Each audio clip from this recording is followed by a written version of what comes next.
Harper Teen and Harper Audio present 1,000 Heartbeats by Kiera Cass. Performed by Carissa Vacker, Gary Tiedemann, and Hillary Huber. To Teresa, for all the reasons and no particular reason at all. Part 1. At the same time that Annika was reaching to feel her sword in its hiding place beneath her bed, Lennox was wiping blood from his. Lennox surveyed the hillside, catching his breath. 3 more souls to add to the tally he'd long stopped counting. With all the lives lost at the tip of his sword, no one in the Dalranian army could challenge his authority. Annika, on the other hand, had drawn blood only once, and it was purely accidental. All the same, there were few who could challenge her authority either. The marked difference was that those who could, did. Annika stood carefully, her legs still ever so slightly sore. She practiced her steps until she could move as gracefully as she was used to, and by the time her maid walked in, they both agreed her gait was passable. She sat at her vanity, her eyes looking at the edge of her bed reflected in the mirror. Her sword, hidden under her bed, would have to wait another day or two, but she was thrilled at the possibility of shattering one of the few rules she was still capable of breaking. Lennox, meanwhile, sheathed his sword and strode down the quiet hillside.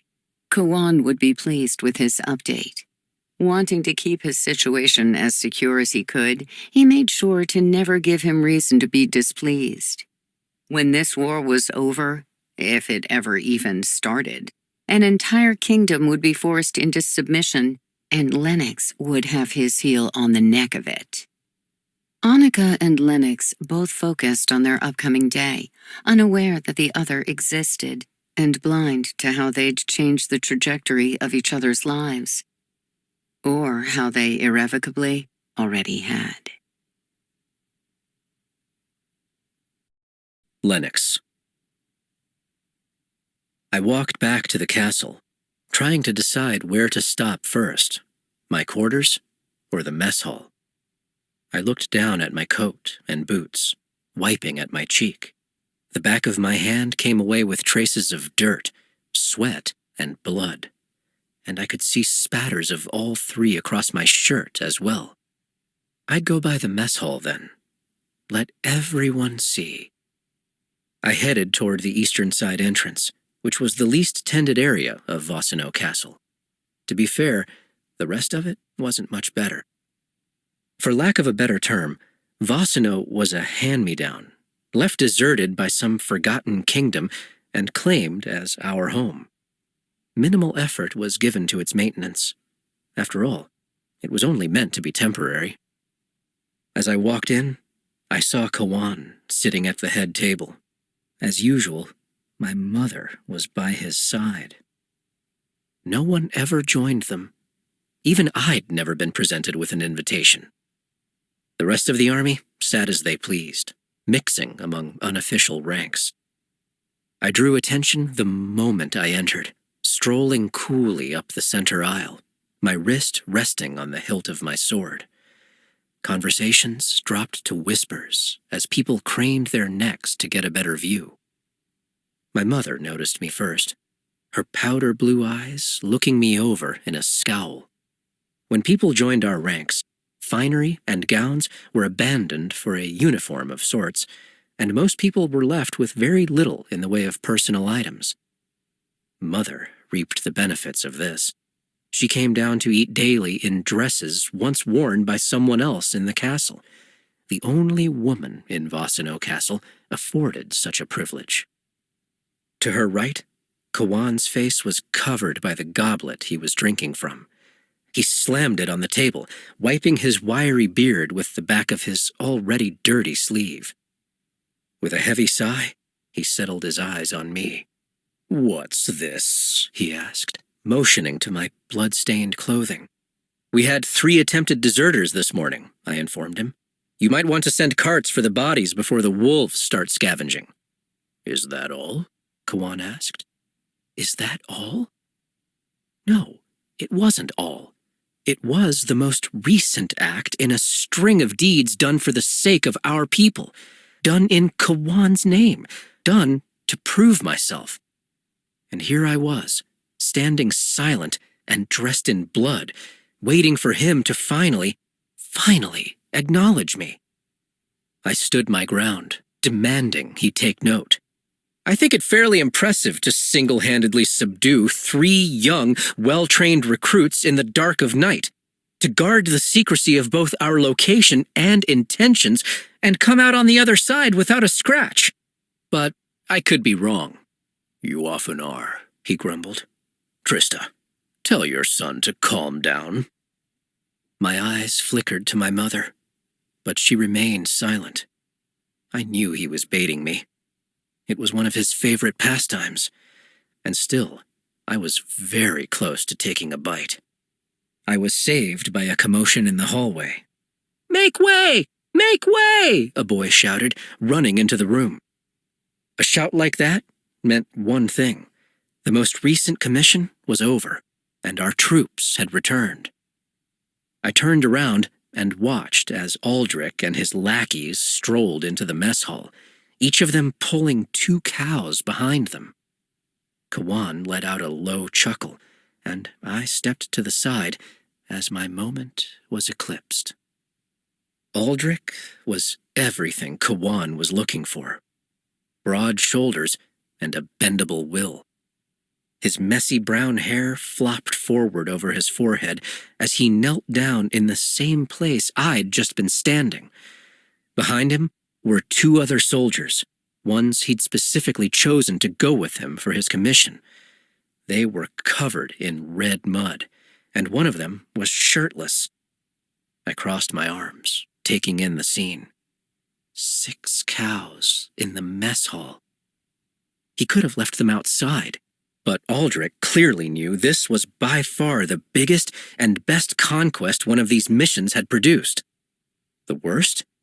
A body in a burlap bag. "Mighty Kawan, I have brought back 6 cattle for the Daranian army. I submit my offering before you, hoping it proves my loyalty and worthiness," Aldrich said, with his head bent low. Several people applauded, grateful for resources, as if this would be enough to feed even a fraction of us. Kawan stood and walked over, inspecting the cows. Once he was done, he slapped Aldrich on the shoulder and turned to the crowd. "What say you? Does this offering please you?" "Yes!" everyone shouted. Well, almost everyone. Kawan let out a guttural laugh. "I agree. Arise, Aldrich. You have served your people well." Applause rang out, and the crowd converged around Aldrich and his team. I used the opportunity to duck away. I could only shake my head, wondering who he'd stolen them from.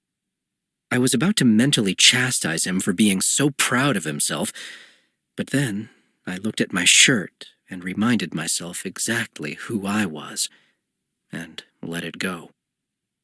It was just a job, and now my job was done, and I was going to sleep for a bit.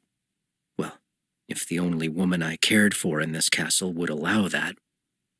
I opened my door, and Thistle started yipping immediately. I chuckled. I know. I walked over to my sloppily made bed, scruffing the fur on the back of her head. I'd found Thistle when she was just a kit. She'd been injured, and it seemed her pack had left her. If anyone understood that, it was me. Gray foxes were typically nocturnal, a fact I'd learned the hard way, but she always perked up when I came in. She flopped back on the bed, showing me her stomach. I scratched her and then moved the planks from in front of the window. "Sorry," I told her. "I just didn't want you to see me with a sword. Not like that. You can run off now if you want." She stayed on the bed as I looked at myself in the small, broken mirror on my desk. It was worse than I'd thought. Dirt was smeared along my forehead, and blood was splattered across my cheek. I took a deep breath and dipped a towel in my basin of water, wiping away everything I'd done. Thistle was now pacing back and forth on my bed, looking at me with what I could have sworn were concerned eyes. Gray foxes were in the canine family. She had the senses of a wolf, and I had no doubt she could smell everything on me right now. I had a feeling she knew exactly the type of person I was, and just what I'd done. But she was free to come and go, and she always came back, so I hoped she didn't hold it against me. It didn't matter. Either way, I held it against me. Annika. Here, my lady, Noemi said as she pinned the front of my dress to my stomacher. This is the last one. She bit her lip, looking like she was debating something. I tried to give her my most reassuring smile. Whatever it is, just say it. Since when are there secrets between you and I? She nervously touched her dark curls. It's not a secret, my lady. I'm just wondering if you're ready to see him again. To see anyone again. Noemi chewed her lip. It was one of her many endearing habits. I took her hand. Founding Day is tomorrow. The people need to see their princess as well. My presence at court encourages our countrymen, and that is my primary role. I ducked my head. If Noemi had been my real sister, she might have argued with me. As my maid, she simply replied, "Very well." With my hair brushed and dress set, Noemi slipped me into my sturdiest shoes, and I headed out. Though I had lived here my entire life, I was still in awe of Makona Castle, with its wide-open windows, vast marble floors, and an array of galleries. But above all Makona's beauty, it was home. My mother and father had foregone a church wedding in favor of exchanging their vows in the field outside. I was born here. My first words, first steps, first everything happened for me here. I was so proud of it all, so in love with this palace and this land. There was very little I wouldn't do for it. Indeed, there was apparently nothing I wouldn't do for Kadir. I walked slowly toward the dining hall. As I approached the door, I paused. Maybe Noemi was right. Maybe it was too soon. But I'd been seen, and now it was too late. Aeschylus noticed me before my father did, and he stood quickly, coming across the hall to greet me.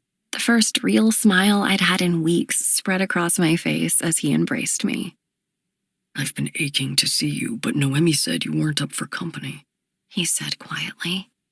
He reached up, brushing a lock of hair from his face. Aeschylus and I had both been gifted our mother Evelina's ashy brown hair and her warm brown eyes, but there was no mistaking that it was Aeschylus who was the echo of Theron Vedette. It was dull, I assure you. Nothing but me sighing about my state. Besides, I'm sure you had much more important things to tend to. I tried to sound breezy, but I sensed I was failing. "You look different," he said, placing a comforting hand on my shoulder. I shrugged. "I feel different." He swallowed hard. "Is it all settled then?" I nodded and lowered my voice. "It's all left to Father's timing now." "Come and eat. There's no sorrow cinnamon cannot fix." I giggled as we walked, thinking of our mother's words. She had many cures for what ailed the soul. Sunshine, music, cinnamon. But my laugh was short-lived as I came around to the other side of the table, curtsying to my father. Who was he going to be today? "Your Majesty?" I greeted him. "Annika, glad to see you're well again," he said pointedly. In 7 words, I knew the darkness that sometimes descended on his mind was low and thick today. Downhearted, I took my place on his left and gazed out upon the courtiers quietly eating their breakfasts. It was musical in a way, the forks and knives tinging against the china plates, making chimes among the low thrum of voices. The light fell in sheets through the arched windows, and it looked like the morning was promising us a beautiful day.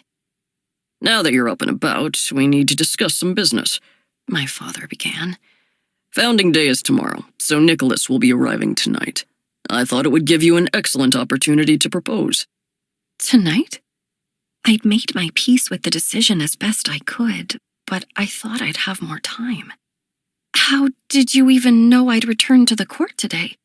I didn't, but it needed to happen either way. He rarely comes to court without cause, and sooner is better than later.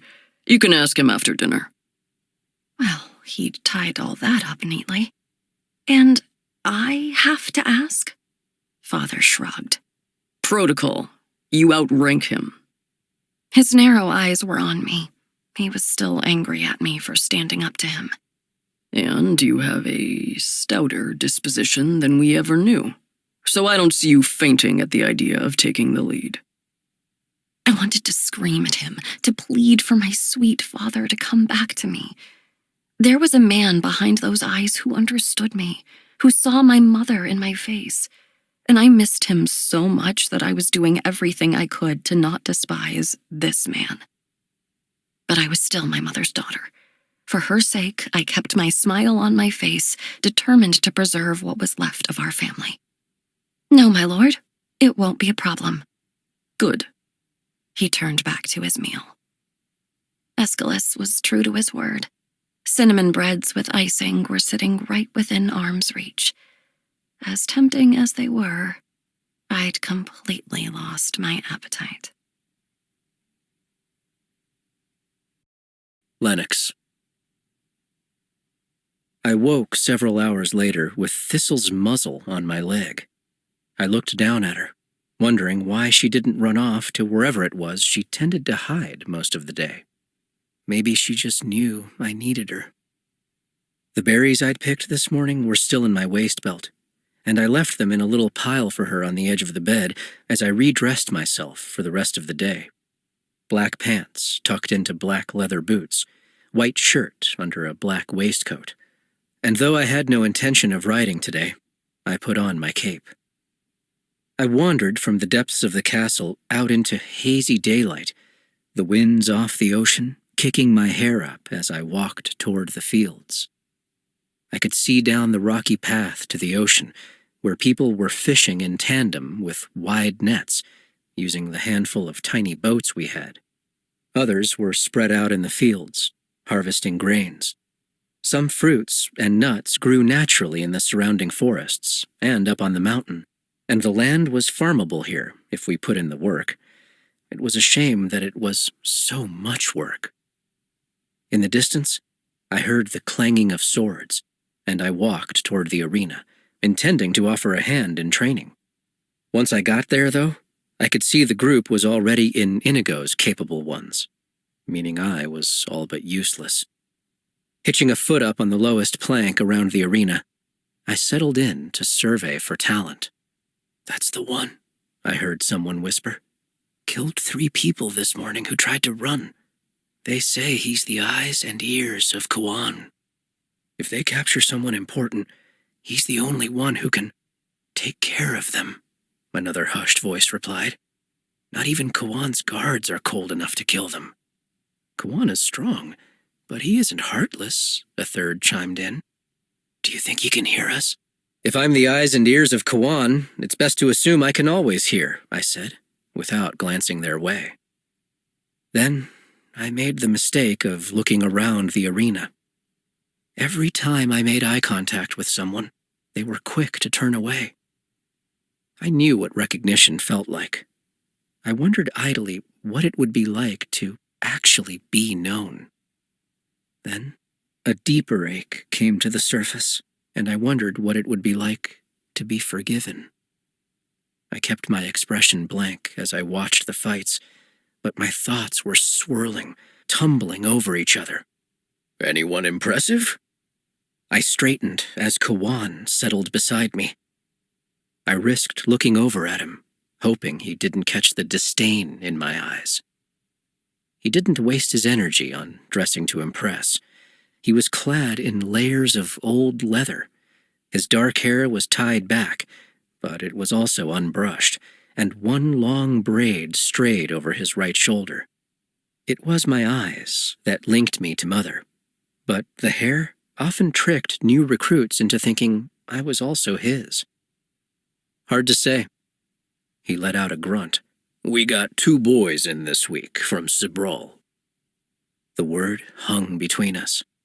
Cibrol was so far west, they were practically neighbors to the enemy. That's a long trek, I commented. It is. They weren't looking for us, it turns out. Didn't know we existed. But they wandered to the edge of our lands, and they happily joined for lodging and warm clothes. Didn't know we existed, I muttered. Don't worry. They'll all know soon enough. He reached down, hitching up his heavy pants. About your conquest this morning. 3 against 1 is no small thing, but I would prefer that you stop them from running at all, rather than catching them. That would be a better use of your time, and we need the numbers. I bit my tongue. It wasn't my fault if his little kingdom didn't meet people's expectations. What do you suggest? Appropriate warning. He looked up to the sky. I hear you're giving another lesson tonight. Make the consequences known. I looked away, sighing. Yes, sir. He clapped me on the back. Good boy. Keep an eye out here. If anyone shows promise, report to me. With that, he strode away, people parting as he approached. It was a similar reaction to the one I received when I walked somewhere, though his was much grander. I watched him go, thinking there might be something valuable in there. If I couldn't be known or forgiven, perhaps it was enough to be feared. Annika. The scent of old books hit me the second I opened the library doors, and I felt the slightest bit of the weight I'd been carrying ease from my shoulders. I surveyed the space, taking everything in, basking in the peace the library brought me. There was so much information in this room, so many stories. Toward the front, there were low shelves to walk through, almost like a maze, and open spaces with desks for studying. When the afternoon sun came through these windows, it was spectacular. Studying in here allowed me to both read and be warmed by the sun like a cat. Bliss. It was also a vast room, with a walkway up around a second level in the back section, and ladders in the front that made me dizzy just looking up at the highest rungs. Some of the older books were chained to the shelves. If anyone wanted to remove them from the library, they had to get permission from the king himself and then persuade Rhett, who guarded the library as if it were a living thing, to actually follow through with the command. Our collection was so extensive that neighboring kingdoms would sometimes come and borrow from us. There were even buckets of sand hidden under carved wooden benches, meant to save as much of the library as we could in the event of a fire. It was fortunate we'd never had any such incident. As I surveyed the space, basking in the peace the library brought me, Rhett walked around a tall shelf, chuckling. I was wondering where you were, he exclaimed, placing a pile of books on a nearby desk and coming over to embrace me. Rhett was the only person in the palace who didn't bother standing on ceremony with me. Maybe it was because we'd known each other since we were children, or because he'd gotten his start as a stable hand and was used to seeing me messy and loud, but Rhett treated me like the tiara in my hair was just any other bauble. I've been a bit under the weather, I told him. Nothing too serious, I hope, he said, pulling back and flashing a wide smile. Not at all, he smirked. What are you in the mood for today? Fairy tales. Ones where they get everything they ever wanted, ones with a happily ever after. That smirk stayed plastered to his face, and he hooked his finger as if to say, follow me. Lucky for you, we got something new last week. And because I know you so very well, my lady, I know for a fact that you haven't read this one, he said, snatching a book off a high shelf, in far too long. He placed the well-worn novel in my hand, and I wondered if anyone else here had ever read this but me. Sometimes it felt like I was the only one in the entire palace who bothered with the library. This will be perfect, actually. Comforting. Take a new one as well. He insisted, piling it on the other. You read abnormally fast. Not fast enough, I said with a smile. He stared at me for a moment, something unfamiliar passing across his eyes. Would you like to stay and have tea? Or even better, I found another lock for you to try. I sighed, wanting to stay, but tomorrow was going to be exhausting, and tonight would be even worse. Save the lock for next time. I'm going to be better than you one of these days. Will you be a superior leader? Yes. A faster reader? Of course. But quicker at picking a lock? He said in mock outrage. Never. I giggled. 1, we'll see about that, and 2, I won't ever lead. I will happily live under the rule of my brother. Someday. All the same, he replied, his contented smile never fading. Thank you for the books. Anytime, Your Highness. With that, I was on my way. I'd been aware that my legs might bother me today, but being on my feet for so long was more painful than I'd thought it'd be. When the book slipped from my hands halfway up the stairs, I lunged a little too quickly, and I knew that something was really wrong. I hissed at the searing sensation on the back of my left leg, and I looked around quickly, thankful I was alone. I moved gingerly, taking longer than I cared to, but unable to move any faster.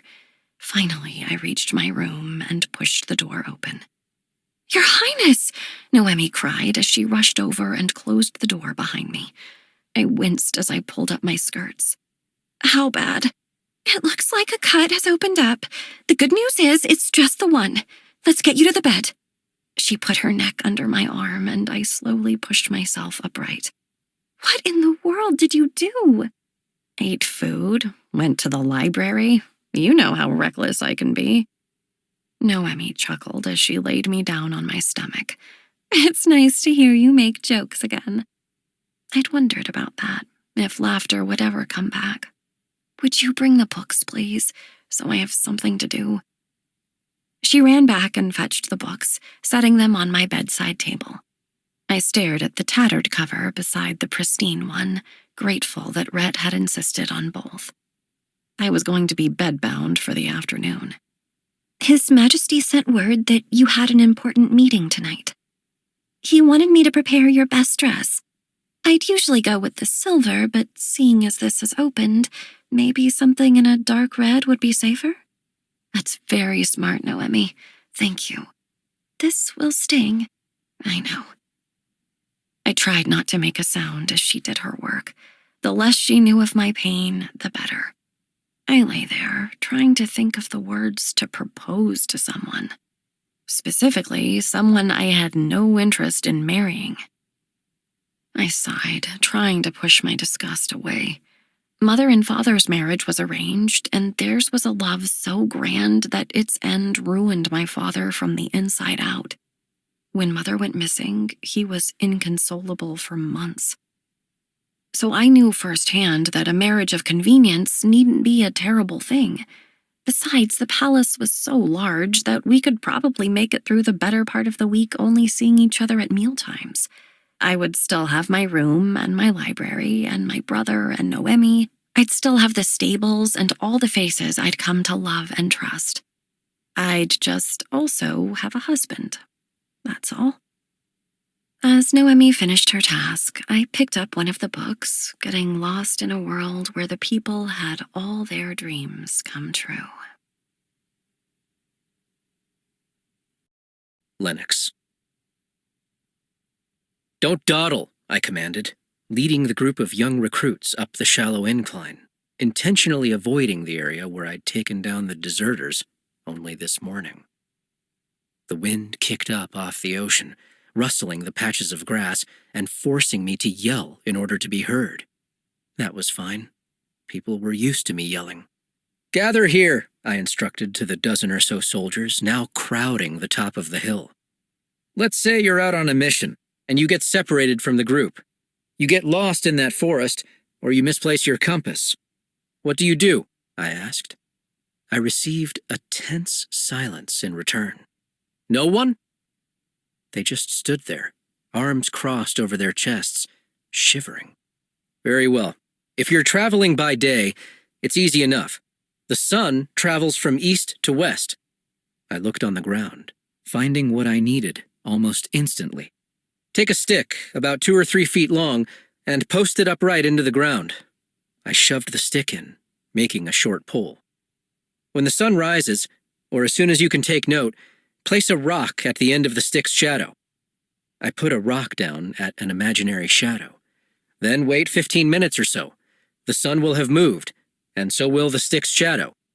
Place a second rock at the end of the new shadow. I placed a second rock on the ground. The imaginary line between these two rocks is the east-west line. If you head east and veer north, you will eventually run into the castle, or the ocean. One would hope you're smart enough to tell the difference. Nothing. Well, at least I thought I was funny. Traveling at night is a different game altogether. Because of that, you will need to learn to navigate via the stars. There was a lot of weight shifting and more huddling. Why didn't anyone understand how important this was? There was a kingdom waiting on the other side of this, and all people cared about was the cold. Look up. Do you see those 4 stars that make a small, irregular square? More silence. Anyone? Yes, someone finally answered. Do all of you see it? If you don't, you need to tell me now. I can't teach you if you're already lost. Silence. Very well. That's Ursa Major. If you trace the line of those last 2 stars, you should find the brightest star in the sky, Polaris. Does everyone see that? There were hesitant murmurs among my students. Polaris is almost perfectly set at true north. It doesn't move in the sky, but the other stars circle around it. If you look directly above us and focus on that spot, and then trace that to Polaris again, it will point you north. You should always be able to find the castle if you keep heading north. I looked around to see if anyone understood. It all felt rather obvious to me, but I'd been studying the sky since before I could read, back when there were things around to be read. No one asked any questions, so I moved on. Another option is to pick up 2 sticks, then choose a bright star in the sky and line up the sticks about 1 meter apart, just beneath your star. Then, as with the sun, you wait 20 minutes for the stars to move. If the star rises directly above your posts, you're facing east, but if it sinks behind them, you're facing west. If the star moves to the right, you're facing south, and to the left, you're facing north. Do not get those directions mixed up, or you will get hopelessly lost. Over the next few nights, your task is to come out here and practice. Even if it's cloudy, within the month, you should have this mastered. Now look at me, I ordered, quickly gaining the attention of each soldier. I've explained to you how to find your way in and out of here by the sky, but let me make myself clear. I took my time, making eye contact with each of them. If you use these skills to try to run, you will come up against me, and if you do, you will regret it. Some brave soul muttered, "Yes, sir." Good. Dismissed. When the last of their shadows disappeared over the crest of the hill, I let out a breath and lay down in the grass, looking up. Sometimes, even in my room, the castle was too loud. Echoing footsteps, asinine arguments, and unnecessary laughter. But out here, I could think. I started at the rustling beside me, settling only when I realized Thistle had found me. Out hunting? Get anything good? I tried to scratch her head, but she was already on the move again, so I turned my eyes back to the sky. There was beauty there, a haunting reminder of how small we were. Father used to show me all the shapes, tell me about the characters and stories that were tied to the lines in the stars. I didn't know how much of it to take seriously, but now I liked to think that somewhere else Another father was telling his son the same stories, and that boy was thinking about the possibility in his life, and that he could be the kind of person who people turned into a legend, the kind of person people carved into the stars. That poor boy. One day, the illusion would be shattered, but I hoped he had it still, if only for a night. Annika. The moon was rising higher outside, the stars glittering around it like diamonds, though it was plain to see that they weren't all white. Some were blue or yellow, some pinkish red. The night sky was the best-dressed lady at court, the stars her finest dress, and the moon her perfect crown.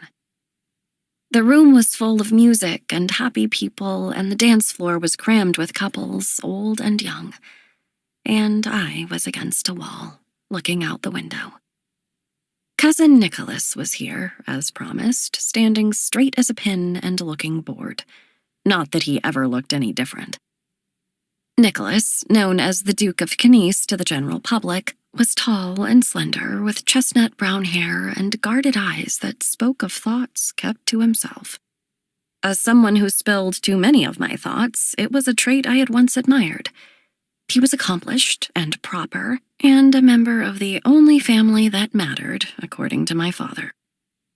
His parents had both been executed at the hand of my grandfather under suspicions of threatening the crown.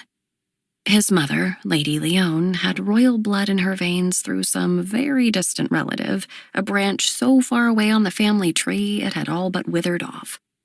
Nicholas had been spared, as he was only a baby, and once he was deemed old enough to do so, he pledged his loyalty to our family. It was possible that he might have supporters out there, but as far as I knew, he'd never deviated from his position to support the Vedette line. That didn't stop the whispers, though, and those were enough to provoke Father to action. For a long time now, his eyes had been on the future, both Aeschylus's and mine. Aeschylus's choices for marriage were complicated. Every potential bride came with strings attached or specific benefits for the kingdom. Me? The only boy worthy of my hand was the one who could steal my position.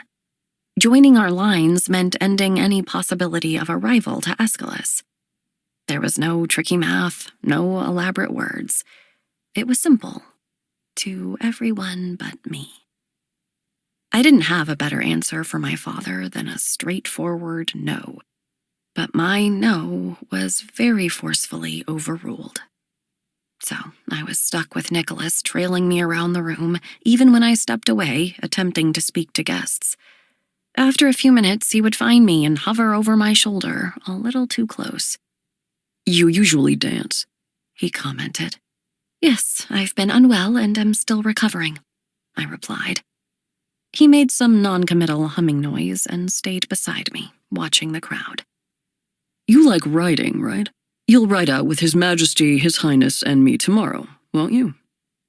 He always spoke like that, too, making a statement but tagging it with a question to seem polite. "I do like to ride. Assuming I'm feeling well, I'm sure I'll be with the party." "Very good." Except if it was so good, why didn't he smile? Why didn't he ever smile? I looked around the room, trying to imagine a lifetime of this. As I did in almost every situation, I asked myself what my mother would have done. But I couldn't think about what she'd do in this moment without thinking of what she'd have done in the events leading up to it. First, she'd have stood beside me. I knew that without fail. Even if it meant going against Father, even if it risked his anger, she'd have backed me. Second, if we lost, she'd have searched for the good. She would have combed over everything tirelessly, looking for the bright side.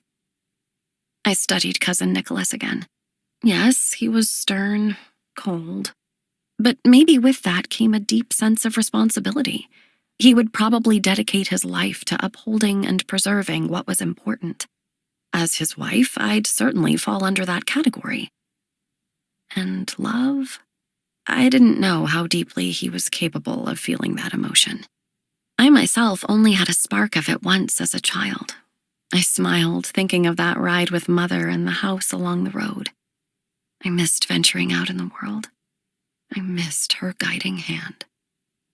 I caught my father's eye, and he gave me a look as if to urge me to go ahead and get it over with. I swallowed, pulling myself taller. Nicholas? You need some food, yes? He guessed. You didn't eat much at dinner. Goodness, he was watching close. No, thank you. Would you join me for just a moment?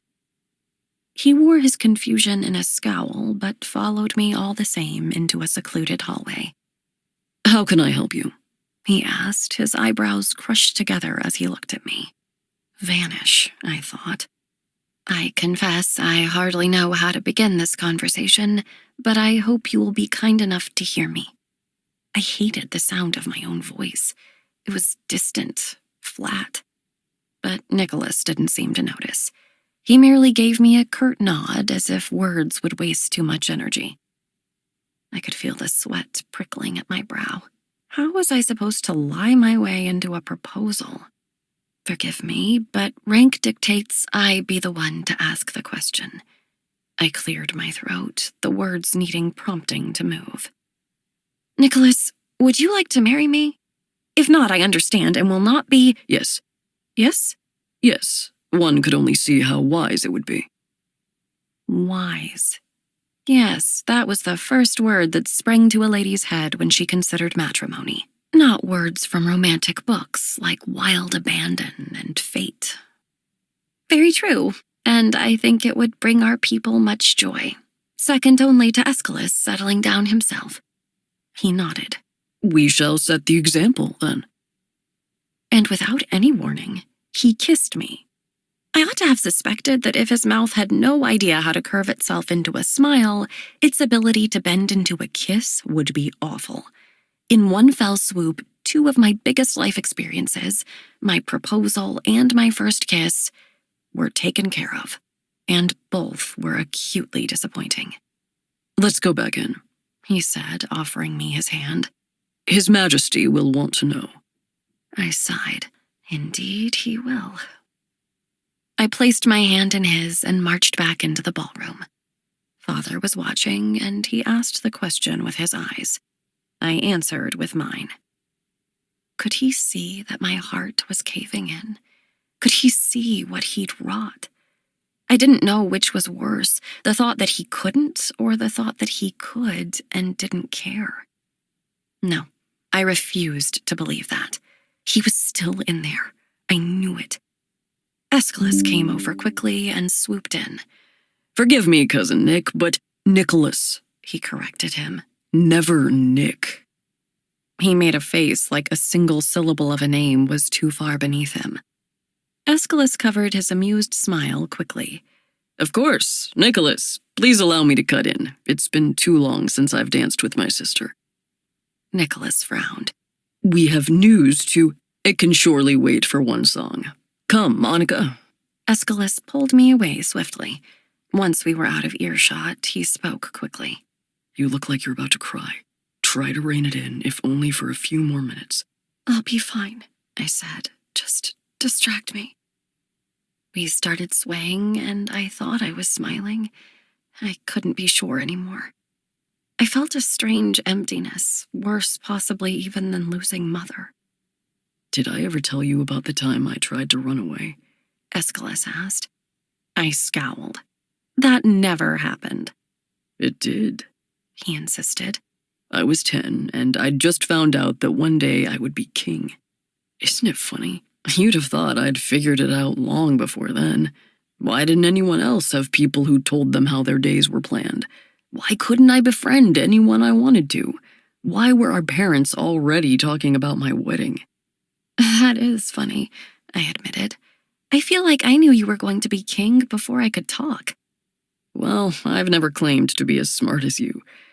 I didn't know until Father sat me down with a family tree and showed the places where you and I were drawn in. The ink was brighter. I remember that, too, because the line was old and we were new. Anyway, I was scared. I'd heard Father talk about defending borders and making treaties, and there were so many things that seemed too big for someone as small as me. I looked up at him, my head tilted in sympathy. No one expected you to run the kingdom at 10 years old, silly. He smiled and looked around the room.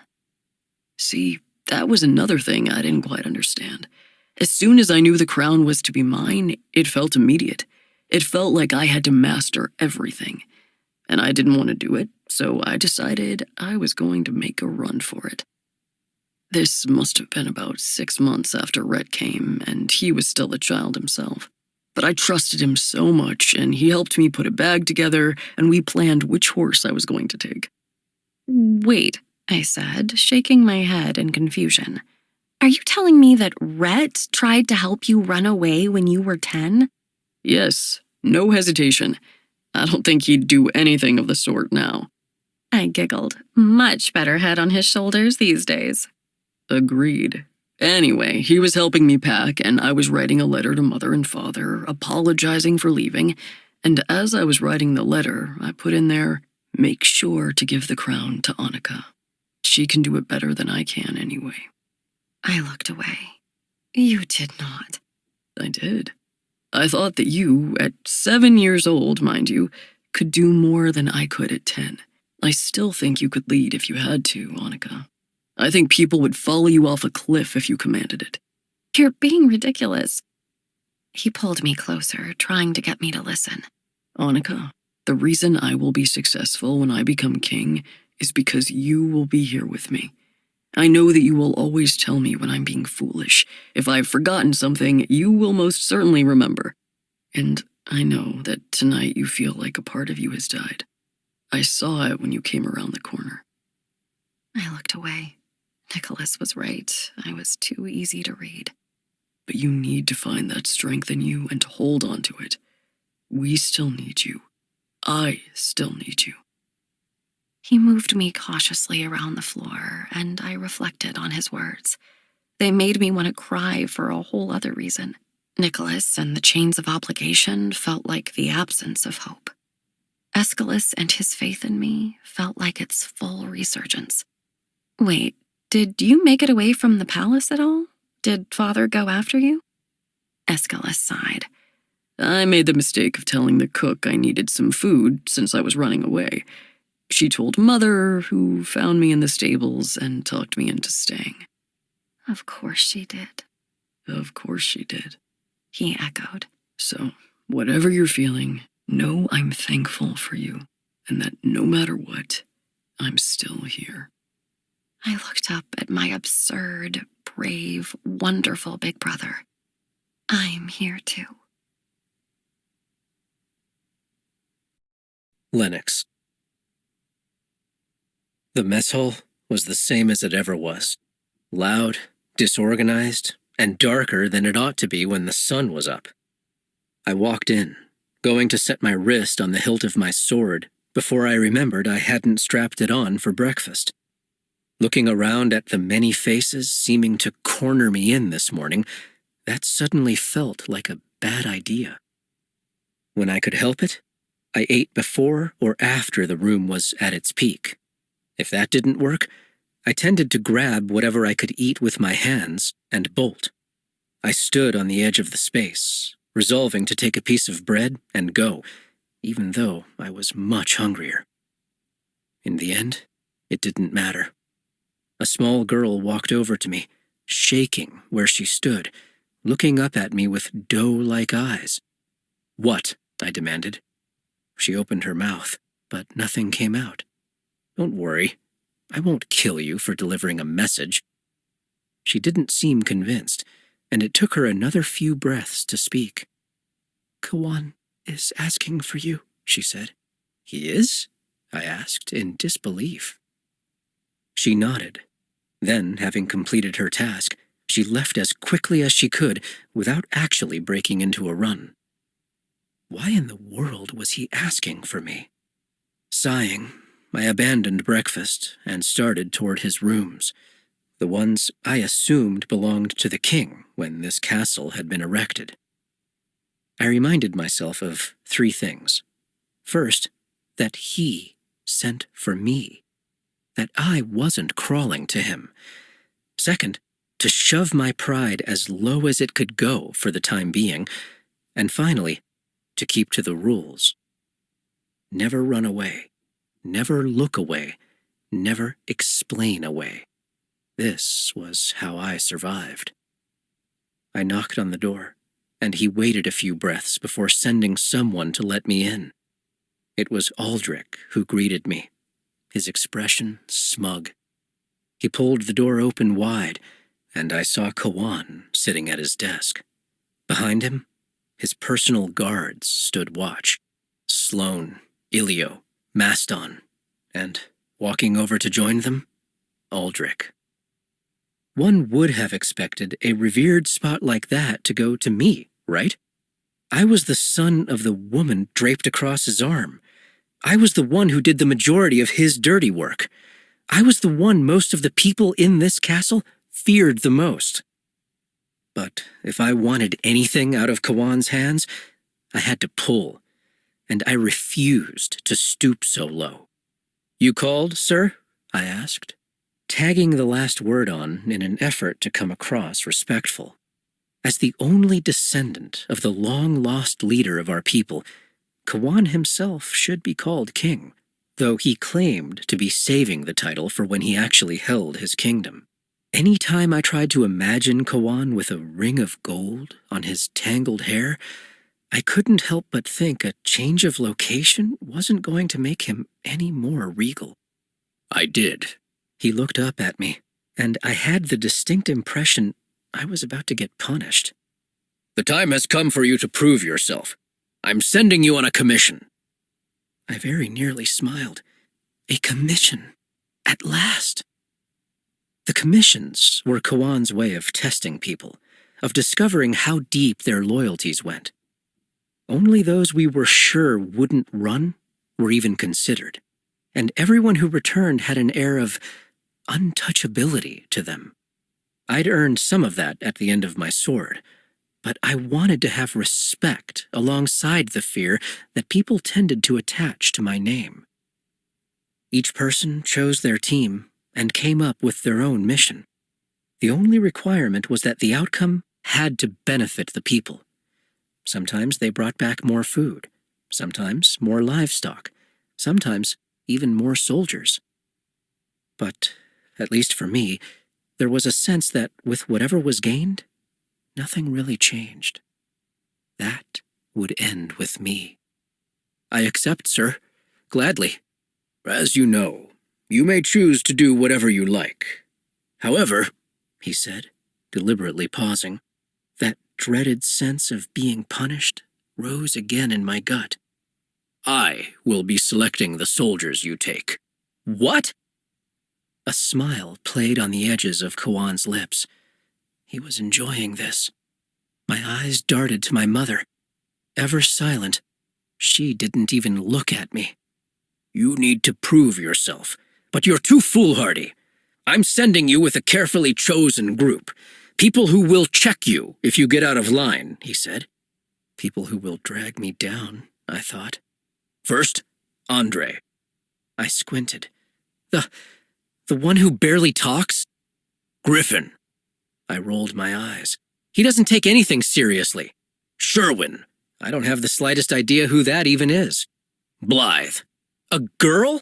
"And Inigo." At this, he seemed the most pleased he could possibly be. Why wouldn't he? If no one else could ruin my commission, Inigo certainly could. Inigo wore a scar down his face that I'd placed there myself. He wasn't about to take orders from me. Behind him, Sloane covered his mouth, trying to hide his laughter. After everything I'd done, after every life I'd taken, why was I still left trying to prove myself to these people? I looked at my mother again. "Are you going to stay silent? A botched commission took your husband, and now he's assuring mine will fail. You have no comments on the matter?" She didn't seem bothered in the slightest, her icy hair hanging over one shoulder and a smile in her eyes. If you are the leader we know you to be, wrangling that group should be easy. I have faith." Once again, she drew a line in the sand. Once again, I backed away. "Very well. I'll show you exactly what I can do." Annika. I'd always loved the bells. Once, Mother brought me up to the tower where they were housed and had the keeper show me around. I touched the huge brass bells, and he let me try to pull the rope. I'd been too small to make them chime. But their sound, the clear cast of joy out from the palace, meant celebration. They rang when a royal child was born, when we had a great victory, and, the only reason I'd ever heard them, for holidays. Today they rang out for Founding Day. Anyone within sight of the palace would look to see us standing on the balcony. It was our job to wave to the crowd below. Some might consider it a frivolous task, but it was one of my few chances to show the people of Kadir that I was here and that I cared for them. I met eyes with so many people, received kisses blown from the tips of their fingers, and I smiled, hoping they would never guess that I was anything but delighted with my place. The wind lifted my hair, and I pulled it over my shoulder, turning to Aeschylus. He looked so smart in his uniform, his military training pins along the left side of his chest. I giggled as he blushed when yet another lady cheered his name. "You need to get used to it," I told him. "Marriage is the only thing that will save you from such adoration, and even then you'll probably still have handkerchiefs dropped in your path. Although, maybe that practice would stop if you didn't always swoop to pick them up." He turned to me incredulously. "How could I do such a thing? A lady needs her handkerchief." I laughed again, and it rang out with the bells. On Aeschylus's other side, Father leaned forward, looking across to me. I could see by the sparkle in his eye that he was himself this morning, really himself. "You are so like her today," he said. "With your hair over your shoulder like that, laughing so sweetly." Those words from my father's lips made me want to cry. Really? When he was like this, when the angry fog that had settled in his mind after Mama's disappearance lifted for a moment, my world changed. I felt hope. I saw the man who used to be so proud of me, so full of praise. I wondered if this person might apologize for words said, things done. I wondered if he might relent and let me out of this engagement. I was very tempted to ask, but I could be so wrong, and he could disappear again. Just like her. People made that comment almost daily, and it gave me pause sometimes. I had my mother's upturned nose and ash-brown hair, and there was a portrait of her in the far corridor that reminded me my eyes were a gift from her too. But I wondered if there was more than that. I thought of how Aeschylus stood sometimes, his weight securely stationed on his left leg, and how Father did that all the time. Or the sounds of their coughs. I couldn't tell between the two unless I was looking. Did I have those things too? Details I'd forgotten in the years since she'd been gone? "Hello, my pet," Nicholas said as he came forward to join us on the edge of the balcony. I wondered if Mother ever had to work this hard to smile, if we shared that trait too. "Hello." "Will you be going out for the ceremonial fox chase?" he asked as he waved to the crowd below. I almost hated to pass on the chance. It was rare that Father let me go beyond the palace grounds anymore. But even if I had been feeling up to it, I didn't care for the company. As I mentioned last night, I'm a bit under the weather. I'd love to ride, but it will be best to stay in for the afternoon, I said as a means of excusing myself. But I know you're an excellent rider, so I'm sure you'll do well. "I suppose," he replied. "Unless you want me to stay behind with you." I worked to keep my voice steady. "No need for that. I'll just be sleeping anyway." I moved my eyes to the crowd, smiling and waving again. "I've been thinking," he began as we continued to acknowledge the people. "I don't want a lengthy engagement. Do you think you could arrange the wedding within a month?" A month? A strange feeling, like like a hand around my throat engulfed me. I'd have to ask His Majesty. I haven't exactly planned a wedding before, I said, attempting to disguise my fear with a joke. Understandable, but let's not waste any time. I tried to think of an excuse to wait. Not a one came to mind. As you wish, I finally said. The bells finished ringing, and we gave our final nods to the crowd, turning to go inside. Still to come was the fox chase and the dance young girls did in the square with their ribbons in the air. If I stayed on the balcony, I could see it from afar. Later, we hosted a hunt where the children would search for painted stones hidden around the palace, and the day would cap off with a feast. Founding Day was truly my favorite holiday. He smiled as we walked. I'm pleased to see you so obliging. I did hope to discuss something else with you. He stopped me, holding both of my hands in his. It was a gesture so tender that I wondered for a moment where my fear had come from. This was Nicholas, after all. I'd known him, from a distance, my whole life. He might not have been what I wanted, but he was nothing to run from. You are 18 now, a proper lady, and a princess at that. After the engagement is announced, I expect you to wear your hair up. My heart plummeted. Not 10 minutes ago, my father had rejoiced in my hair as it was. My mother always wore her hair down. I prefer it. In private, that's fine. But you're not a child anymore, Annika. A lady ought to wear her hair up. I swallowed hard. He was dangerously close to crossing a line. My mother was an immeasurably magnificent lady. He cocked his head, speaking in a tone so measured and calm it was amazing it could also be so irritating. I'm not trying to start a fight, Annika. I simply think that you ought to show your maturity, your sense of propriety. I understand that not all older women pull their hair up, but most do. If you're on my arm, I expect you to be properly presented. I let go of one of his hands so I could reach back to lace my fingers through the ends of my hair, which fell to the middle of my back. It was the same color as hers. It had the same loose curls. I kept it clean and styled. Having it down was nothing to be ashamed of. I was prepared to fight. It wouldn't be the first time. But now was not the time or place. Is that all? I asked. For now. Off to change for the chase. He pulled up my hand and kissed it before walking away. From across the hall, Father gave me a smile, a genuine one again. I didn't want him to see me sad, not on a good day. I needed to get away. I hid in a parlor while everyone got ready for the chase, and once the palace was quiet again, I crept to my only hiding place. I was confused when I walked into the library, and it took me a second to realize why. It was dim. Rhett had foregone drawing back most of the drapes, and the library was cast in gray shadows. It was eerily quiet, but not empty. Rhett was there, near the front doors, sunk back in a velvet chair, toying with another lock. He looked up when he heard me coming, but didn't break into his usual smile.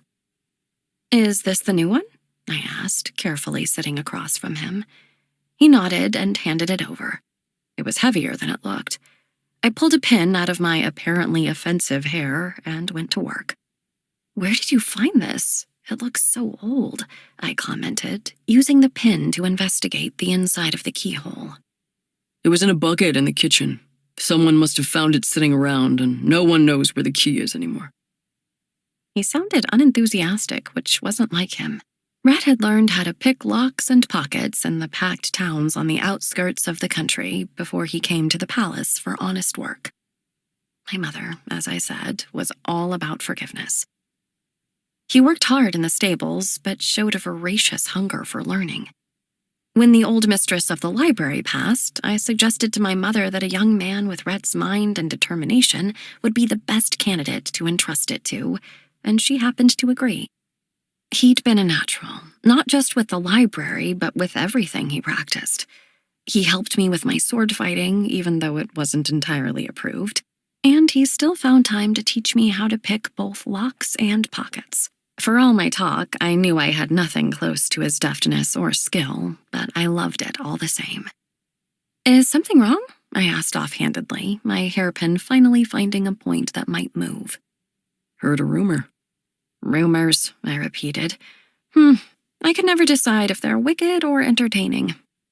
I suppose it depends on the topic. Is the stuff they say downstairs as bad as it is upstairs? Rhett toyed with a long piece of straw. Well, it was an upstairs rumor. I paused my pen immediately. Oh? He suddenly burst out with the words. Are you really engaged to Nicholas? Why didn't you tell me?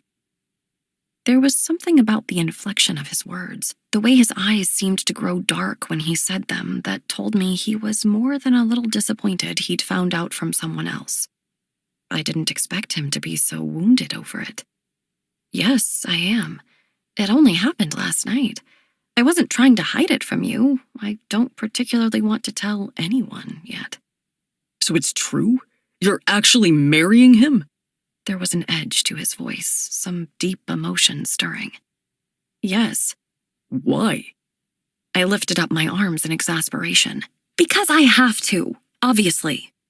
I went back to poking the lock, doing a much worse job now that I was irritated. Oh. His voice softened.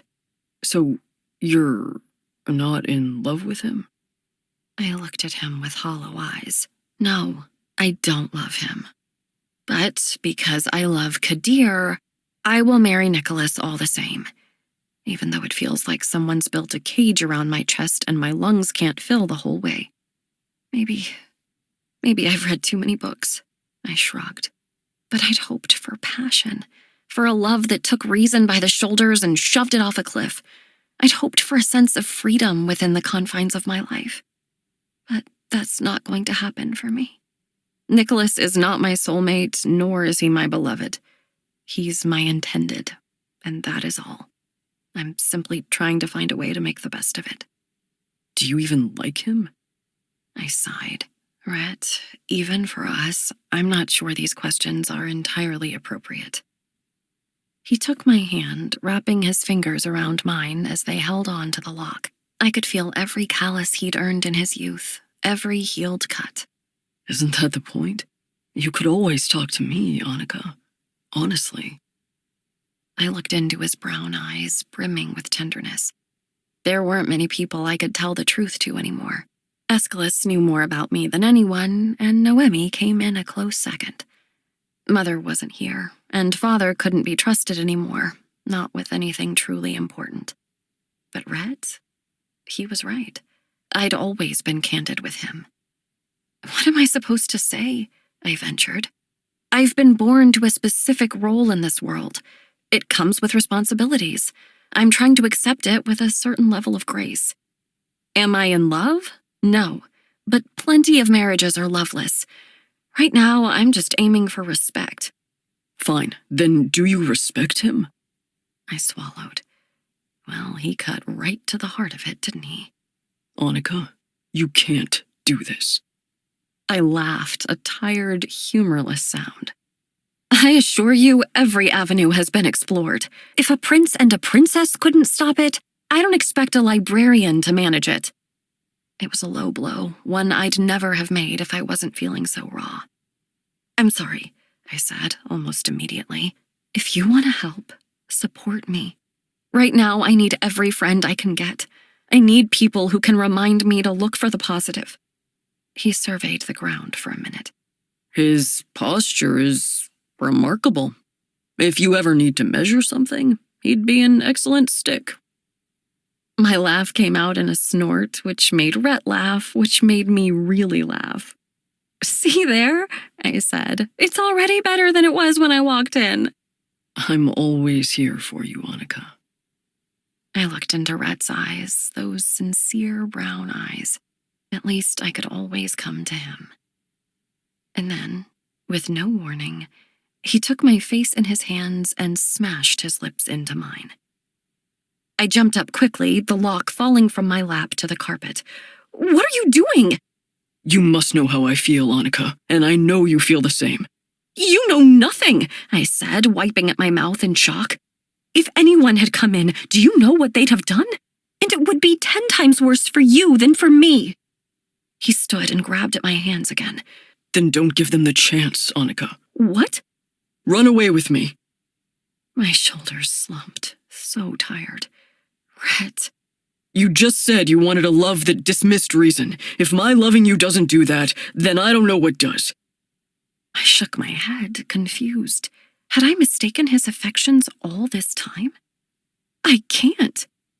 You can, he insisted. Think about it. You could walk into your room and pack every single jewel in your possession, and I can pick every pocket from here to the border. Once we get out of Kadir, no one would know you from anyone else. We could build a house. I could get a job.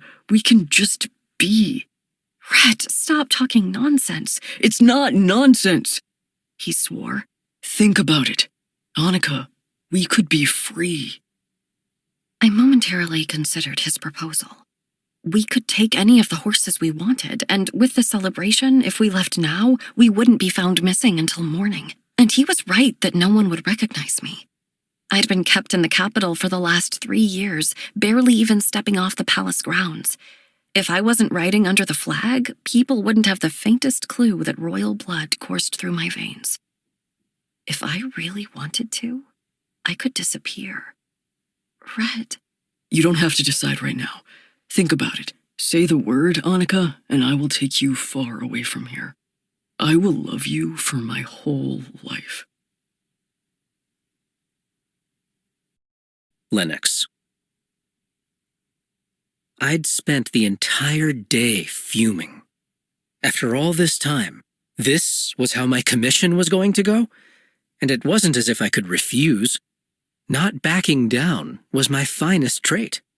By late afternoon, my anger had abated enough that I could mostly think straight, and I sent word through some of the younger recruits to find the 5 people Kawan had assigned me. I waited for them on the edge of the field, far away from the eyes and ears of the castle. Inigo and Griffin arrived together, and I spotted Blythe's blonde hair as she approached behind them. I'd balked when Kawan had said her name, but to be fair, she was fast, really fast. Griffin probably had redeeming qualities. I just didn't know what they were. And though Inigo wasn't my favorite person in the world, he certainly had a way with a sword. Or a fist, need be. "What's this about?" Inigo asked. I sighed. "We're still waiting for 2 more. I can see them." Griffin and Inigo turned, looking past Blythe. She followed their lead, and took in the 2 figures dressed in dark gray and black coming up behind her. She propped herself up on a boulder and tilted her head in acknowledgement of Inigo and Griffin. I got a long stare. "You wanted to see me?" Andre asked nervously as he approached. "Yes. And I assume you're Sherwin?" I asked the stocky boy behind him. Yes, sir. Yes, sir." I sighed, crossing my arms. "Well, congratulations. Kawan has assigned you all to my commission." At that, Inigo straightened. "Assigned? That's not how commissions work." "And don't I know it," I replied. "But here we are. It seems that if I am to truly prove myself, I should be capable of leading anyone into any situation." Inigo paused.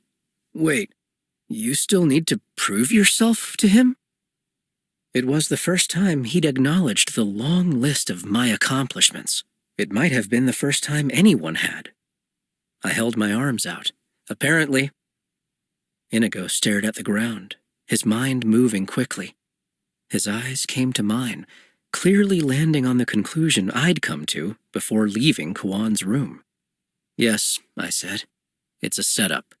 "Why are you always so gloomy?" Griffin asked me, smiling all the while. "No, think about it," Inigo began seriously, drawing our eyes to him. "There's usually a month or more between commissions, but he's making you go right after Aldrich, so people will compare your conquest to his. On top of that, he's not letting you build your own team or take time to plan. He doesn't want you to prove yourself worthy. he concluded, looking up at me. He wants you to fail. I pointed at him. Absolutely. Sherwin, I didn't know you existed before this moment. Andre and Blythe, I know very little about your abilities, so I can't put much faith in you. Griffin, I can't take you seriously because you don't take anything seriously yourself. And Inigo, I think everyone already knows that there's no love lost between us. Inigo smirked. Yes, I'd rather throw you off Govatar Mountain than help you. And I'd happily do the same. So you were assigned to me to drag this whole thing down. We were designed to fail. There was a moment of silence, a pause at the funeral of my greatest personal ambition to date. Then Blythe spoke up. Well, I hate to disappoint you, but I don't fail. She said the last word with an air of disgust, and Inigo chuckled. She's right, he commented quickly. Her aim with a bow and arrow is all but flawless, and when it comes to perseverance, well, there aren't many who have what she does. Blythe looked away. Thanks. Sure.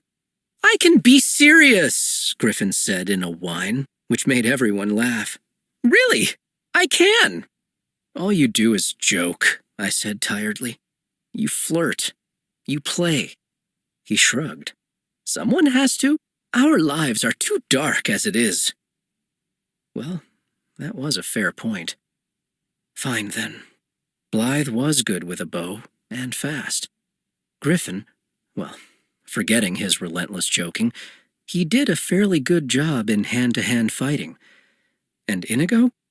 There was practically nothing he wasn't capable of, if he decided to try. I looked over at Sherwin.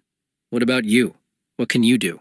Right now, I do a lot of farming, but Inigo is training me in combat. I looked back to Inigo, not needing to ask. He has potential with the sword. The bow requires more finesse. And as for Andre, he's timid, but he looked over at him. He can handle a sword better on a horse than on foot. It's impressive. Huh. Kwan didn't seem to even know what he had at his disposal. If he had, he certainly wouldn't have assigned anyone with this sort of skill to me. I looked back at Inigo. He was the only one who could really make the call. I have no intentions of failing, he told me. Not because of you, but because of me. For what it's worth, I replied. I did have a brilliant plan, but I'm going to let it go for the sake of something much more attainable. Something where we'll risk little, but the potential payoff is priceless. Is it better than more recruits? Sherwin asked. Yes. Better than 6 cows? Griffin posed, making the group chuckle. To my surprise, even I smiled. Yes. Then what is it? Blythe asked. I took a deep breath, thinking of the one thing we needed more than anything these days. Hope. Annika. Aeschylus had his own knock. It was amazing how 2 seconds of sound could lift my entire mood. Noemi bounded over to the door, grinning from ear to ear. I kept my seat by the window, embroidery hoop in hand. What are you doing here? I asked. I assumed you'd be joining the stone hunt. I gave him a pointed look. Last year he carried around half the stones in his arms and ended up with about 20 children trying to climb him and steal them back. Oh, that's been over for hours. Did I find the most stones again? Yes, I did. But I then noticed my sister didn't make it downstairs for dinner and thought she might need a little something. For you, miss, he said, handing a huge chunk of raisin bread to Noemi. She lit up like the sun, taking it in her hands. Thank you, Your Highness. Not at all. The least I could do. And this one is for you. They're still warm, he added, setting my piece on the windowsill since my hands were full. Why were you in the kitchens? Did you miss dinner too? He plopped down across from me, rolling his eyes in exasperation. No, but I ran from Nicholas shortly after dessert. He's trying to get me to look at some design he has for a fortification. Says he's been studying the borders and thinks we could use some lookouts. Is he right? Who knows? Where's mine? He asked. In the basket. Aeschylus reached down and pulled his own needlework out of the notions basket and settled back on the stone bench beneath my window. We were given unique educations. We liked to share them. That's coming along quite nicely, Your Highness, Noemi said, looking over his shoulder. He set it on his knee and looked up at her admiringly. Why, thank you, Noemi. See, someone here appreciates my raw talent. Noemi has to say that, I teased. She's not about to insult her future king. Aeschylus looked at me in mock outrage. That's not so. Tell her, Noemi. She shook her head. I wouldn't go around insulting you, sir, but I also wouldn't give you praise where it isn't due. See? He insisted. Oh, hush, I muttered at him, winking up at Noemi. He chuckled to himself, going back to the stitching of another circle in his design. It looked like he was making a succession of rings growing around one another, each one using a different stitch that he'd mastered. I tended toward flowers and rosy colors. He preferred symmetry and blues. Father had such a good day, he commented. I know, I wanted to spend more time with him, but I was just on edge. He kept his head down, but looked up at me. Anything you want to talk about? Not yet. I'm trying to decide if I'm being childish. Aeschylus smiled and shook his head. How could you think your behavior about this is childish? Marrying for your kingdom's sake is so noble. Is it? I scoffed. Annika, Nicholas has the strongest claim to the throne should something happen to Father or me. Being married to him keeps anyone who might have ever doubted us from having a single cause for war. And if something happens to me, your place on the throne is secure with him as your consort. It's difficult, I know, because he's so... I know. There wasn't a word for the air that Nicholas gave off. Boring wasn't strong enough, and neither was stern. But wicked was maybe too far. Whatever the word, it was hard to cast it in a positive light. Well, we can acknowledge he's lacking in some ways, but he's strong in others. Clever, a good hunter and rider. He's wealthy, not that you need it. He has nothing I need, nothing I want. What? I asked, peeking up to see my brother smiling. It's just that saying it that way makes me wonder if there is someone who does have something you want. I rolled my eyes. For goodness sake. You can tell me. For a split second, I thought of Rhett and his proposal. He didn't care about my rank or the impropriety of the offer. He simply wanted me. I could admit there was something appealing in that, but I couldn't say that aloud. I wouldn't have to. If someone had stolen my heart, you'd figure it out long before I did. He laughed. And don't I know it? Noemi, how many times has she told you about that boy with the apple? I stopped counting, Noemi called from the side chamber. For a 10-year-old, it was rather romantic, I argued as Aeschylus chuckled. I heaved a sigh. I was only trying to say that there were standards in my head. They've gone down significantly now. I feel like all I can hope for is kindness and maybe affection. It will come, Aeschylus assured me, though his tone was cautious. More than just affection came for mother and father. Do you remember a season when they weren't warm toward each other? I asked, looking up from my stitches. Were they just happy from the first day, or... Well, I remember Father got sick once. Deathly sick. You were really young, and Mother insisted that she tend to him herself.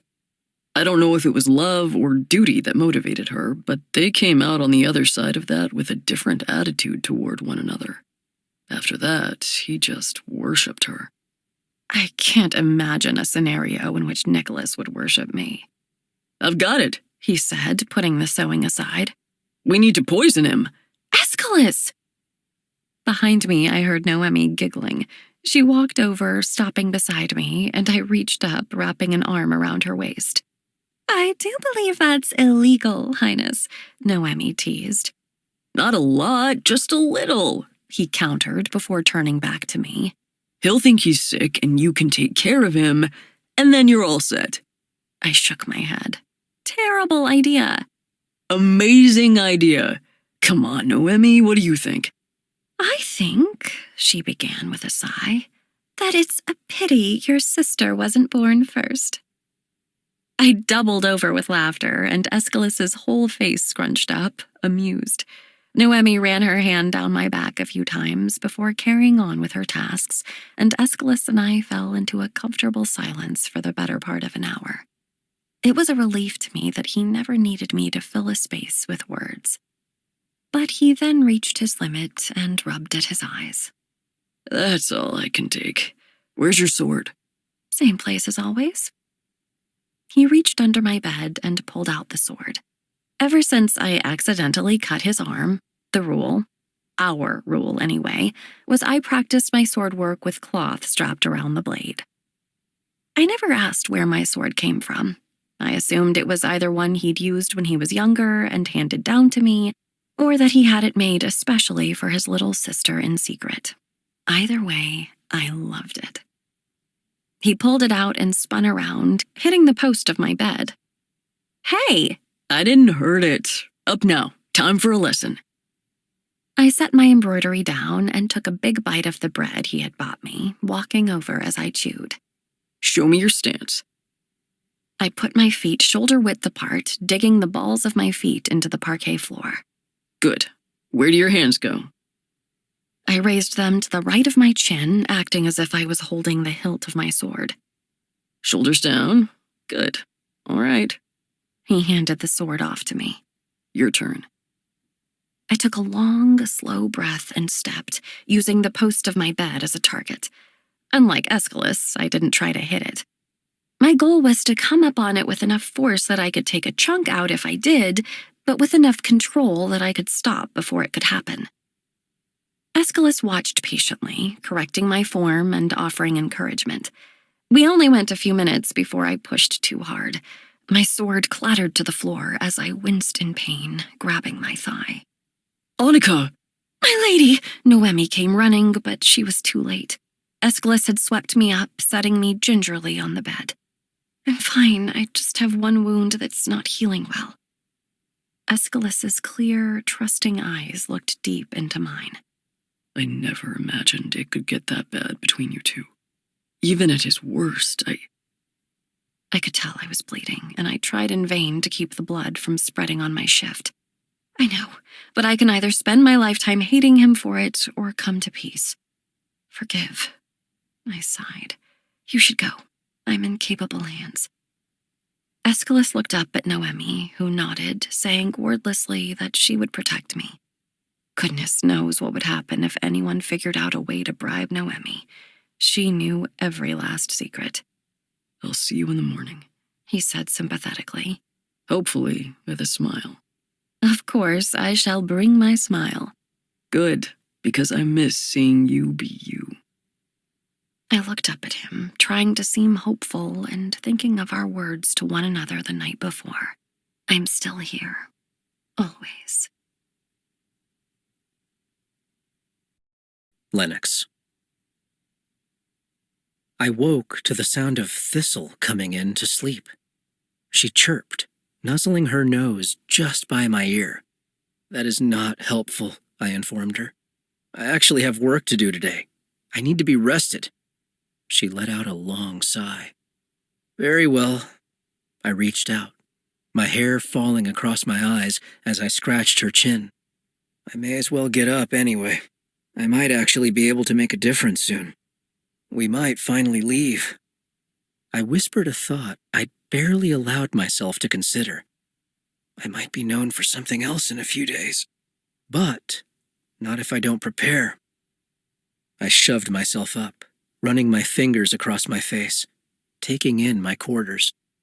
There wasn't much in the space that I could call my own anymore. A few vestiges from my years raised as a merchant's son, the years before Kawan showed up at our door. A bow with its quiver of arrows rested against the corner beside a guitar that had long since lost its strings. On my rarely used desk, A few books about navigating the stars sat in a pile next to an oblique calligraphy pen for my now questionable handwriting. On the far corner of the desk sat the telescope my father had given me, the lens chipped on the edge from a time I'd dropped it. The rest was clothes in various stages of cleanliness. I told myself that my small life was worth fighting for, that there were bigger things waiting on the other side. The sky was still hazy out the small window, so I grabbed my cape and put it on over my clothes, picking up my sword as I headed to the arena. I saw the rest of my team coming around the side of the castle and told myself to pull it together. This was the beginning of everything. I've made sure everyone knows to excuse you from any other details you might have been assigned to today. It is imperative that I understand what each of you are capable of before we head out. So this morning, you will either face off against Inigo or me. At that, they all fidgeted, except for Blythe, who seemed to have expected something like this. But first, I want to explain why it's so important that you're all prepared for whatever comes. I swallowed. We're going into Kadir. We're stealing the Kadirian crown. Actually, no, I take that back. We're going to retrieve our crown, and we're bringing it back here. Inigo and Blythe exchanged a look, while Sherwin looked like he might faint. Griffin let out a wild laugh. I love it, he exclaimed. This could be suicide, Inigo said. I shrugged. Staying here, hidden away on the outskirts, is a death of a different kind. I don't know about you, but I'm tired of waiting. If we can pull this off, it will give everyone in this castle what food and clothes and recruits cannot. If we succeed, Kawan will have to see that we are ready to reclaim our kingdom. How exactly do you plan on getting to the crown? Blythe asked. Getting into Dahrain alone might be impossible. I shook my head. Difficult, probably, but not impossible. It's happened twice. She stood her ground, unconvinced. Even if the old maps could guide us there, and even if we can somehow get into their palace, there's no way the actual crown would be on display. It's certainly under guard. It might take days to find it. We're going to sneak in. There are some untouched clothes in storage. We're going to get the best of what's left and turn ourselves into subjects. We're going to set up camp somewhere in Dahrain, get into the palace, and establish our watch. Royals are lazy creatures with predictable habits. It won't take too long to find out where they'd keep their valuables. The danger comes in the guards. Who knows how many there might be? I can take around 4 at a time. And Inigo, you could probably handle about the same. He nodded. So I need to see how well the rest of you respond to pressure. I need to know that we can succeed. It's bold, Griffin said. That's not the right word, Inigo countered. Blythe sighed. One problem. The women's clothes don't go into storage. They go to your mother's wardrobe. I've already considered this. Tonight, while everyone is eating dinner, I'll get into her room. Couldn't we just ask? Sherwin offered. No, Inigo said. If we've already been set up to fail, we can't ask for permission. We'll have to take everything we need, and then some. If we succeed, they won't be able to say anything about it. If we don't... He looked at me, and I shook my head. We're not going to fail. We're going to be patient and careful, and we're coming back with a crown in our hands. Blythe kicked off the planks of the arena. All right, let's get to work then. She took the sword out of Andre's hand and made her way to the middle of the field. I'll go with her. You can take Sherwin, Inigo offered, then lowered his voice. Start slow. Give him a chance to build some confidence. He's got potential, but he responds better to encouragement than shouting. I took that in. Thank you. Inigo stepped back at the words, almost as if they could burn him. He swallowed, straightening himself up. You're welcome. He went off to Blythe. Andre and Griffin paired up to practice, and Sherwin stepped in front of me. I could see the panic in his eyes. On the one hand, it would have been foolish for him to not fear me, but on the other, it was not reassuring that fear read so easily on his face. I followed Inigo's instructions, not pointing it out. After about 15 minutes, Sherwin's moves started to become surer. His lunges sharpened, and his response time shrank. The focus of his eyes shifted, and he started looking like a soldier. I pushed harder, and he responded, moving more aggressively. It was promising. But after a moment, I saw him looking over my shoulder, and I finally backed down, turning to see the fuss. Inigo and Blythe were moving fast, swords clanking in time. They sparred smoothly, seeing one another's moves a second before they happened. So well matched, it looked like a dance.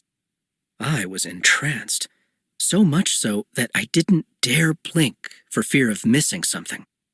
After another well-placed hit, Inigo raised his left arm, and Blythe pulled back just as she was winding up to strike again, lowering her sword. Behind me, Griffin and Andre were clapping, and Sherwin quickly joined in. Blythe and Inigo looked over at their adoring crowd, smiling at the acknowledgement. "Excellent work, Blythe," I said. She ducked her head quickly, sweeping a lock of hair behind her ear, saying nothing in return.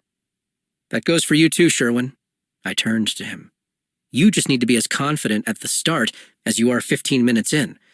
Trust yourself from the off. You can do this." He nodded. "Yes, sir." "Griffin, you ready to suffer?" I called. He held his arms out as if he were embracing the world, that smirk ever present on his lips. "At your service."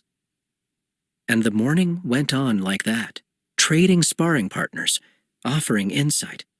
By the time lunch came, I was convinced more than ever that Kawan was a fool. One, he had so much at his disposal, and he failed to use it. And two, he'd accidentally handed it over to me. Annika. As much as I'd have preferred to stay in my room, it was Wednesday, and I knew that Father would be teaching Aeschylus. I hated missing a lesson. Just as I reached the library doors, Rhett walked out on his way to deliver some books. His smile had returned, and he looked perfectly at ease. I couldn't help but think, that boy kissed me. There was something about this fact that left me stunned. He'd worked so hard for his place in the palace. The position, the comfort. People would fight for what he had. And he was more than willing to throw it all away for me. It was the kind of thing I read in my books, the kind of thing that made people fall. So why? Why wasn't I prepared to abandon everything for him? If he loved me like he said, it would be more of a waste to stay than go. Your Highness? Rhett greeted me with a rare bow as the wide door shut behind him. Shall I prepare the horses? His tone was playful, but the desire for an answer could be heard behind the joke. Not just yet. Not yet, but soon. I giggled at his confidence. You think you know me so well. He straightened, shifting his books to his opposite hand. You doubt me? I know you prefer picking small locks to big ones, and you have a strange affection for cinnamon. Your favorite color, for some bizarre reason, is white, and you don't mind rain, but hate the cold. He paused, shaking his head and making me smile even more. What else? You prefer evenings to mornings. You tend to put others before yourself. If you could spend the entirety of your day in a sunny patch of grass with a book, you would. Particularly that patch out in the far side of the garden. I put my hand over my heart. I do love it there. The pretty flowers and that smooth, round stone in the ground. He nodded. I know. I know everything about you, and I know that you both want and deserve more than that, he said, flicking his chin at the library door before carrying on his way. Confused by his words, I went inside. Sure enough, I could see over the low rows of shelves near the front that Father and Aeschylus were at their usual table, but, surprisingly, Nicholas was there as well. You deserve more than that. Well, yes, I supposed I did. You're late, Father said briskly. Today's lesson is for the lot of you. You're the next generation of leaders for Kadir. How could you be late? I wanted to correct him, to tell him that he'd never formally invited me to these lessons in the first place, and I only came because Aeschylus started dragging me along, that I stayed because I loved it. My apologies, Your Majesty. I am most ready now, I said, taking my seat. I could tell he was not in the mood for pleasantries today. Before him were several books. The largest one lay open, showing a map of the entire continent. There were the hard lines of the borders, the pretty strings of rivers lacing across them or sometimes defining them. To the north, across a small sea, sat a lump of land we owned, simply titled The Island. Mountain ranges, oceans, vast plains, all very typical. But there were 2 words on this map that sent literal chills up my spine. The label that defined the space beyond the edges of Stratfell, Roshmar, and even Dukan: unclaimed land.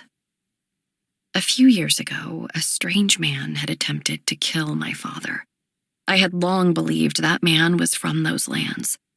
I also thought that if my mother was alive, she was somewhere out there. Distance-wise, it wasn't impossible to get to. A capable man could probably ride through in a day and a half. But there was the issue of a forest so thick and threatening I'd never heard a single account of anyone crossing it.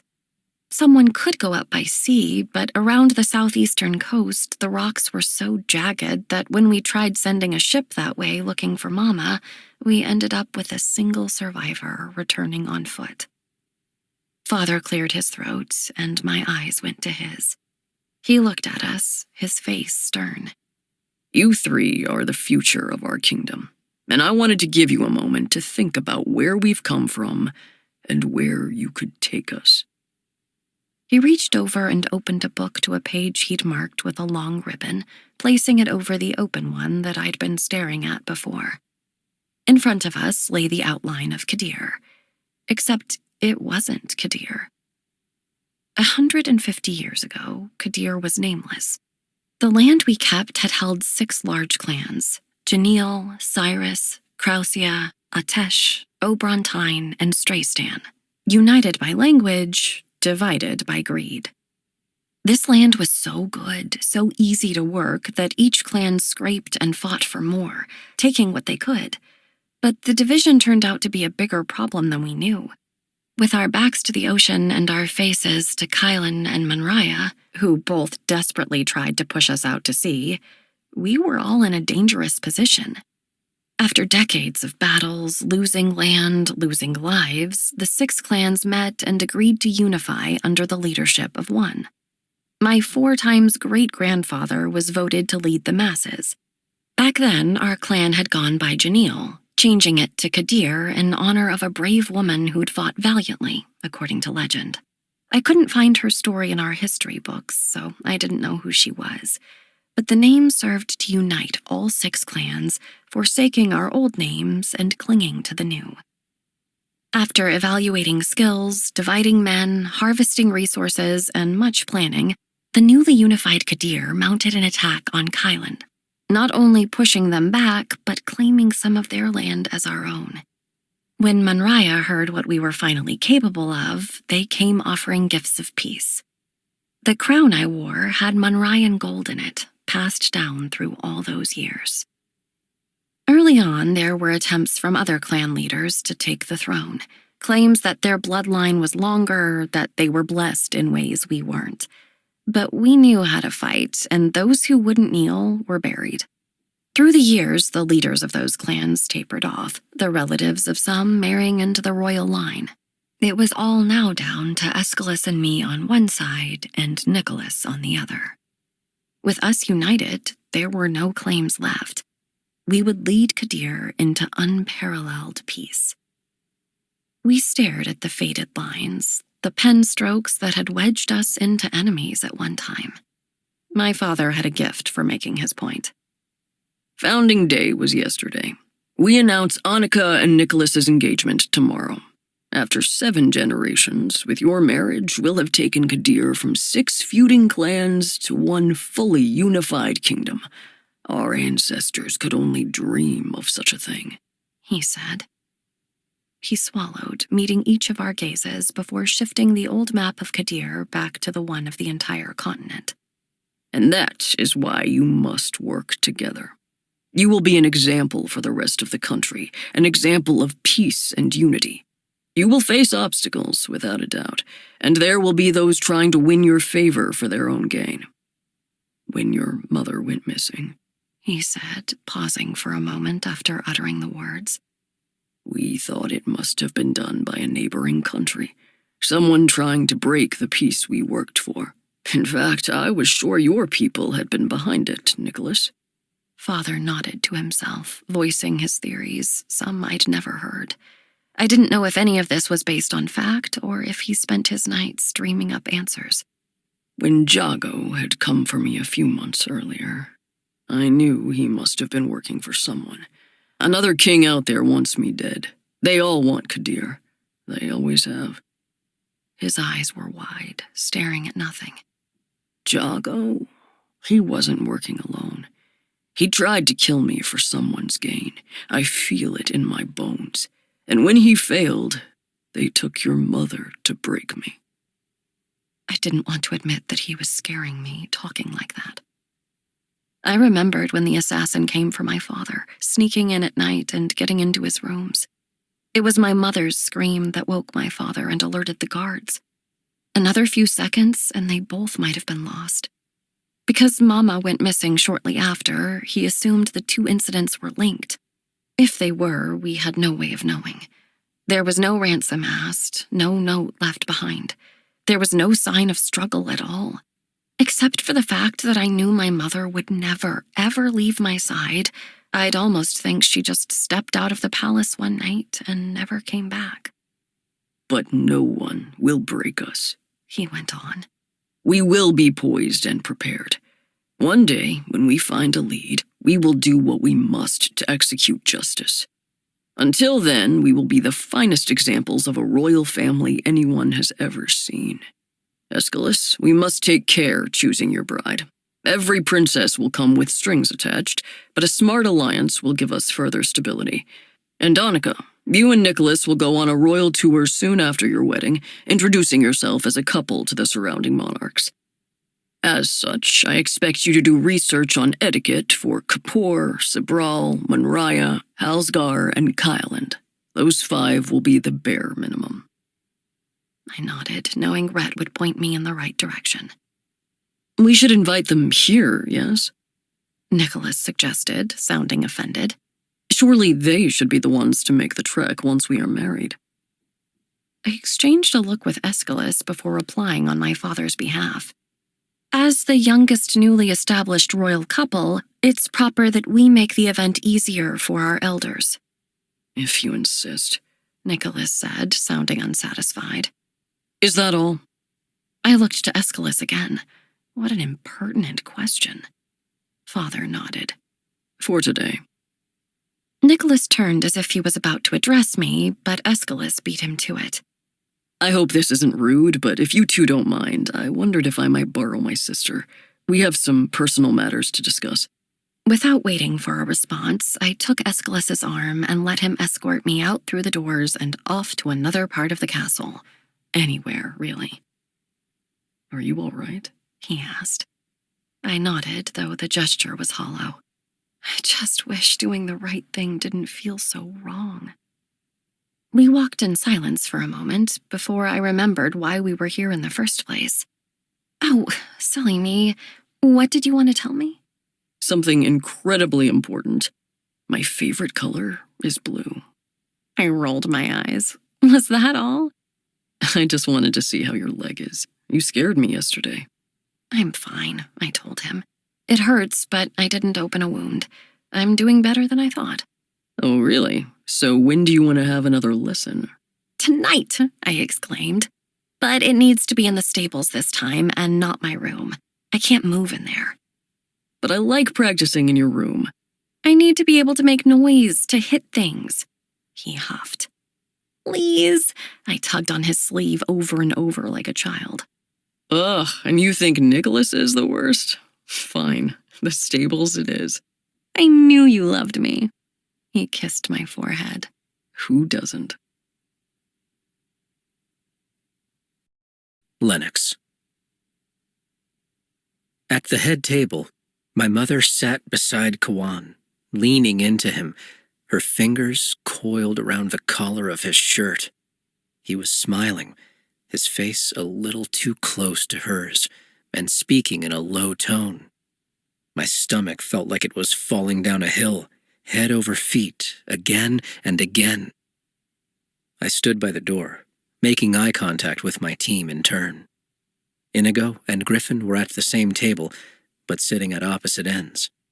Kinton, the boy who ran into the mess hall yelling when Aldrich returned, was curious about my commission and had cornered Andre, asking questions, which worked well for the situation tonight. Sherwin was alone at a table, and given that I'd had absolutely no idea who he was before yesterday, I had to believe that he ate alone often. Blythe was at a table with some girls, most of whom I knew by sight, but not by name. The plan was simple. I was going to go up to my mother's quarters to steal a dress. If, for some reason, she or Kawan got up from the table, Griffin and Inigo were going to launch into a fight. Kawan wasn't going to stop two people who were assigned to help me from injuring each other, so he'd let it drag out and would surely stay to watch. If that wasn't enough, Blythe had also secured someone to fight with her.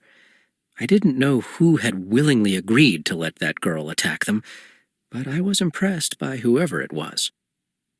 Kawan and my mother were still eating, so I ran to the third floor, crossing only a handful of stragglers as they headed down to dinner. It was almost too perfect. I pushed my mother's door open, finding it empty, as predicted. Every time I went to her quarters, it felt like stepping into a distorted memory. Once, this space held 3 people. The corner where my bed had been was now home to a vanity. The decor was distinctly feminine now, all traces of my father erased. For a second, I had to stop and take a shaky breath. How had she let him go so easily? How could she live in luxury while the rest of us worked and trained for war? How could she let Kawan treat her only son the way he did? And after those thoughts crept in, a dozen more did. Why did I have to do Kawan's dirty work? Why was nothing ever good enough for him? Why was I assigned such a grim existence? I hated everything. I hated this castle. I hated fate. I hated myself. But after that moment of weakness, I resurrected the sure and steady walls I kept around my heart. It was much safer here with them in place. Her wardrobe was in the back corner of the room, and I moved over there, making sure to disturb nothing along the way. It was only once I opened the doors that I realized I'd made a terrible mistake. I knew nothing about what looked fashionable on a lady, and if we were going to be there for multiple days, should I take more than one dress? Was my inability to pick out a proper dress going to be our undoing? I swallowed hard, staring. Blythe had blonde hair. Yellow looked nice with blue, or green, right? I pulled one of each color, rolling them into a ball and shoving them into the bag over my shoulder. I checked the wardrobe again, making sure nothing looked out of place, and closed the doors. I crept into the hallway, hurrying down the rickety stairs, nearly falling after I stepped on a loose stone. In my room, Thistle was there, waiting for me. She sat proudly at the foot of my bed, a dead mouse by her feet. She must have known I was stressed. Somehow, whenever I was, Thistle would show up with food. She poked her nose down to it and looked up at me. Sighing, I walked over and picked it up. "Thank you," I said. I pocketed the mouse because I just couldn't bear to have her think I'd reject it. I scratched at her head. "You're a good girl. Look, don't touch this," I said, pointing to the bag. "If these get messed up, I'm in serious trouble." I shoved the whole thing under my bed, hoping nothing got ruined in the process. "Not that it matters," I said. "Getting in trouble for this is the same as getting in it for anything else, and I know better than to care by now." I reached up, scratching her head again. "Don't think that I care about you either," I warned. "I don't." She kept staring at me. "I mean it." She yipped at me before bounding back out the window, off to feed herself. Sighing, I left, running back toward the mess hall. I stopped on an upper landing to throw the mouse out the window, wiping my hand on my pant leg before I entered the hall. I glanced quickly at Sherwin, who was still alone. Blythe met my eyes and quickly turned away, and Andre was now at the same table as Griffin and Inigo. I walked up to Inigo, leaning down to whisper in his ear. "It's done, but is there a chance you know anything about women's clothes?" He swallowed his food and looked up at me wide-eyed. "You're joking. I wish I was." At that, he threw his head back, laughing wildly. It was a rare sound. A lone chuckle? Maybe. But extended, unguarded laughter wasn't something that happened in the castle often, if ever. It was infectious, and I found myself smiling. I looked over my shoulder, and Blythe was staring at us, smiling too. It was strange. For a moment, the castle didn't feel so dark. Annika. Noemi crawled from under my skirt, her hair a bit of a mess once she was out. "Will that do?" I took a few steps. "Yes, you brilliant girl. Thank you again." She stood up, smiling to herself. The belt had been her idea, design, and handiwork. Made to go under my voluminous skirts, I could attach my sword beneath them without anyone being the wiser. "Now, how long will you be away?" she asked. "And what should I say if someone comes by?" The question gave me pause. It was unlikely that anyone would need me at this hour, but if they did, I was engaged now. Sneaking around the castle wasn't appropriate anymore. I don't even know, Noemi. I hadn't thought. I was so looking forward to this, but now I wonder if I shouldn't go. Noemi took my hand, pulling me back into the moment. "No, my lady. Just take me with you. If anyone asks, you were feeling melancholy and needed a walk around the grounds. And naturally, I went as your chaperone," she added in mock seriousness, which made me laugh. "Are you sure you want to make yourself an accomplice to my crimes?" "Oh, my lady, I think I already am." I laughed, squeezing her hand. "I suppose you are, aren't you? Not a thing happens in my life that you don't know about. When are you going to have an adventure, Noemi? I need some secrets from you." We moved from the room, hand in hand, making our way to the stairs. She smiled. "I think yours will have to be enough for the both of us," she said, dodging the question. "I hope you know that your secrets are all safe with me." I sighed. "If I told you I was running away, would you judge me?" She swallowed. "I desperately hope that you aren't, but no, I wouldn't judge. And if you are, please give me warning." "I would. It was a joke," I claimed. "I need to find a better way to make light of my fears. I'm scared of being a bride." Her face fell. "Come, let's go and enjoy ourselves, if only for an evening." We pulled up the hoods of our capes as we made our way down the stairs. I could hear Noemi's light steps shadowing mine, and that sound in itself was a comfort. I reached back, taking her hand again as we walked across the courtyard. "Will you make me a promise, Noemi?" "Anything," she vowed. "I don't want you to stay my maid forever. I want you to marry when you're ready. I wasn't kidding about you having your own adventures, but please don't leave me anytime soon." "Never, my lady. There is no other place in the world that could have a claim on my heart." Noemi's voice was bleeding with sincerity, and selfishly, it settled my heart to know I wouldn't be left alone. We entered the stables and found the boys talking with their heads together at the back. Aeschylus stood, leaning toward Rhett, his posture relaxed and his smile easy. Rhett, too, looked at ease as he passed a coin to Grayson, the young stable boy, paying him to run off and find another task for an hour or so. It was Rhett who saw us first, and there was no denying the spark that came to his eye. Had it always been there? Maybe I'd mistaken his happiness at seeing me for simple charm. It was strange to think that all that light in his gaze belonged to me. Why, Noemi, are you finally ready to learn how to wield a sword? Aeschylus asked, his smile growing brighter. No, Your Highness, she said sweetly. I'm simply here as my lady's alibi. He laughed and shook his head. I don't think so. I think you're here for a lesson. Here, you can use mine, he said, escorting her to an open stall. Just please don't cut me like my clumsy sister did. Rhett came to stand beside me.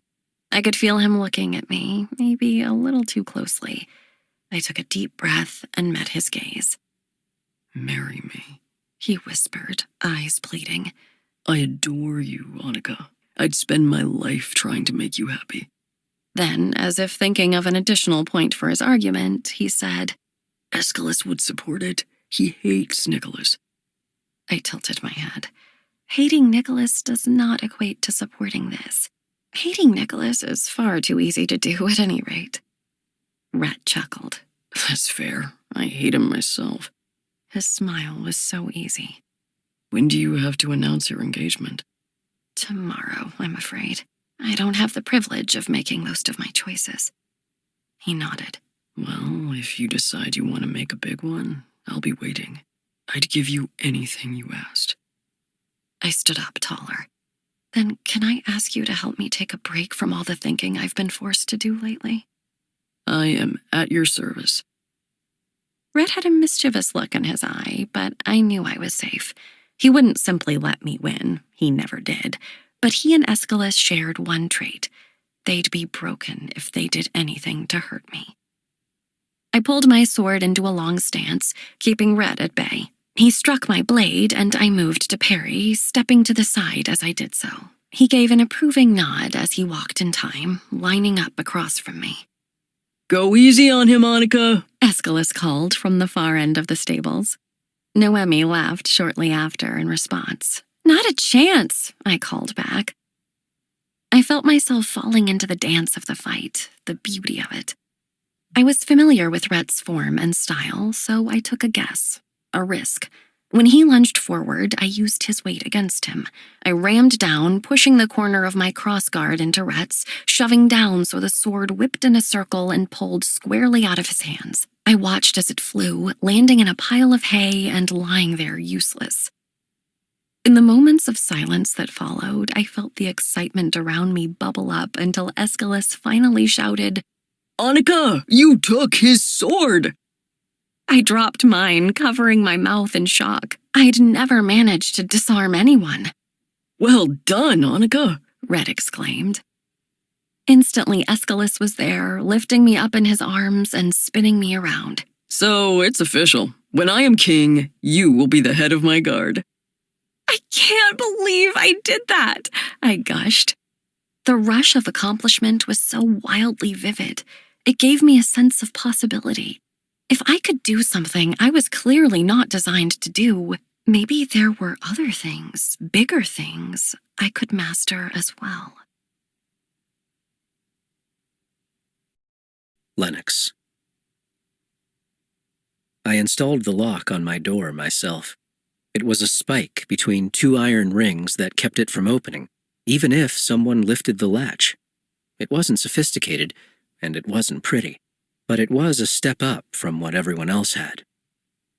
I stayed there, door locked, waiting for everyone to show up. I thought through what the next few days would look like. I'd start packing tonight. The maps we had were old, and very few of us had been bold enough to go too far west before. But we could make it to Darrain, or, as it had been renamed, Kadir if we just kept our wits about us. I didn't have much information about Kadir. I knew there was a king, and I knew he had a grand palace that should be Kawan's. I knew, based on the few maps we still had, that it was the largest country on the continent. I knew that it was his people who took everything from mine. A knock sounded at the door, and I pulled the latch, watching Inigo, Sherwin, Andre, Griffin, and Blythe pour into my room. "I'm sorry I laughed at you," Inigo said right away, "but you have to admit, it's funny." I sighed. "I do. You have clothes for me?" "Yes," Griffin said. "Everything's already packed. We thought that might be smarter than dragging it all down here." I nodded. Good thinking. "And, Blythe," I started, scratching at my head as I went down to pull the bag from under the bed. "I hope these will work." She reached in, pulling out dresses, holding them up against herself. "This should be fine."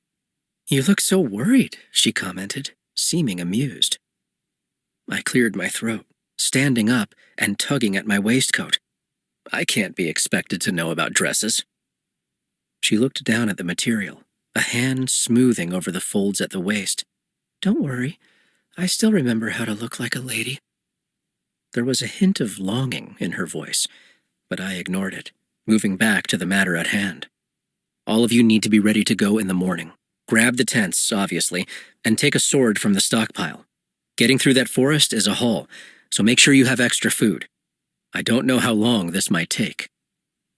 I swallowed, broaching a subject I wished I could avoid. "I know you all already understand that this mission is dangerous. If for some reason one of us is captured, don't give the enemy an opportunity to get information out of you. Better to die than betray the entire army. If you don't think you can handle that, tell me now." Sherwin took a shaky breath, but then drew himself up to his full height. And, short as he was, it was reassuring. Andre was giving a quiet but reassuring smile, and Griffin's eyes looked glassy, but he was nodding his head all the same. Inigo shrugged, as if this were nothing. Blythe, arms still embracing the dress in front of her, cocked her head. "I already told you, I don't fail." I worked to suppress a smile. "Very well," I addressed the group. "Go sleep. I'll meet you at the stable after breakfast." "Shoo!" Griffin said, swatting at something outside the window. "Sorry, I think an animal was trying to get in. You should board this up." I peeked over, hoping Thistle was still hiding nearby. There was no way to explain her presence. "Thanks." I looked down. "See you all in the morning." After they were gone, I stared at the open window, waiting for her to come back. I swallowed, thinking that if I didn't return, Thistle might be the only one that cared. When the wind brushed against my face, it was warm, a warmth I'd never felt in my life, and something in the air smelled sweet, like baking apples. The landscape was unfamiliar, so I started turning, looking for a landmark I recognized. There was nothing. No mountain, no violent ocean, no decaying castle. Instead, there was tall grass, moving as if it were waving every time it got swept up in the breeze. The land rolled a few times, kissing the horizon in the beauty of a setting sun. It was so startlingly different from any sunset I'd ever seen, so I reached out to touch it. When I did, I saw that my fingers were leaving marks like ink on the sky. I was an oblique pen. So I stretched my hand up and I engraved my name across the sky. Lennox. There was more to my name, but we didn't use it anymore. I decided I didn't need it anyway. The sky was mine now. Satisfied, I lay back in the grass. It was so tall that it built a wall around me, and I stayed there, watching the sky grow darker. I lay there, smiling in the dark, unable to see anything. The air was still so warm. And then there was a hand caressing my cheek. Unlike the land, this touch felt familiar, like it had been with me all my life, but somehow not. "There you are," I breathed. "I am," a voice whispered back. "Stay," I pleaded. "It's lonely." There was no reply, only the same gentle stroke up my cheek and into my hair. It felt like I could truly rest, like I was both finally invisible and finally seen. It was such a relief that when I woke up and realized it wasn't real, my eyes welled. I didn't cry. I couldn't cry, but I wanted to. I sniffled, and at that, Thistle crept up, nuzzling my face. "When did you sneak in?" I asked. "I just had the best dream." She yipped. "No, you weren't there. But don't worry. When I finally get what belongs to me, I'll take you with me. I'm close. I'm so close." The sky was changing colors, so the sun was going to make an appearance soon. Thistle knew that, and she moved up to my pillow, resting her head by mine, sighing heavily as she settled into sleep. "Why do you come back?" I whispered. "Don't you know how dangerous it is to close your eyes near me? Everyone else knows." She was warming my side, and I looked out the window, watching the stars disappear. It wasn't the same peace as the hand in my dream, willingly reaching out to comfort me, but it was the best I could ever hope to have. So I accepted it. Soon, I'd put myself in a position where I wouldn't need comfort. Not comfort, not approval, not anything. And today was the first step. Annika. I woke up sore and thrilled. "No, Emmy?" I asked groggily, rolling off my stomach. I kept forgetting I could go back to sleeping on my side. "My lady? What's the time?" "Breakfast is just ending, but I've had a plate brought up." She gestured to the tray on the table near the unlit fireplace. "I thought you deserved some rest." "Oh, you angel, thank you." I stood, feeling the delicious ache in my legs and arms. Noemi brought over my robe, and I settled into it. Slouching in the chair, I hooked one foot on the edge of the cushion, letting crumbs fall down my dress and sleeves. Even this tiny freedom made me smile. I took another bite and sighed in delight. I sat up at the knock on the door. Noemi ran over and helped me sweep the crumbs from my face, pulling my hair neatly over one shoulder as she went. She patted at her own hair as she opened the door. "The Duke of Canis, Your Highness," she announced, letting Nicholas in the room. "Oh," he said, seeing me there in my dressing robe. I can come back." "Not at all. Is there something you needed?" "Yes, I've chosen this waistcoat for today," he said, gesturing to the pale blue fabric. "You would like to match, yes?" I looked at him, wishing something in my heart would wake up. "Noemi, do I have something that would work with this?" I asked, but she was already crossing the floor to the wardrobe. "I think we have a few that would do nicely," she said, pulling out 2 light blue gowns. Before I could speak, Nicholas did. "The one on the left," he said. "Very nice. I shall see you before the announcement." I forced a dutiful smile onto my face. "I'll meet you in the grand hallway by the balcony beforehand. I'm sure we're simply waving to the crowds." He nodded. "Very well. See you then." He went as quickly as he'd come, and it only took those few minutes for me to see the appeal of running off with a boy from the library. Rhett would let me choose my own clothes. Rhett wouldn't care how I wore my hair. Rhett would not only let me carry a sword, but would also smile when I knocked his from his hand. As I stood there, it got harder to swallow. I hated this feeling, the sensation that the room was closing in. I knew it was shamefully selfish to get claustrophobic in a palace. but I couldn't help but think that I'd be able to breathe more freely in a cabin on the far edge of Kadir. But almost as soon as the thought crossed my mind, I pictured my brother's face. It was so very tempting. But for Aeschylus's sake, I was positive I'd stay. Lennox. Thistle was on my heels. She seemed a bit on edge, awake when she ought to be asleep. She did that sometimes when a storm was coming, sensing things in the air that I could not. But despite her uneasiness, the weather seemed strikingly calm. The sun was even shining through the wispy clouds. All the same, she refused to leave my side as I marched up the crest toward the graveyard. By all means, we never should have gotten my father's body back. I didn't like to think of the strange green color of his skin, or the look in Kawan's eyes that was eerily similar to joy when he saw my father in 2 pieces.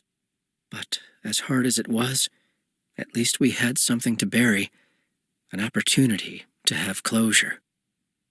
Not everyone was afforded such a luxury.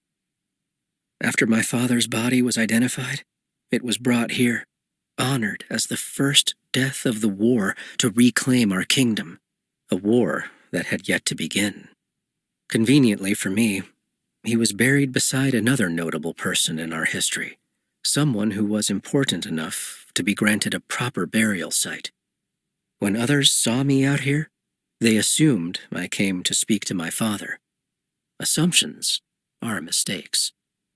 "I'm being sent on a commission," I said. "I get soldiers of my own and everything. I think it will please you to know that I shouldn't have to kill anyone." I wiped under my nose. I could be wrong about that. "If someone catches me, I might have to," I said, as if it were all too ordinary. "Did your mother love you?" I asked, apropos of nothing. I figured she must have. People with good mothers always have a look about them. I don't know if my mother ever cared about me. Not really. There was a time, back when Father was alive, I could have talked myself into believing it, but not anymore. I feel like I'm one more tool in her arsenal to keep Kawan all to herself, to be queen when he eventually sets up his new kingdom. The wind whipped up my hair, and it stuck to my forehead. "Don't worry. When we invade, I intend to let the commoners live. You might not think it, but I can be merciful." I sighed, walking in a circle. I know that's hard to believe after everything I've done. You could certainly attest to how heartless I am. I stared at the headstone. There was no name on it. That seemed fair. If we were forgotten, she could be too. Anyway, I thought you'd like to hear of my new assignment. I'll come back to see you once it's done.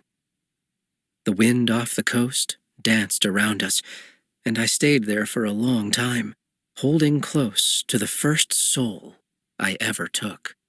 I wondered if there was another world, a place where people looked down. If so, was my father there, and bothered that I bypassed his company for another? I couldn't explain why my chest tugged me 6 steps to the right of his grave. I hoped that if they were in the other world, a world where I assumed there were no questions and endless answers, that he understood. Thistle ducked into some tall brush, giving me a clue that someone was near. "Lennox?" I turned to find Inigo walking up the path. "Is something wrong?" "Sorry.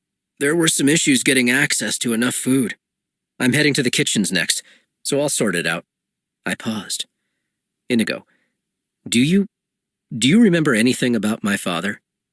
Inigo's eyes were startled. "It's not as if I've forgotten him," I said quickly. "It's just that I don't know what anyone else's impression of him was." He nodded. "I remember he was decisive, like you. He always sounded smart. If someone had a question, he knew something about it. Maybe he didn't have the whole answer, but he never left a conversation without offering a piece of insight.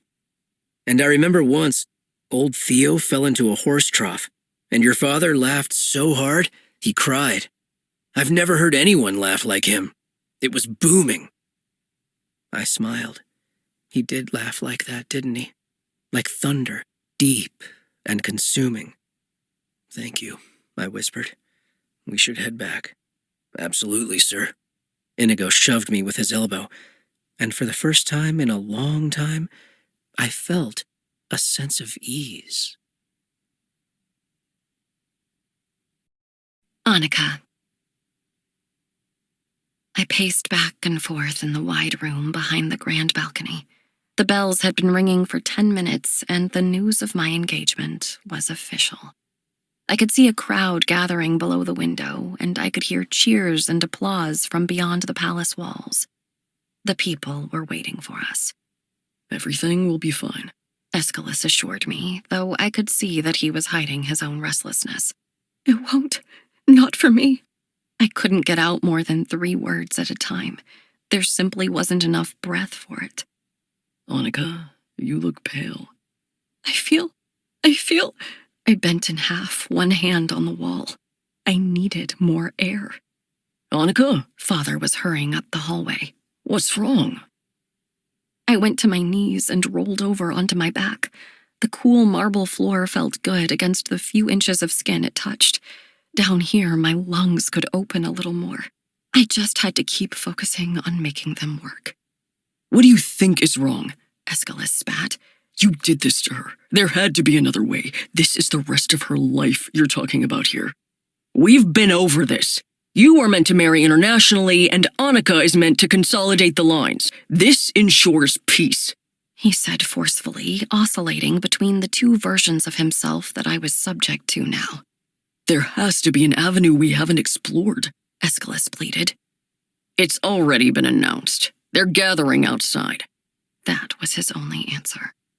I started counting. 5 seconds in, 5 seconds out. I could do this. This is possible. Aeschylus, help. I put my arms up and he gently pulled me upright.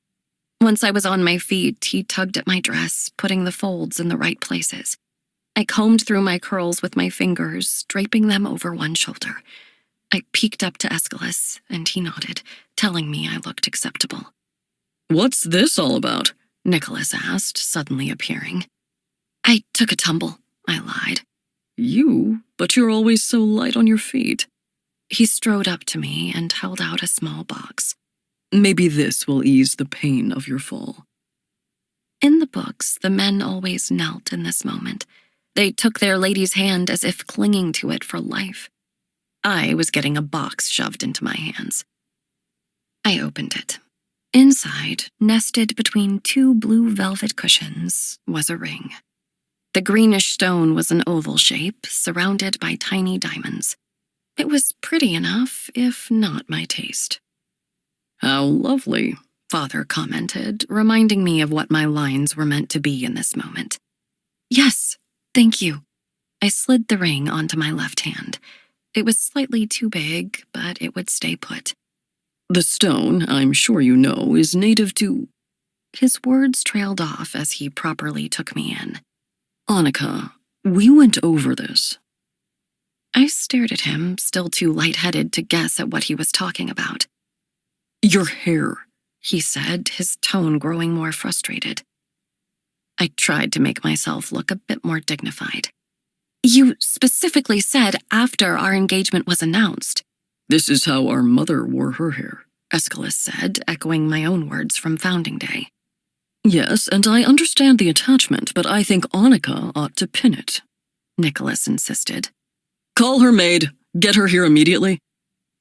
Aeschylus stood up straight, his voice dropping into a low and firm register I'd never heard him use before. Sir, you forget your rank. You don't instruct me to do anything. Furthermore, Her Royal Highness's maid is a trusted servant, and we will not rip her from her work to appease your whims. And finally, if you told Annika that this demand stood for after your engagement was announced, she's well within reason to want to show herself to her people a final time in the way she prefers. Aeschylus was pushing breaths aggressively through his nose. I realize that you think marrying into this family was our only choice, he continued. But I assure you, it is not. Annika has had several princes ask for her hand, and we've denied them because we hoped joining lines would bring peace. If you bring her misery, this can be undone in a heartbeat." Nicholas looked to father, whose fearful eyes betrayed him. "I think not," Nicholas said finally. There was nothing menacing in his tone, simply an understanding of the facts. "But if it will smooth over the process, I will concede on this point for today so that we can move forward. Don't want to keep the people waiting." Nicholas adjusted his cravat and reached for my hand. "Are you ready, my pet?" He'd called me that before.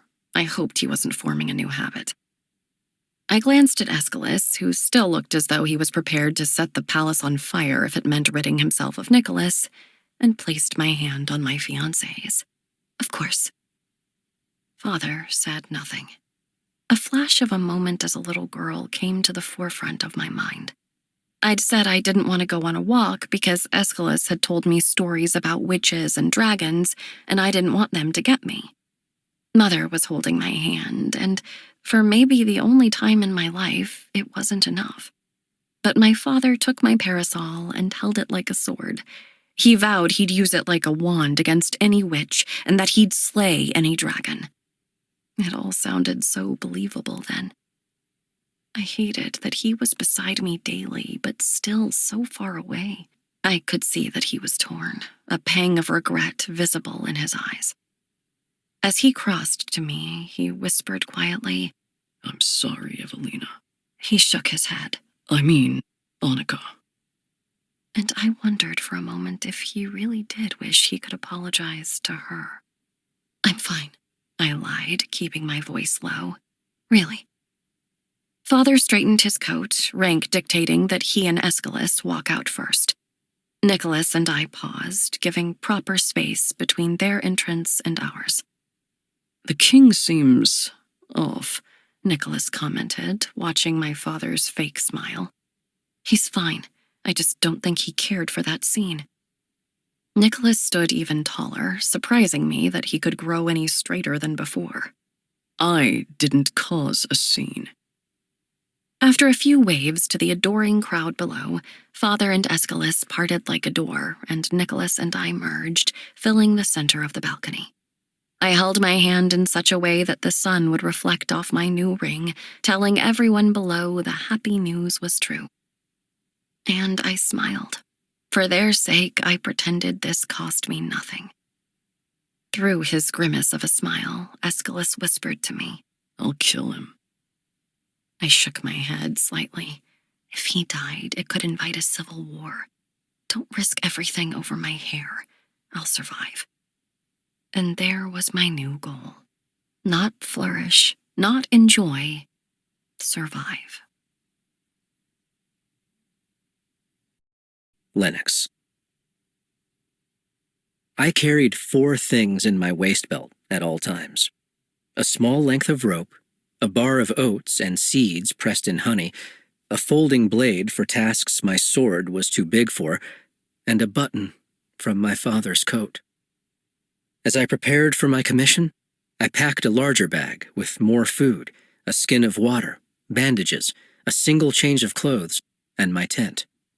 I slid my bow and arrows into a compartment attached to my saddle, but I didn't imagine I'd need to use them. I also took our outdated maps, hoping they'd at least get us close to the proper location. The one thing I wished I could pack was a calmer mind. Was this mission too ambitious? If I could pull this off, if I could prove we should have gone back to our kingdom by now, every loss I'd suffered since coming to Vossano would be worth it. Blythe showed up first. I hopped up on my horse, ready to go, and she did the same. Inigo is grabbing a spare sword, and Griffin is right behind me. Had to kiss his girl goodbye. Griffin has a girl? I asked in shock. She smiled. You know how I said I got someone to throw a fist at me if Griffin and Inigo weren't enough of a distraction last night? It was her, Rami. She was happy to do anything that might help Griffin. My horse moved beneath me as I sat there, dumbfounded. How long has that been going on? I asked. About a month, I think. She's one of that group that came about 5 months ago. Remember? I did.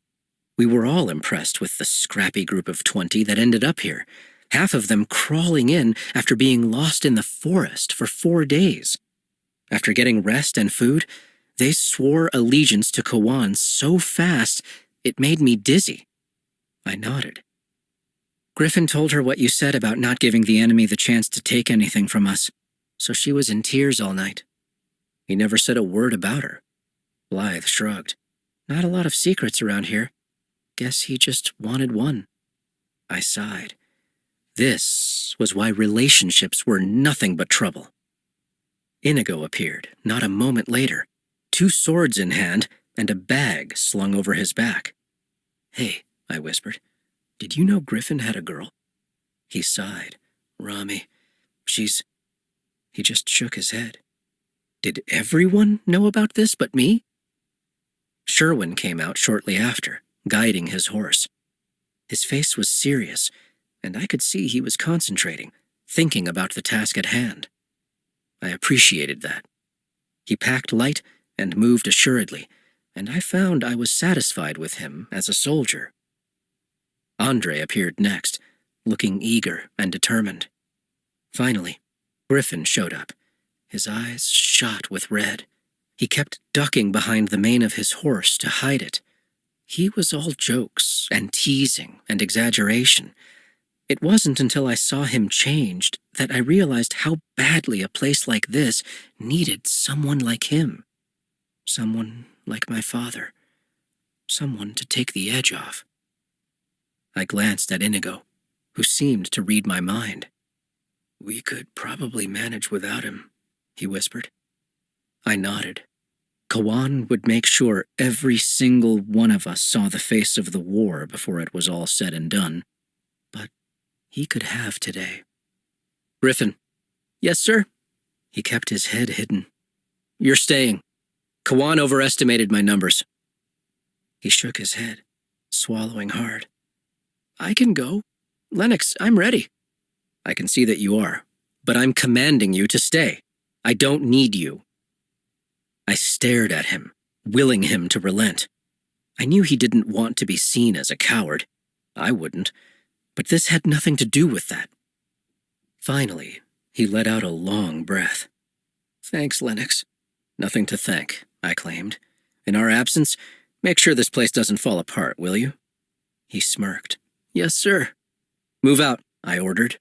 I set the pace, urging my horse to move fast. I wanted a good distance between me and the castle when Kawan found out I'd left behind one of his hand-chosen soldiers. And I needed to get closer to Darrain. It felt like I'd been trapped beneath water, and crossing that border would be taking a long breath. The hardest part of the trek came early. There was woodland on the farthest edge of the land, thick but manageable.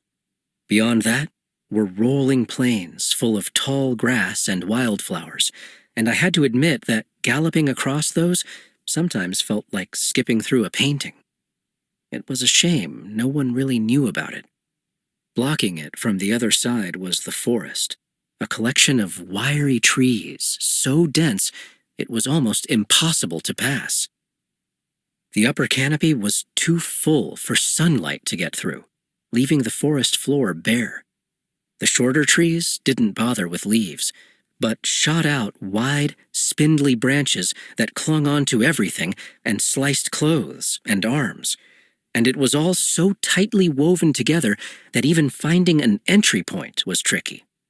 The only way to make it through was by tracing the little pieces of sky visible through the canopy. Very few could do that without getting horribly turned around. And since we only traveled this far west for commissions or seeking poor, needy recruits, we didn't have a worn path. Getting through the forest took us several hours, but thankfully we were through it before nightfall. I sighed in relief when we saw daybreak through the other end. The section of the continent we were currently inhabiting wasn't terrible. We had access to the sea, somewhat farmable lands, and a level of seclusion that I preferred. But as we made our way along the borders of the other established countries, I found myself aching for their beauty. There were wide, rolling fields and streams that made music as they ran over rocks on their way to the ocean. Whenever we found a road that led past a village, the children would chase our horses, laughing and waving. There were structures being built in some places, the lands still being parceled off and claimed. Walls to keep in, walls to keep out. We traveled as fast as we could, not stopping once. Aldrich had taken the cattle from northern Halskar, so I chose to arc low for good measure, going along the southern edge by Kadad, still sweeping along their border. By sunset, we had reached the boundaries of Munraya. The tree line had thinned since this map was made, but I could tell it was the same place. "Here," I said, checking that square of the map again, showing it to Inigo. "Oh, I can't read the words," he said quietly. I pulled it back for a second, not meaning to embarrass him. "You don't need the words. Look at the terrain. I think this forest is the one here, and that lake we passed was this one." He took the map, staring at the shapes of the trees and rocks, looking up and surveying what was around us and thinking of what we'd seen.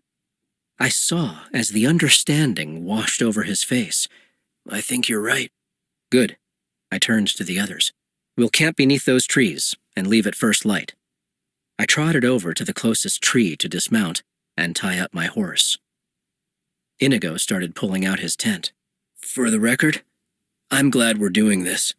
If we succeed, it could be the most important commission anyone's ever done." I scratched my horse behind his ears. "If we do it right, I agree. If we do it wrong, I don't even want to think about it." "Then don't. We have a good unit here. If we keep our heads down, follow the lead of others in the palace, we should be able to do this." "Let's hope so. But listen." I pulled him around the far side of my horse, speaking quietly. "If something happens to me, find a way to save the commission. Make something out of it. Even if I don't live to see it, I want to get Darrain back." It almost hurt to confess how badly I wanted it back. Wanting meant the possibility of losing, and I liked to keep a distance between that kind of pain and myself. "The team will follow you, probably better than they follow me." He swallowed. "I will, but nothing's going to happen to you," Inigo insisted. "You're too smart." I looked down, grinding the toe of my boot into the dirt. My father was smart, and he came back to Vossano in pieces. I don't think it would hurt Kawan too much to see me gone. So if that's part of his plan, you keep going. You push until we get our kingdom back. He gave me a quick nod and went to work, settling in for the night. I pulled my tent from my bag and started laying everything out from my sight. It was cool, but not so cold that we needed to make a fire. I heard footsteps approaching and looked over my shoulder to find Blythe walking my way. "Do you need something?" I asked. She looked back to make sure no one could hear her and asked, "Have you ever actually killed anyone?" It was so ridiculous, I almost laughed. "Blythe, how long have you been at Vossano?" "1.5 years. I came with the group from Rashmar after our crops failed." That was the biggest boost we'd had in ages. Rashmar wasn't blocked by that awful forest, but there were mountains to contend with. 1/3 of that crowd of people showed up with frostbite, and apparently they'd lost 12 or so along the trek. So then, you should know. 3 earlier this week.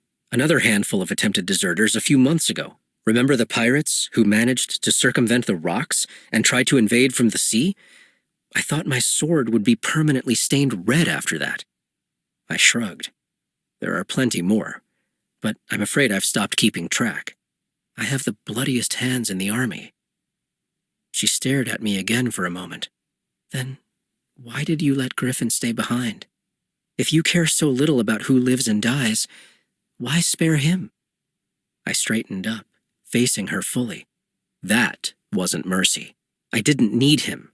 Furthermore, it will be a delight to come back and see how Kawan feels about me disobeying him. There's no loss to me. Something in her eyes shifted as she watched me. It was kind all the same, to care about two people in love. If you insist. I do.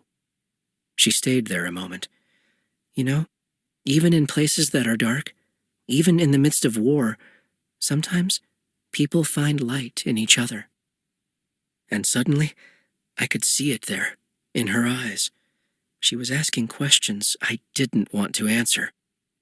I felt the icy hand of fear creeping up my spine. I'm going to assume the rush of the commission has gotten the better of you, and I will forget this conversation ever happened. She smiled, taking a step back. We'll see. I'd said I'd settle for being feared if I couldn't be known. I was wrong. I preferred being feared. Being known left you bare, and I was chilled to my bones at the thought of it happening to me.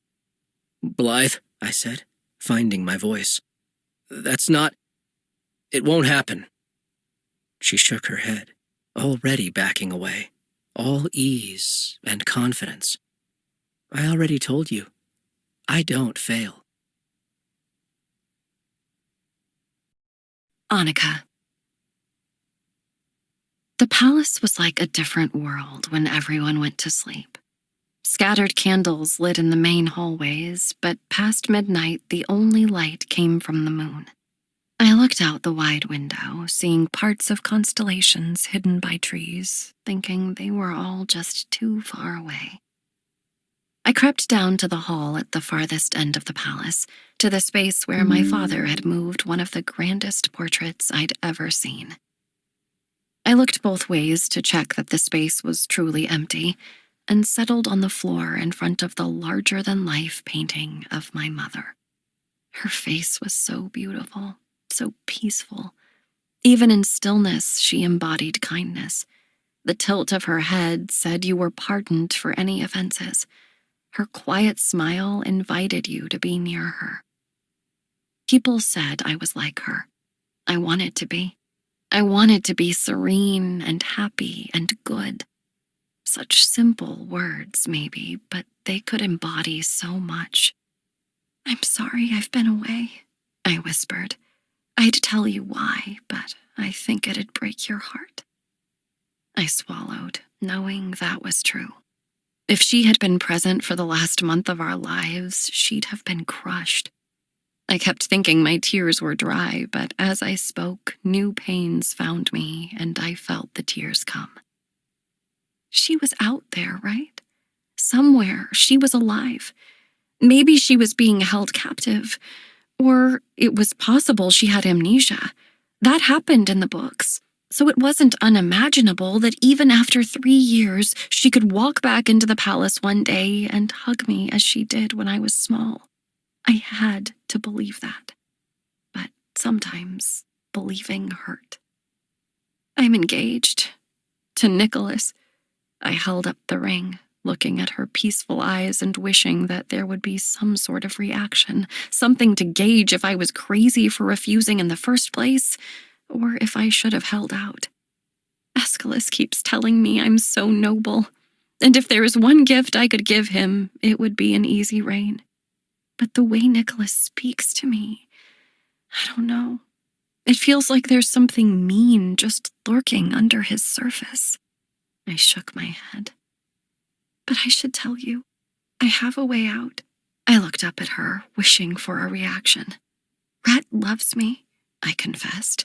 He wants me to run away with him. I think if you were here, you would approve. You gave him his position, so you must have seen something in him. And if anyone could provide for me, it's him. He'd sell the clothes off his back for me. I don't doubt it. The only problem is, I don't love him. Not like he loves me. And I've told him so, but he says he'd be happy so long as I was around. And that means something to me too, but I don't think that's enough to run away for. If it was magical, I'd go. Because isn't it all supposed to be magical? I asked. All the books say so. Even when things start out bad, you can feel it, Mother. You can tell that the prince sees the best in her, and she has hope for him, and once they get past the worst of it, they're making something so beautiful that someone has to write it down. I don't have that. Not with anyone. And maybe I never will, I said with a shrug. I suppose there are worse things. I wiped at my face. I wish you were here. I wish I still had someone who loved me the way you did. And there was the heart of all my pain. I was loved in some way or another by everyone around me, but no one loved me like her. I've decided something. Since it seems I must marry Nicholas, on the day of our wedding, I'm going to finally mark it in the books that you're dead. I stared into her eyes. Because I know that this is the first royal wedding here in ages, and I know that the word will spread. And I know, without a doubt, if you were out there and you knew I was getting married, you'd come back. So if you don't, I'll write it down, and that will be the end of it. I'll stop believing. I sniffled, hating that I needed to make it so final. But for my sanity, I had to. The wondering was worse than knowing. I won't stop coming to visit, though, I promised. I'll talk to you like you're here, no matter what. And I'll tell you everything, even the bad things. Just not all today. I love you, I whispered. I wish you would come back. I drew in a deep breath, rubbing my temples. I should go to sleep. We're riding out tomorrow. Father wants Nicholas and me to be seen by those in the country. Seeing as I rarely get to leave the grounds anymore, I'm taking the opportunity. I sighed. Help me figure this out. You could smooth over an argument with a smile. How did you do that? Teach me how. There has to be more of you in me than just my hair and eyes. I want your graciousness and I want your strength. I hope it's all in there somewhere. I stood and blew her a kiss. I love you. I won't forget you.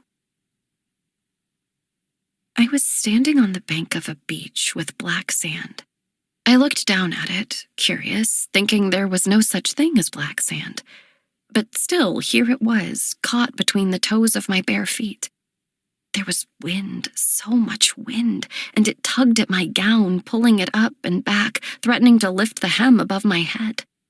I didn't know this place, and I was so alone. But I wasn't frightened. I reached up and my hair was down, floating out behind me. Free. Free. I stood there for a long time, watching the waves, focusing on the place where the sky meets sea. After a while, on the edge of the horizon, the stars started to move. They were converging with planets, coming together in one bright point, growing so bright it was more blinding than the sun. I covered my eyes, looking to the side, and when I turned my head, a shadow was standing there. He, for I was certain it was a he, stayed beside me. I waited for the brightness of all the stars to wash him from the beach. He was a shadow, for goodness sake. The light should wipe him away.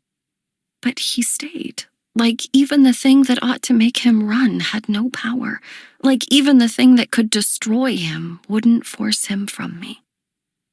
I studied this shape. He was a shadow, but a shadow of what? I took careful steps around him, looking for a break in the dark, for a source. There was nothing, only him. And he was still as I took him in. Who are you? There was no voice. I sensed he had no identity at all. And I sensed equally that he was curious about me, wanting to know my name, where I came from, and how I found the beach. I looked back at him, staring into the place where his eyes should be. I am nobody too, I said. I could feel his sorrow for me. He reached up and touched his shadowy fingers to my cheek. It was then that I felt how ice-like he was, how cold he was at his core. I stared at him, looking for a smile, for kind eyes, for anything that said he was a friend, not an enemy. There was nothing but ice. And I sat bolt upright in bed, gasping for air. "My lady?" Noemi asked, running from the fire she was setting. I'm fine, I insisted. Nightmare. At least, I think it was a nightmare. Shall I fetch you anything? Some water? I shook my head. No, sweet Noemi.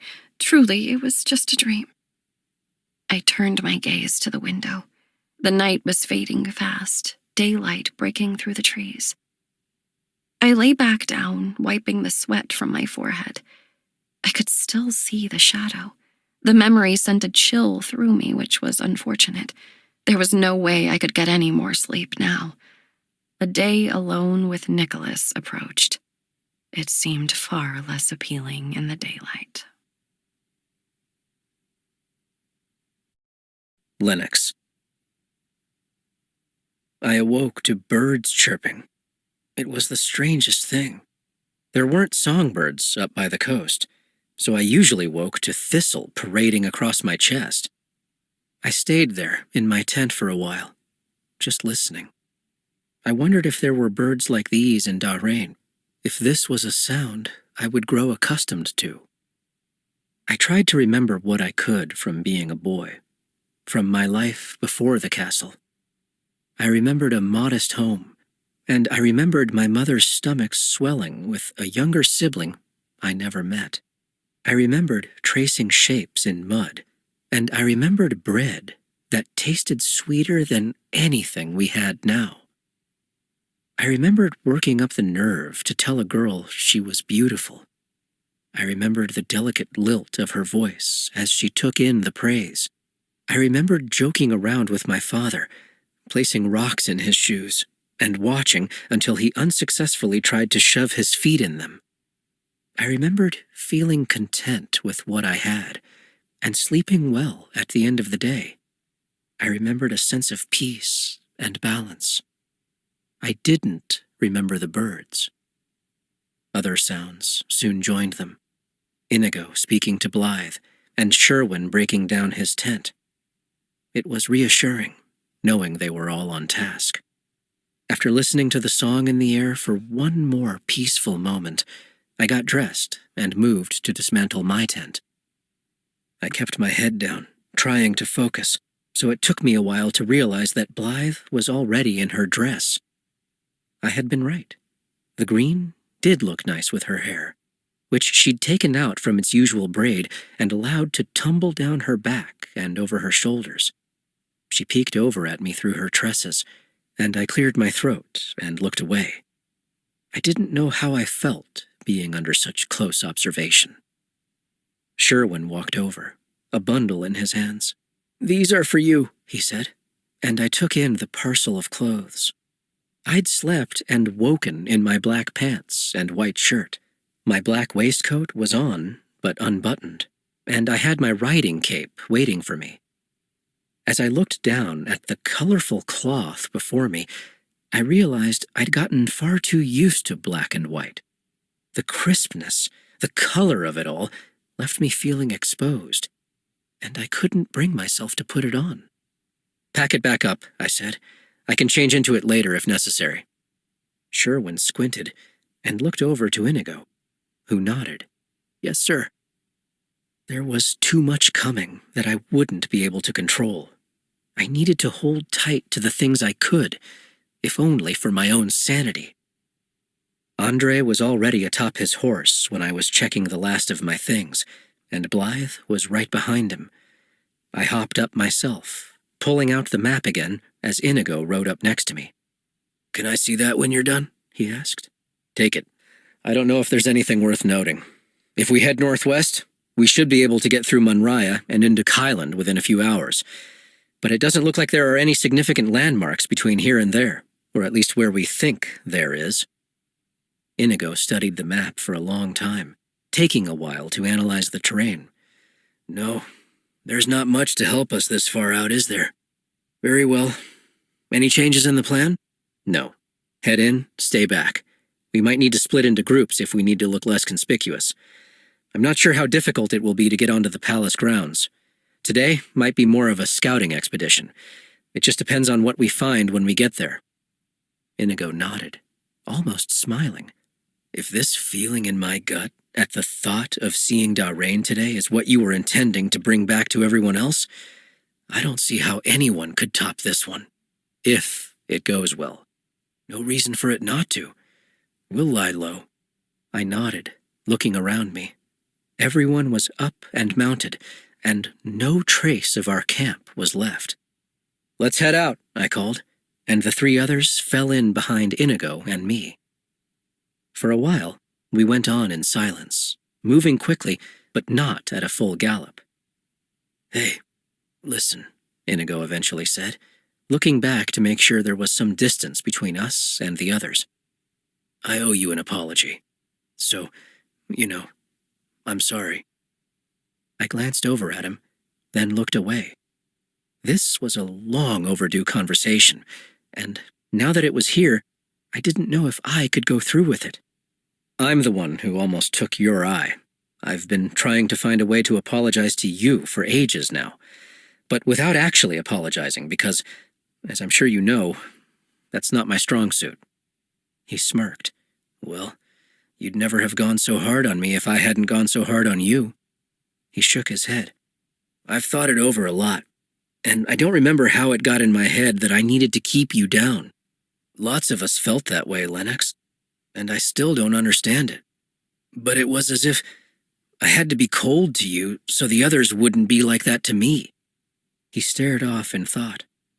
"I just feel like we should have been allies. We were, weren't we? And then we weren't. And then your dad died, and your defenses were down, and I just—" He swallowed hard. "I never stopped. And I don't know if I would have if you hadn't made it impossible for anyone to come up against you." I sighed. I certainly did that, didn't I? Sometimes I thought about that day, the day of my first kill. 16 years old, trying to get bigger and stronger in secret, and humiliated from Inigo's wrath earlier that day. When the opportunity came to change my life, I took it. I took it swiftly. There were few people willing to push me after that, but Inigo was one of them. After a very public sword fight where I came out victorious and he came out with a permanent scar, it was cemented. I was untouchable. "Well, for what it's worth, I get it," I told him. "I feel like I do the same thing now, especially with the new recruits. I have to be hard on them so they get tough." "You're not as hard on them as you think," Inigo insisted. "And what I was doing wasn't some sort of conditioning. I was trying to break you." I turned my gaze to the horizon. "You nearly did. I'm sorry."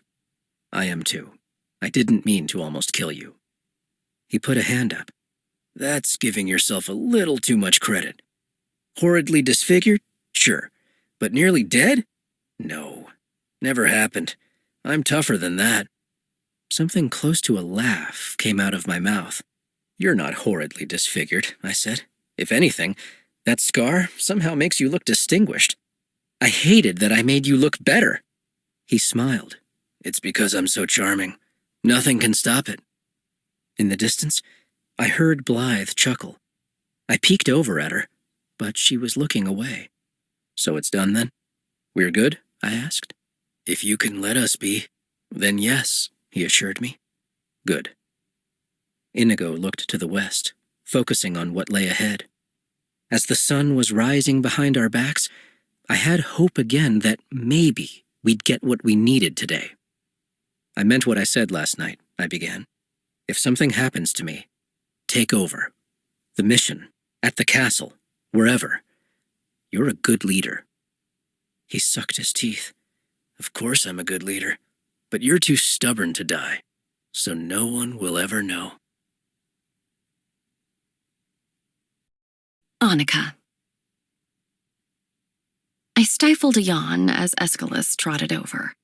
"Are we boring you, Your Highness?" He teased. "I didn't sleep well. Strange dreams. I think I'm just anxious about today."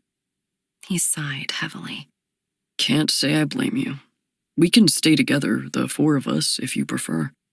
No, I hate to say it, but I don't think I can take Father's dark mood and Nicholas's sternness at the same time, I admitted. Besides, I have a favor to ask of my fiancé. I'm hoping he'll be amenable. Then I'll hope for that too. Ah, yes, he said, turning to the page who was approaching with his sword. Thank you, young man. Why do you get a sword? I muttered. I wish I could bring mine. I know. Here, I promise I'll come by your room tonight. And if you behave, we can take the binding off and you can properly chop at something. So long as it isn't me again. For the last time, it was an accident. And you hardly even bled. Tell that to my favorite shirt. Not even Noemi could fix it, and she can fix anything.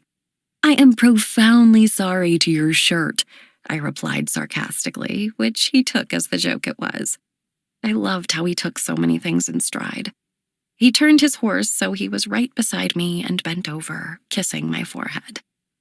My poor shirt has been long buried, but I shall update the headstone with that fine tribute.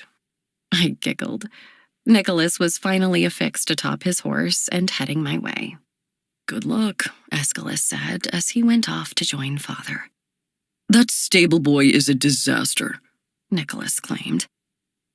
In the distance, Grayson, the young stable hand we paid to keep our practices secret, was picking up a brush and extra blanket from the ground, looking disheartened. He never looked like that. One would think a royal stable hand could properly tack up a horse. I had to redo the entire thing myself. Our stable hands were excellent, but leave it to Nicholas to invent standards above the needs of even a king.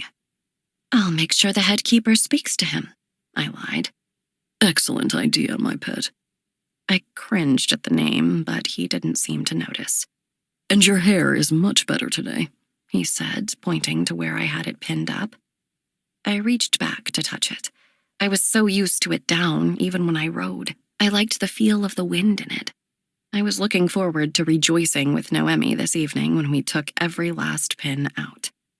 It feels a bit heavy like this, I admitted. But you look like such a lady, he commented. I was more than a lady. I was a princess. He seemed to keep forgetting that. Thank you. I was hoping I could ask you something. You see— Are you all set? Father asked, coming up beside us. The anxiety in his eyes was acute. You know Aeschylus and I could join you. Aeschylus offered that as well, but don't fret, Father. It's just a quick jaunt to the countryside, waving to the field workers and riding home. Nothing to it. He paused. Perhaps we should stay together. Father, we'll be fine. It's just— We'll have guards with us, and I have a personal escort, I said, gesturing to Nicholas. One could only see how safe this will be. He nodded. I'm sure you're right. But he didn't look sure. He looked nervous. And I realized then that this was the first time in the 3 years since Mother vanished that he was letting me out of his sight while off palace grounds. All will be well, Father. I will see you tonight when we toast Kadir's future, I promised. Until then, he said. There was so much broken between us that he couldn't say, I love you. Even if he had, I wasn't sure I could have said it back. Instead, we turned our horses and trotted off in different directions. I was so disheartened by the way I said goodbye to Father that I couldn't bring myself to speak to Nicholas for most of our ride. Instead, we traveled in silence past field after field. Seeing the royal standard one of the guards was holding, children ran to the roadside to hand me flowers, and I tucked as many of them in the back of my hair as I could. The news of our engagement had spread as quickly as we'd anticipated, and Nicholas and I were showered with well wishes from the subjects of Kadir. At any moment, I could have turned to talk to Nicholas. I should have, but I found myself feeling unwelcome to do so. Before I'd realized, we'd ridden much farther than I'd meant to. A short wooden bridge over a very shallow gully marked where Kadir ended and Kylan began. The guards knew all too well that I'd hardly been outside the castle in ages, so leaving the country was unheard of. Nicholas didn't seem to know we were at the border at all, so I bypassed him and turned to the head guard. Abandoning propriety, he nodded his head forward and gave me a wink. I couldn't hide my smile at the glimpse of freedom. Earlier you mentioned you wanted to talk about something, Nicholas began. The last time you said that, it ended in a proposal. So, what is it, my pet? He laughed at his own joke. Ugh, he was going to call me that all the time now, wasn't he? I was wondering if we might live away from the palace when we get married, just in the beginning, I added quickly, taking in the bewildered look on his face. Why would you want to live anywhere else? The palace is grand. The grounds are perfect. Your father has made your home so fine. Don't mistake me. I love my home. I looked into the distance wistfully. But you and I... Nicholas, for all our years together, I feel I hardly know you. If we're going to have a successful marriage, a marriage that is an example for all of Kadir, then I think we should know each other better. And I don't think I can do that under the watchful eyes of every person at court. I just want us to be happy. It would have been nice if I could explain that I wanted to form my opinions of him away from the eyes of everyone in the palace and away from the protocol. I needed to know him. He pulled the reins on his horse so that he was trotting in circles around me. No one in the world will be as happy as us, he claimed. I know you think I'm a little rigid, but you will see I'm right in the end. I'm trying to take care of you. You will see, Annika. I will tend you so well. I tried not to roll my eyes. And I will be so thankful for that, but I'd still like to give ourselves some space away from the palace at first. I'd hoped for a year, but even a few months would do. A few months? He replied, clearly still surprised by my request.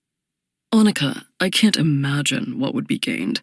We will be together all the time as is, and if we stay at the palace, we benefit not only from the comfort of your home, but also the wisdom of your father and brother. And how do you think they'll feel if we go? They'll think I'm stealing you away from them. Not if we explain, I pleaded.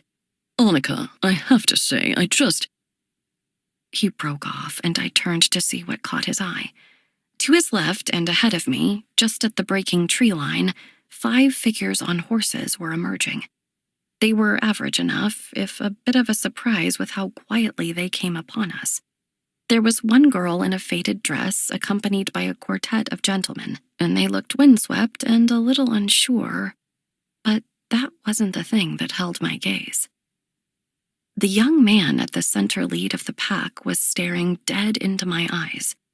There was something so unnervingly familiar about his face that it sent chills all over my body. And what's more, he was blinking at me as if he were looking at a ghost, his skin growing paler with each passing second. Shaking his head, he spoke to his companions. New plan. Take them.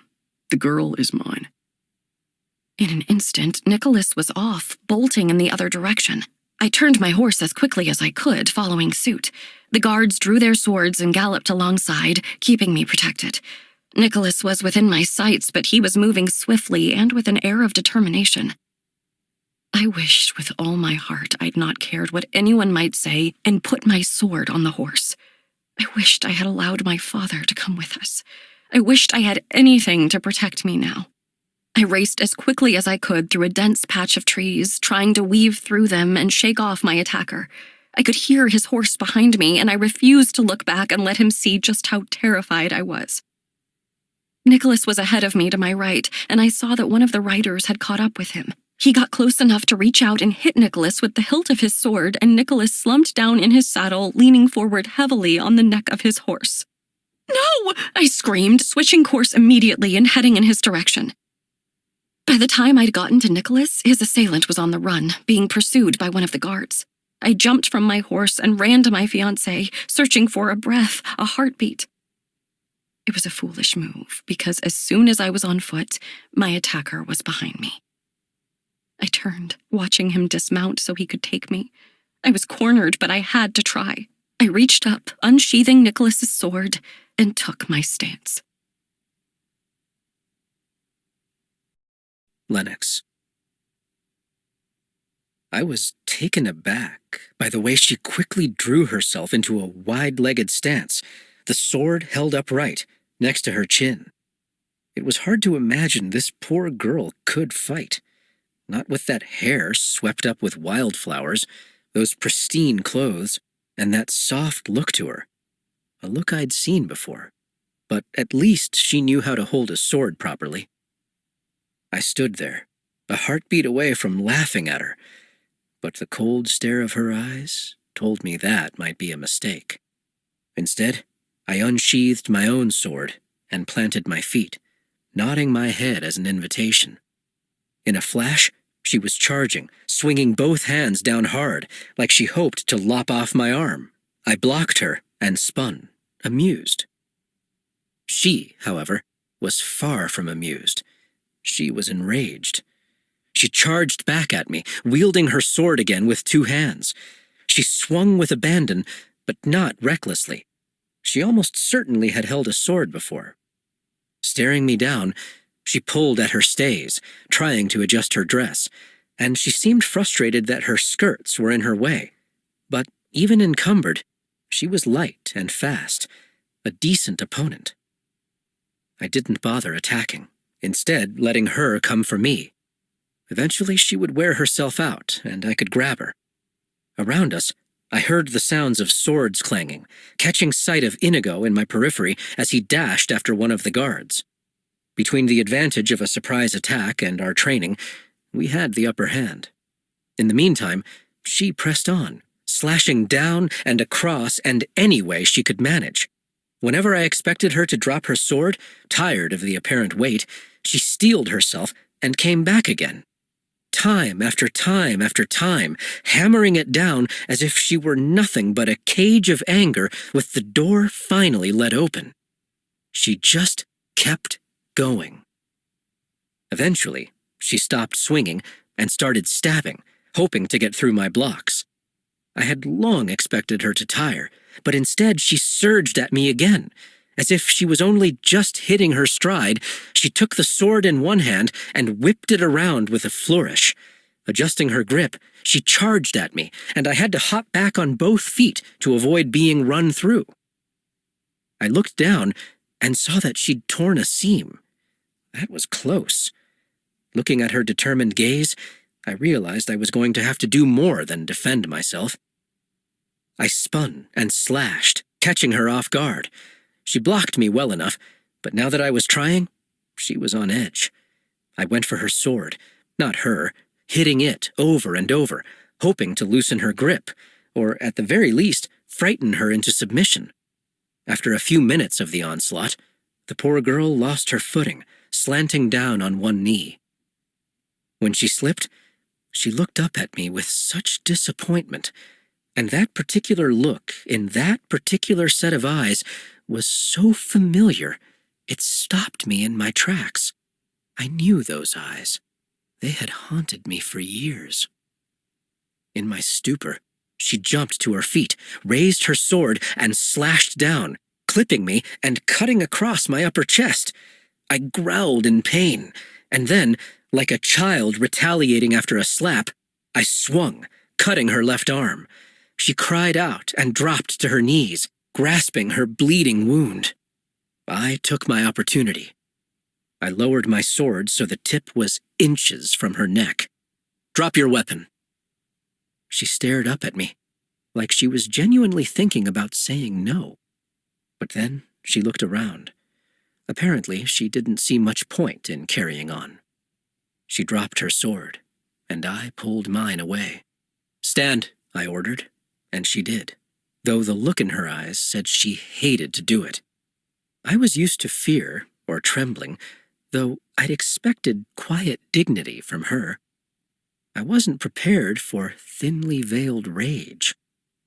I pulled the rope from my hip belt and started tying her hands. Shackles. That would have been smart to bring. Once the girl was taken care of, I surveyed the rest of the group to see if my help was needed. Sherwin was on top of one guard, while Inigo had bound another. In the distance, Blythe and Andre were walking a third over to us. "Is that everyone?" I called. "Yes, one of the guards is dead," Andre reported. The girl made the tiniest sound of sorrow. And what about him? Do we take him? Inigo asked, pointing to the gentleman passed out on his horse. No. Didn't you notice? I said, staring down at the girl. He didn't even look back for her. He's useless. There was more heartbreak in her eyes, and it stung in ways that didn't make sense. I reached into my bag and pulled out the gauze. I wrapped her arm hastily to keep it from bleeding everywhere. Thank you, she mumbled. There was the quiet dignity. Inigo came up beside me and spoke in a low voice. What exactly did we just do? He asked, his voice brimming with anger. They're from Dalrain, I told him. How do you know? I know, I replied firmly. 3 guards. What do you think they'll tell us once we do a little convincing? He quietly considered this, then nodded his head at the girl. And that one? I have plans, I told him. If those words scared her, she didn't let it show. The others moved to get the guards on their horses, hands bound and eyes downcast. I lowered a hand for the girl's boot. Up. She gripped the saddle, ready to hoist herself up. Your Highness, one of the guards called, and my heart stopped as those few words confirmed everything I feared. We're sorry. At that, she shoved my arm aside, looking back over my shoulder to see the 3 remaining guards chewing something. Within seconds, they fell to the ground, foaming at their mouths. Then they were dead. No, she whispered. Not like this. Not for me. I gripped her good arm. Do you have whatever they took too? If you do, hand it over immediately. There was a single disappointed tear rolling down her cheek. She shook her head somberly, still looking at the men on the ground. I'll have you searched. Her eyes never wavered. I'd love to see what you find. Now what? Inigo demanded. My mind whirled. By the maps, we hadn't even touched Dalrain, but somehow I'd gotten their princess. This proved that an invasion was easier than we'd been led to believe. It also proved that I had the guts to go where my father had walked, and I could come out of it alive. And a princess was bound to have information we needed. If this wasn't a kind of hope, then I didn't know what was. She will be enough, I said, trying to assure myself just as much as the others. If we want a shot of getting to Vossano tonight, we need to leave now. Let's go. I got the princess on my horse and climbed up behind her. Sighing, I pulled on the reins and started us off toward home. Annika. After endless hours, we finally arrived at a castle in extreme disrepair. Based on the path of the sun, my kidnapper had taken me east. It felt like we'd veered north as well, but I couldn't be completely sure. I looked at the shape of this side of the castle, hoping I could remember it if I needed to. My rider dismounted and held up hands to help me down. It irritated me that he was almost gentlemanly. Compared to his peers, he held his head higher, his back straighter. I supposed that was why he was in charge. It took me a while to realize he was probably very close to my age, but his frown made him look older, more menacing. His dark hair contrasted sharply with his shockingly blue eyes, and while his jaw was a straight line, his nose was bent, as if it had been broken in his youth. He was scowling as he pulled me into the castle and down the hall. "Do you want me to hold her?" the lone girl from the group of captors asked, coming up beside me. No, she's mine, he replied simply. "You should see to your wound, Lennox," she insisted, coming up beside us. I'm fine. Leave me be. She didn't give in. "That was a long ride. You could get an infection. We need all—" He whipped around at her, gripping me slightly tighter in his anger. For goodness sake, Blythe, enough! They stared into one another's eyes for a moment. You don't need to be so hard on her, another of the raiders commented. Not now, Inigo. Lennox? We all turned to another young man, his fingers interlaced with the girl beside him. Rami, why don't you go back inside? I'll be in soon. She looked at him like she'd rather not, but she did as asked, locking eyes with me as she passed. I thought you'd be days, maybe weeks, he whispered. Plans changed. What do you think we can get in exchange for a princess? The new person looked at me, and his eyes widened into a joyful skepticism. I have to see this, he said, falling into step behind the others. I had been collecting information from the second I was placed on his horse. I had studied all the terrain I could, and I was trying to keep tracks of the turns we were taking in this ancient castle. And now I was learning about the dynamics of his group. In this moment, I needed to make a choice. I could either disrupt this boy's plans and get him into serious trouble, or I could stay silent and still. Him losing some level of credibility would add nothing for me, and if I was about to be placed in front of their leader, the odds of me escaping in that situation were slim. For now, the best path was proud silence. He pulled me into a room that reminded me of the master hall back home. It was darker, with hardly any windows, and lit by numerous torches. The tables and benches appeared to be as old as the castle itself. As we walked in, the people who were still up finishing their meals turned and watched us. It only took a few seconds for me to realize I was a secondary draw. They were looking at him. They were looking at this Lennox. He marched me up the center aisle toward a man who looked to be as wide as he was tall. It was hard to tell as he was sitting in a massive chair that I assumed had to be a throne. On his arm, a beautiful older woman was practically pouring herself onto him in a way I would have called indecent at home. Lennox knelt before them and focused on the man. Go on. I've returned from my commission, and I come to make my offering. He stood again, not seeming to want to be in a submissive position any longer than necessary. The couple's eyes landed on me. What's this? The man asked, staring at my face, looking horror-struck. Heir to the monster's throne. The woman gaped at me. She looks just like...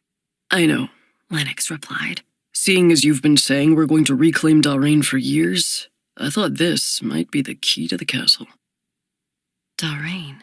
It was only now that I realized he'd said this name before. Was he confused? You went to Dalrain? The large man asked in shock. Yes, it was easy. Killed a few guards, took a princess. Imagine how simple it would be for us to take an entire kingdom with a little bit of knowledge. There was something accusatory to his tone. Shall I bring you some answers? The man nodded wordlessly, still staring at me. Then we'll get straight to work. Lennox turned me around roughly, far more roughly than he had when he didn't have an audience, and dragged me out of the hall as quickly as he'd brought me in.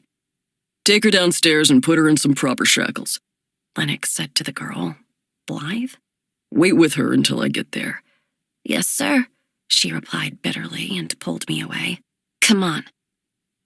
Her hands were decidedly firmer than Lennox's, which surprised me. She didn't care that I was tripping down the stairs, and when we rounded the corner to what must have been their dungeons, she slammed me up against the wall, knocking my breath out of me and setting off a ringing in my head. Don't move, she warned. I stood obediently against the wall as she pulled my new restraints off a hook and brought them over to me. He shouldn't have yelled at you, I offered quietly. Don't talk, either. She put my new shackles on before removing the rope, a move that showed she knew what she was doing. I had the feeling everyone here did. She sighed, grabbing me by my injured arm and throwing me into a cell. There was something that might make an excuse for a bed against the wall and a hole with a bar across it that doubled for a window. Might I need to... She pointed to a bucket in the corner. Oh, lovely. Are the accommodations not up to your standards, Your Highness? I was left without a choice, so I squatted over the bucket, holding my dress the best I could with chained hands, and looked away from her. If I survived my time here, this would be the one detail I left out of the story. Can you tell me where I am, at least? I asked the girl. I've never been this far east. I didn't even know this land was inhabited. For all I'd known, it was all but impossible to get here. She scoffed. I'm not surprised. Your people have gotten everything you wanted already, haven't you? No need to worry about us rounding up the scraps. I stood, making my way closer to her. Do these scraps not have a name, then? We call it Vasano Castle, she spat. If the land itself ever had a name, it's been forgotten. I nodded. It seemed the words unclaimed land on our map were very, very wrong. Remarkable. Have you been here long? This castle looks like it needs some tending. The castle was found a decade or so ago, and we've done our best to keep it up. We don't have your resources, though, do we, Your Highness? She kicked herself off the wall and started walking around the room. I wonder what they're going to do with you, she said idly. We haven't used the rack in ages. I tried not to let her see that this line of thought was shaking me. But since you're royalty, maybe something with a little more finesse might be in order. What do you think? Seeing as we don't torture people in Kadir, which is where I'm from, by the way, not this Darain place, I have no opinion. I can't imagine any form of brutality is better than another. I wished I could move my hands. I hated feeling so defenseless. Wouldn't it be fun if they just let you and me outside for a bit? She mused. We have an arena out there, and it looked like you could at least carry a sword from what I saw. Perhaps we should go toe-to-toe. I'd hate to kill a lady, I replied politely. Besides, with the way my captor was behaving, he seems more likely to be on my side than yours. She crossed the room in 3 quick steps and slapped me hard across my cheek. A whimper escaped without my permission, and I wobbled a bit on my feet. This did nothing to help the headache that had been growing since she'd slammed me up against the wall. If it were up to me, I'd tie you to a rock and wait for the tide to come in. Fortunately for her, it's not up to you. We both turned to the low sound of a calm and steady voice. Lennox walked into the room looking much cleaner and somehow more sinister because of it. He'd washed his face and swept his long hair back. He was wearing a coat similar to the one he'd had on before, with tight sleeves and buckles that latched down one side. This one didn't have a slash across it. You can go, Blythe, he said. She stood there with crossed arms for a moment, then turned on her heel and left. He waited until she was gone to shut the door. The large key, it seemed, worked from either side. He locked us in and propped himself up against the wall with his arms crossed. So, you must be Annika, he said calmly. I shook my head. I'm impressed with how much you think you know about me, especially considering that I never knew of your existence until today. He looked away, wandering around the room, much in the same way that Blythe girl had. I didn't know you existed either. Well, I wasn't sure. I heard your name once, he said, turning to face me. He watched me closely, clearly hoping for a reaction with his next words. It was the last thing your mother said before she died. Lennox. She was stunned into silence, her carefully calculated mask of pride quickly deteriorating as her eyes went glassy. What? I confess, for the last 3 years, I wondered if Annika was some sort of a prayer in a language I didn't know. The syllables rolled off her tongue so serenely, so hopefully, that I wondered if they were her way of pleading with some deity for mercy or saying goodbye to the world. My mother was here, she let out in a whisper. I nodded. Her chest heaved, and I watched as her eyes dashed back and forth, searching for which question to ask first. She truly is dead? I studied her in silence for a moment, almost pitying the sound of a dying hope in her voice. Yes, and You were with her when she died? I was. Was she? She swallowed, trying so hard to keep herself together. Was she in pain? No, I admitted. She went quickly, as painlessly as anyone could ask in this life. A single tear fell down her cheek, passing a rising red welt. She didn't sob or faint. She didn't slip into a rage. I wondered if she knew how like her mother she was. Thank you for your honesty, she eked out, reaching up to carefully wipe at her cheek, wincing when she moved her left arm. You're welcome. I expect the same level of honesty in return. Sit.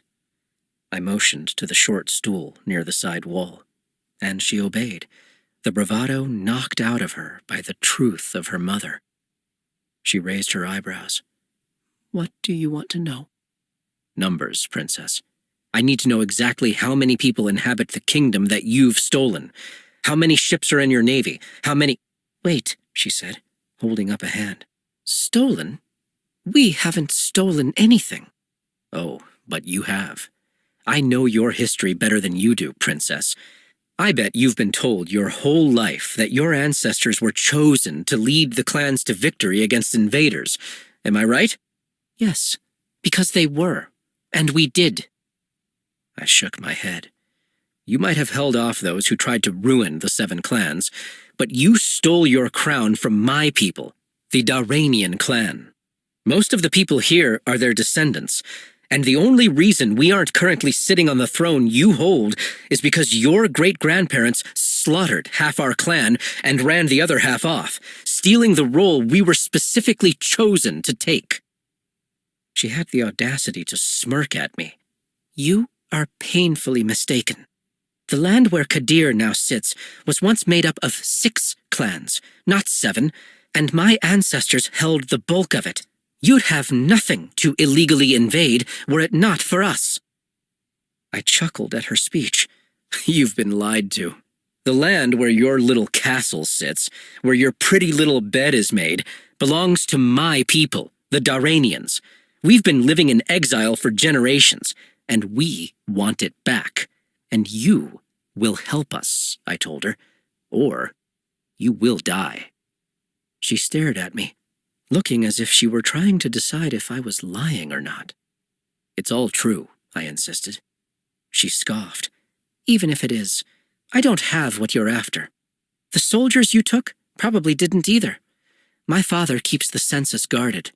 As to soldiers and ships, they might have had an idea, but seeing as I'm a second-born child, and a girl no less, I'm not privy to such information.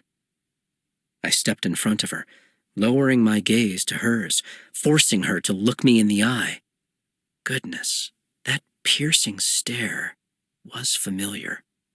It was like seeing her mother all over again, only not.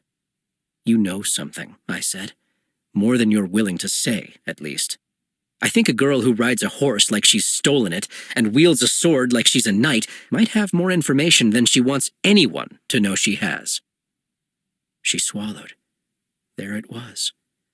No one else would have suspected her of holding much of anything, information or otherwise. But hidden under those messy curls and a flowing dress, I saw a heart and a mind the rest of the world had ignored. She'd locked them both up tight, and now the trick was to find the proper key. I took a casual stroll around the cell, thinking. Sometimes silence itself was enough to make some prisoners so uncomfortable that they spilled everything for the sake of filling the void. There was the possibility of torture, of course, but I never enjoyed that. Pain wasn't my goal. Victory was. The key to victory over her? Information of my own. I'll make you an offer. Tell me how many guards are in the palace, and I'll tell you the thing you want to know most. Which is, I'll tell you exactly how your mother died. You were truly there? She asked again, her eyes growing softer for a moment. I was. She looked down, thinking.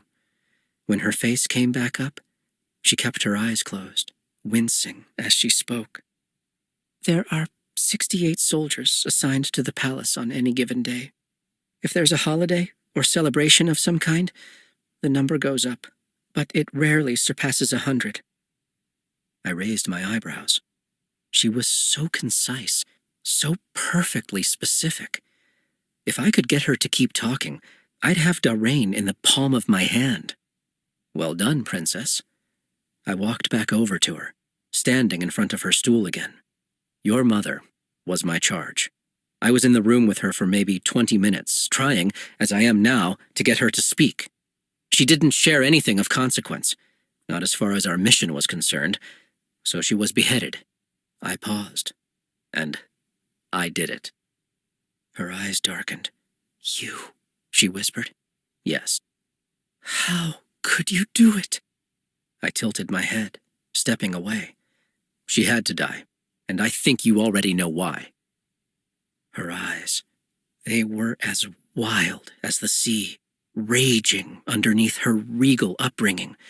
Her chest was rising and falling with angry breaths, and I could see her filling in the blank spaces of the full picture in her mind. Go ahead and take a guess, I offered. I saw your face in the woods. You stood out to me instantly. The exact image of your mother. But you recognized me, too. Put the pieces together, Annika. Who am I? Her chest was rising and falling so quickly as the horror of it all came to her. You're the son of that monster, Jago. I gave her a quick bow. So you see, it was only fair. You beheaded my father. I did nothing, she said. I didn't judge or condemn him, though he clearly deserved the punishment for his crime, and at least your father had a trial.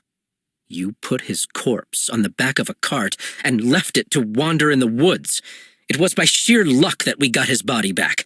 And you somehow think your actions were noble? Her body, her voice broke. Is she here? Is she buried here? Yes. She looked away, like she didn't want me to see the tears spill over. I gave her a moment to compose herself. If you had any self-respect, she said quietly, you would remove these shackles from my wrists, give me a sword, and take me outside. I could match you now, without question. No, you couldn't, I replied curtly.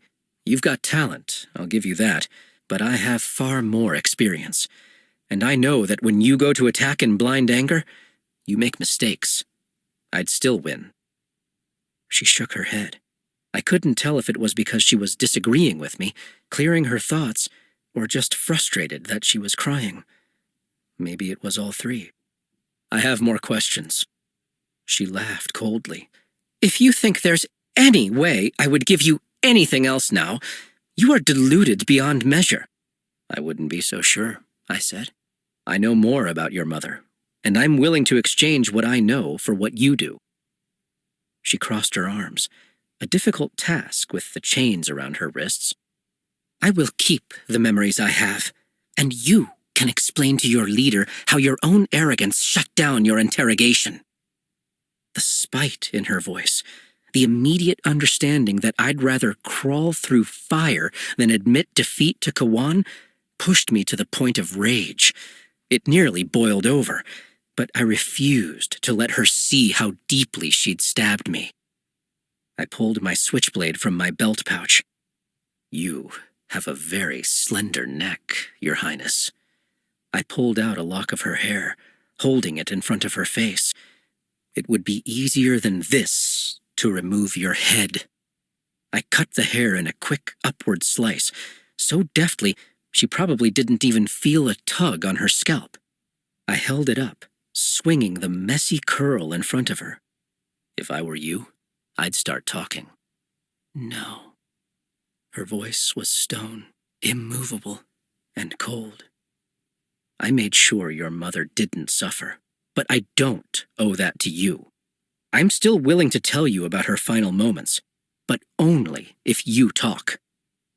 I swept away to the door, looking back at her before I left her alone in the cold. Her arms were still crossed as she stared at the opposite wall. "I'll be back in an hour. Consider your choices well, princess." Annika. Once he was gone, I allowed myself to cry. I told myself it was better to know. I wouldn't have to wonder anymore. I had answers. Your mother is dead, Annika. She's not coming back. Now you know. I supposed some corner of my heart should be comforted by the knowledge that she didn't suffer and that she was properly buried. But all I could do was miss her more. If anyone should be in possession of my mother's final moments, it was me, not him. I hated that he knew things I was desperate to hear and that he was viciously aware of how much it meant to me. It was surreal to speak so calmly to the man who killed the person you loved the most in the world. I'd expected someone more sinister, more ogre-like.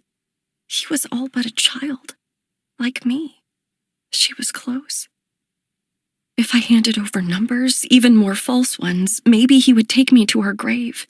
Maybe I could finally say goodbye. The only problem was that I didn't want to give him anything now. I wanted to take from him.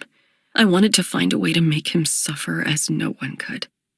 Even if he'd given me a sword and a chance to fight him, I didn't know if I could inflict the pain I was imagining. I wiped at my tears, trying to summon the ability to think clearly, if only for a moment. How could I get out of this? Think, Annika. I pulled a pin from my hair and went to work on the shackles. I closed my eyes, trying my best to focus on the feel on the mechanism. I was shaky and tired and hungry, and if I'd been safe in the library next to Rhett, it would have been a different experience entirely. As it was, it took all I had to concentrate. I imagined the smell of old books, the sound of Rhett's unguarded laugh. It brought a smile to my face. It slowed my breathing. In less than a minute, I heard the lock click and felt it fall from my left wrist. I quietly walked over to the door. The lone torch left in its holder on the wall lit the better part of the hallway. It seemed he'd left me without any sort of guard. I supposed he didn't think me capable of escape.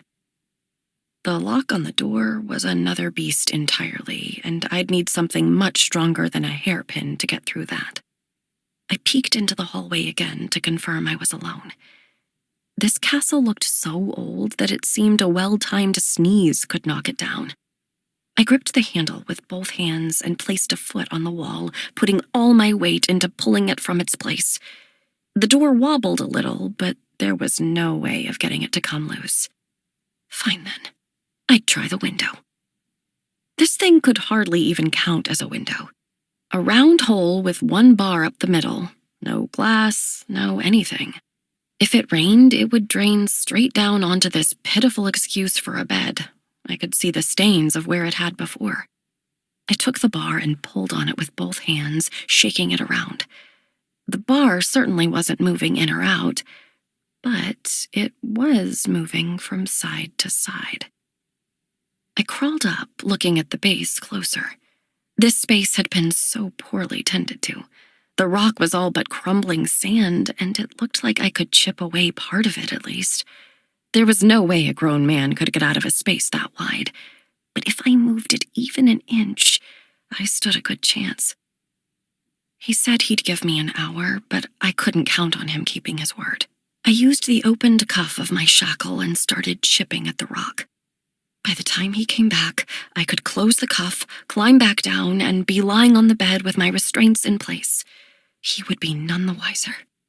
This is possible, I whispered to myself. This is possible. Lennox. I laid the strands of Annika's hair across my desk, watching as they pulled up into a curl on their own. I was going to be forced to kill her, wasn't I? I was trying to remember a time since I'd been here that I was taught to show mercy. No such lesson came to mind. Perhaps Annika would be a different case. The last time we'd had someone with royal blood in the castle, I was the only one who could manage to kill her. If I refused now, who'd tend to Annika? Thistle whimpered from the window. "Are you coming or going?" I asked.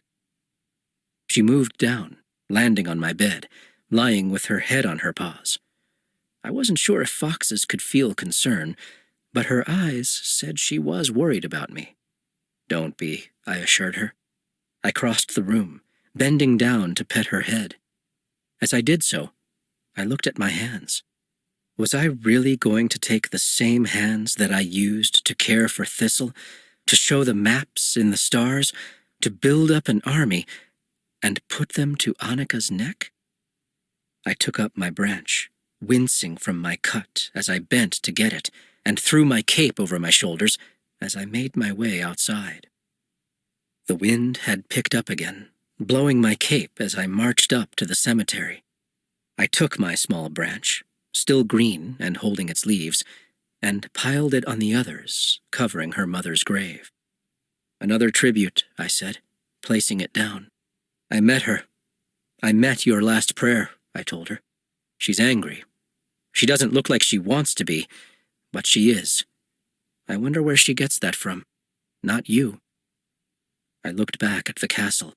The side I could see showed the shabby windows down the back side, where the newest recruits lived. The legends said we'd once built fine structures. I'd never seen them. I swallowed. "I'm afraid I'm going to have to kill her. I don't want to, but she's too observant. She already knows too much." For the first time in a long time, tears welled in my eyes. I was so tired and angry, and so ready for something new. But here I was, tied to this forsaken land, and this dying castle, and this plot of dirt that held a woman who cared for me too much in the few minutes she knew me, and I suddenly hated her for it. "I don't understand why I come back here. You're dead. You couldn't save yourself, and you certainly can't save me. I'll never make sense of the kindness in your eyes, or why I feel like I'll spend the rest of my life apologizing to you. Your husband took my father. He's the reason my mother is in the arms of that pig. A life for a life." I turned around and screamed into the night.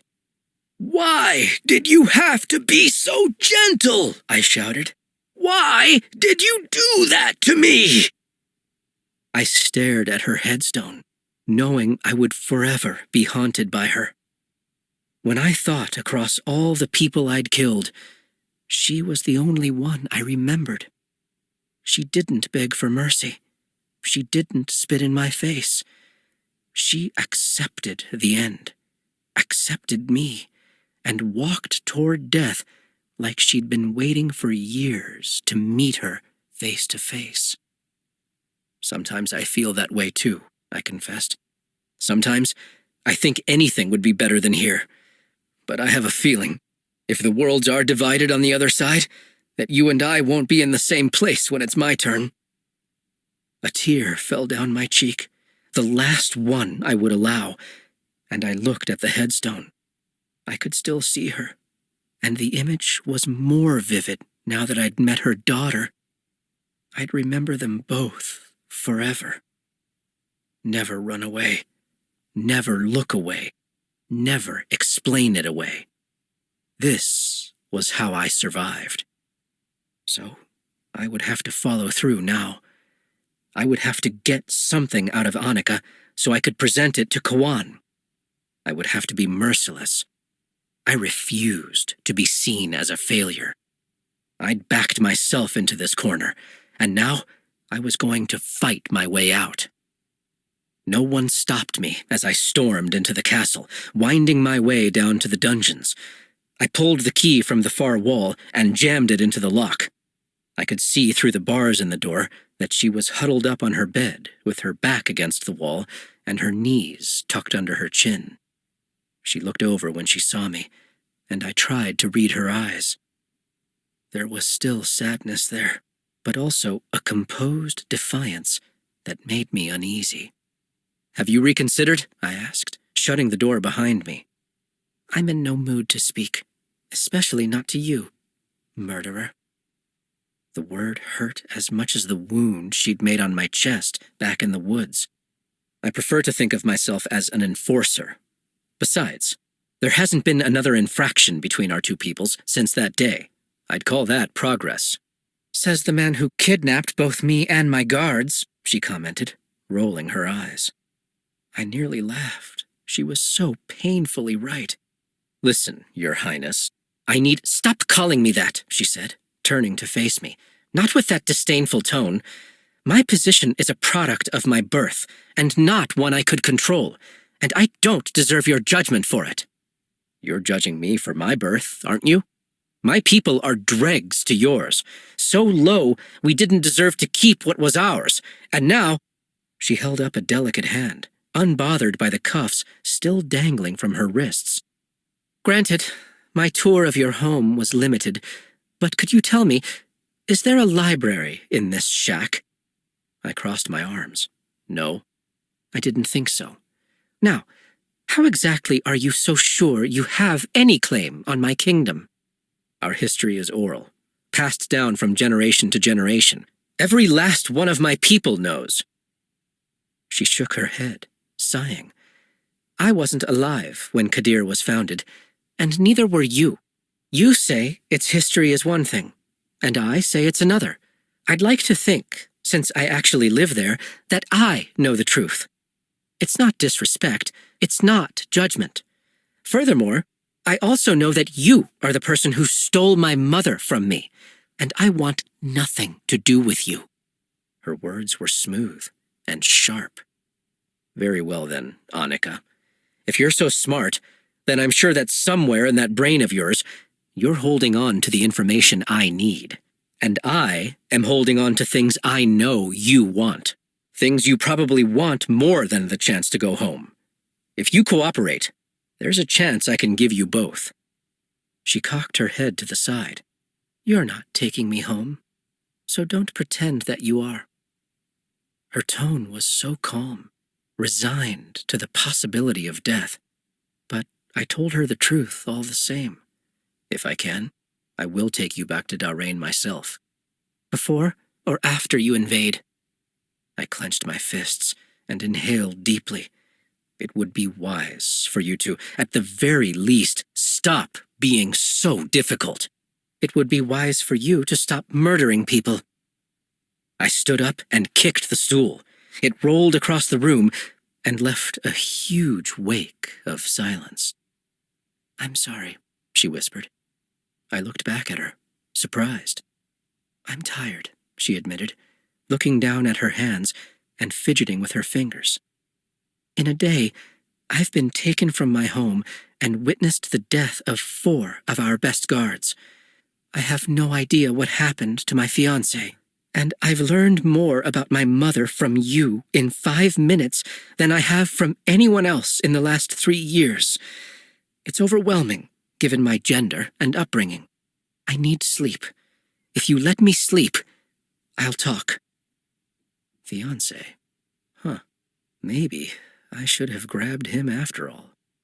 My plan had been to wear her out, to make her so delirious she wouldn't be able to help but talk. So far, all that was accomplishing was making her lash out and leaving me looking foolish. I'll be back at dawn. Be prepared. If you don't give me something, they'll want you dead. Her eyelashes fluttered as she continued to toy with her hands. I understand. I went to leave, but then, because I couldn't help myself, I turned to her one last time. Do you have a favorite constellation? She looked over at me in surprise, which was fair. Then she made a face as if she was confessing this in spite of her better judgment. Cassiopeia, I scoffed. She's hanging upside down. Forever. Why her? She toyed with the ring on her finger. An engagement ring, I assumed. There are worse ways to exist, she said quietly. And then, as if she might regret even asking, she peeked over and asked, What's yours? Orion. That's so Everyone says Orion. Exactly. The guard of heaven. Everyone knows Orion. She looked over at me, her face suddenly softer. A decent role model, I suppose. I nodded. I suppose. You know, Orion was no saint, she said. You could aim higher. Do better. My heartbeat thundered in my ears, and I had to put up my armor, refusing to let her touch my soul. Her words tiptoed dangerously close to her mother's, and I couldn't hear them again. I swallowed. I'll be back at dawn. Dawn. I pulled the door behind me, locking it and my tired heart tight. Annika. I'd had a hunch that mentioning my femininity and my soft upbringing would send Lennox into confusion. Sometimes even unpredictable people are far too predictable. I waited until I was sure he was long gone, then I pulled the pin back out of my hair. I thought of Rhett sitting closer than he knew he ought, of how much care he took with his work. I thought of him trying to make me laugh. Click. One cuff loose, one to go. I switched hands. I wasn't as good with my left arm, and it was indescribably painful to use, but still. This time, I thought of Aeschylus. I thought of him with his needle and thread, so thoughtful and quiet. I thought of him behaving the exact same way with a sword. I thought of how, if he were here, we would be focused on rescuing each other. It seemed that was all we ever did. Click. With that, the shackles were off. I went to the foot of my bed and pressed the bar over. I'd managed to gain a little over an inch, forcing the bar to sit at a slant. It might just be enough. It wasn't going to work in this gown, though. Too bulky. I started pulling out pins and untying laces, peeling off the outer layers of the dress and throwing my riding coat aside. Once I was down to my shift and my stays, I thought I might have a chance. I looked myself over, wondering if there was anything else weighing me down. There was. I took my engagement ring off and left it neatly on my pile of discarded clothes. I hoisted myself up, turning my head sideways to fit it through the opening. I stayed on my side, getting my arms and shoulders through, bracing on the other side of the wall. The cut on my arm throbbed with the effort, but I kept silent, working away. It was hard to believe the room was actually blocking that much of the wind, but it was. I wished I'd had a way to get my dress out with me, but it wasn't worth risking going back in now. I needed to put all the space I could between Lennox and me. I pressed again. My hips were stuck. This was going to hurt too. I pushed, shimmying a millimeter at a time.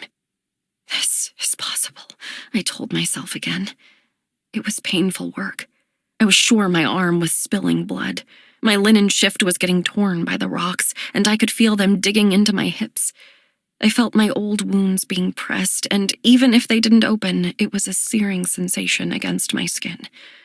But pain or no, I was going to escape. I would not be trapped. I would not be killed like my mother. He'd said she was buried here. If I hunted, I might be able to find her. Lennox was right that there were things I wanted more than escape. I wanted to know everything. I wanted to know all of what she said to him and why he seemed to remember it all too well. I wanted to know how she looked, and I wanted to go plant my tears by her headstone. But I thought of Aeschylus. If nothing else, I needed to get home to warn him and Father that a war was on the horizon. Once my thighs were through the window, my legs came out easily, and I flopped onto the ground very sloppily, aching so much that it was easier to crawl than walk. I hoisted myself to my feet all the same. I had to move. I had until dawn at best before he realized I was gone. If I could get a horse, this would be so much easier, but I couldn't count on that.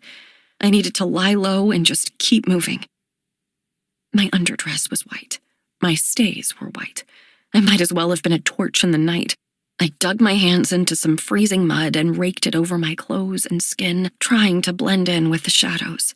The chill was already making its way into my bones. Move, Annika, move, and you'll be warm. I saw no guards, no soldiers making rounds. But why would they bother? No one knew they were here. They were predators, not prey. I stayed as low to the ground as I could, looking back over my shoulder too many times to count. Once the castle grew small, I moved faster. In the distance, I saw the thick tree line. I laced my way through the trees, knowing there was open land on the other side. It felt like it took far too long to make it through that one patch of ground, tripping over roots and hitting a tree more than once. But eventually, I saw the field. That treacherous forest was going to be waiting in the distance, but if Lennox could make it to Kadir, then so could I. I looked up, hunting for the North Star, searching the sky for landmarks. I got my bearings, and I ran. I ran until my legs burned. I ran until my lungs might explode. I ran until my body was nothing but strained muscles and aching nerves. And then, for my life, I kept going. Lennox. The hammering knock came on my door when the sky was still gray. I could see the sun was thinking about rising, and I wished, so deeply, that it would reconsider. I'd hardly slept. While awake, all I saw was Annika's proud eyes, daring me to think I could best her, telling me I was wrong. When I closed my eyes, I saw her still, looking over at me, pronouncing Cassiopeia so elegantly, reminding me how the stories written in stars were once so beautiful and mysterious to me. And now, in the seconds between knocks, I saw her headstone next to her mother's. "Lennox, get up, boy!" I hopped up instantly, looking around my room for Thistle, making sure she was gone. Kawan didn't allow us to waste resources on animals, and he sounded like he was already in a bad mood. I didn't bother tucking in my shirt or throwing on a waistcoat. It was rare he wanted something this early, so I was already on edge. "Yes, sir," I said, opening the door. "What can I do?" Behind him, Blythe was standing, arms crossed. "She's gone," Kawan said. I couldn't tell if my sigh was out of frustration or relief. "What?" "I went to check on her," Blythe said. "There's a pile of clothes on the ground near the window. She broke out of her restraints, shifted the bar in the window, and ran for it." I stood there in shock. She got out of her shackles? Kawan slapped me hard across the face. "She got out of the castle! On your watch! How could you let this happen? What kind of offering was this meant to be in the first place? How exactly does this serve the army? You've all but given us away. For as foolish as your father was, you're 10 times worse." It took all I had not to lunge at him. I was strong enough. I stood a chance. But there were bigger concerns than my pride at the moment. I moved my jaw, refusing to reach up and touch my throbbing face. How was I to know that wisp of a girl was capable of getting out of her shackles? "How were you stupid enough to not stay down there?" He stared into my eyes, his own so very dark. "Did memories of her poor mother come back to haunt you?" he guessed in a sarcastic tone. The urge to throw a punch at him was growing in my stomach. I just wanted one. My only failure was not knowing my enemy, I told him. The point of my commission was to show you just how easy it was to get into the land you've said we were going to take for ages. This girl might have taught us something very important today. Perhaps everyone in her country knows how to escape chains. This will change the way we hold their prisoners from here on out, will it not?"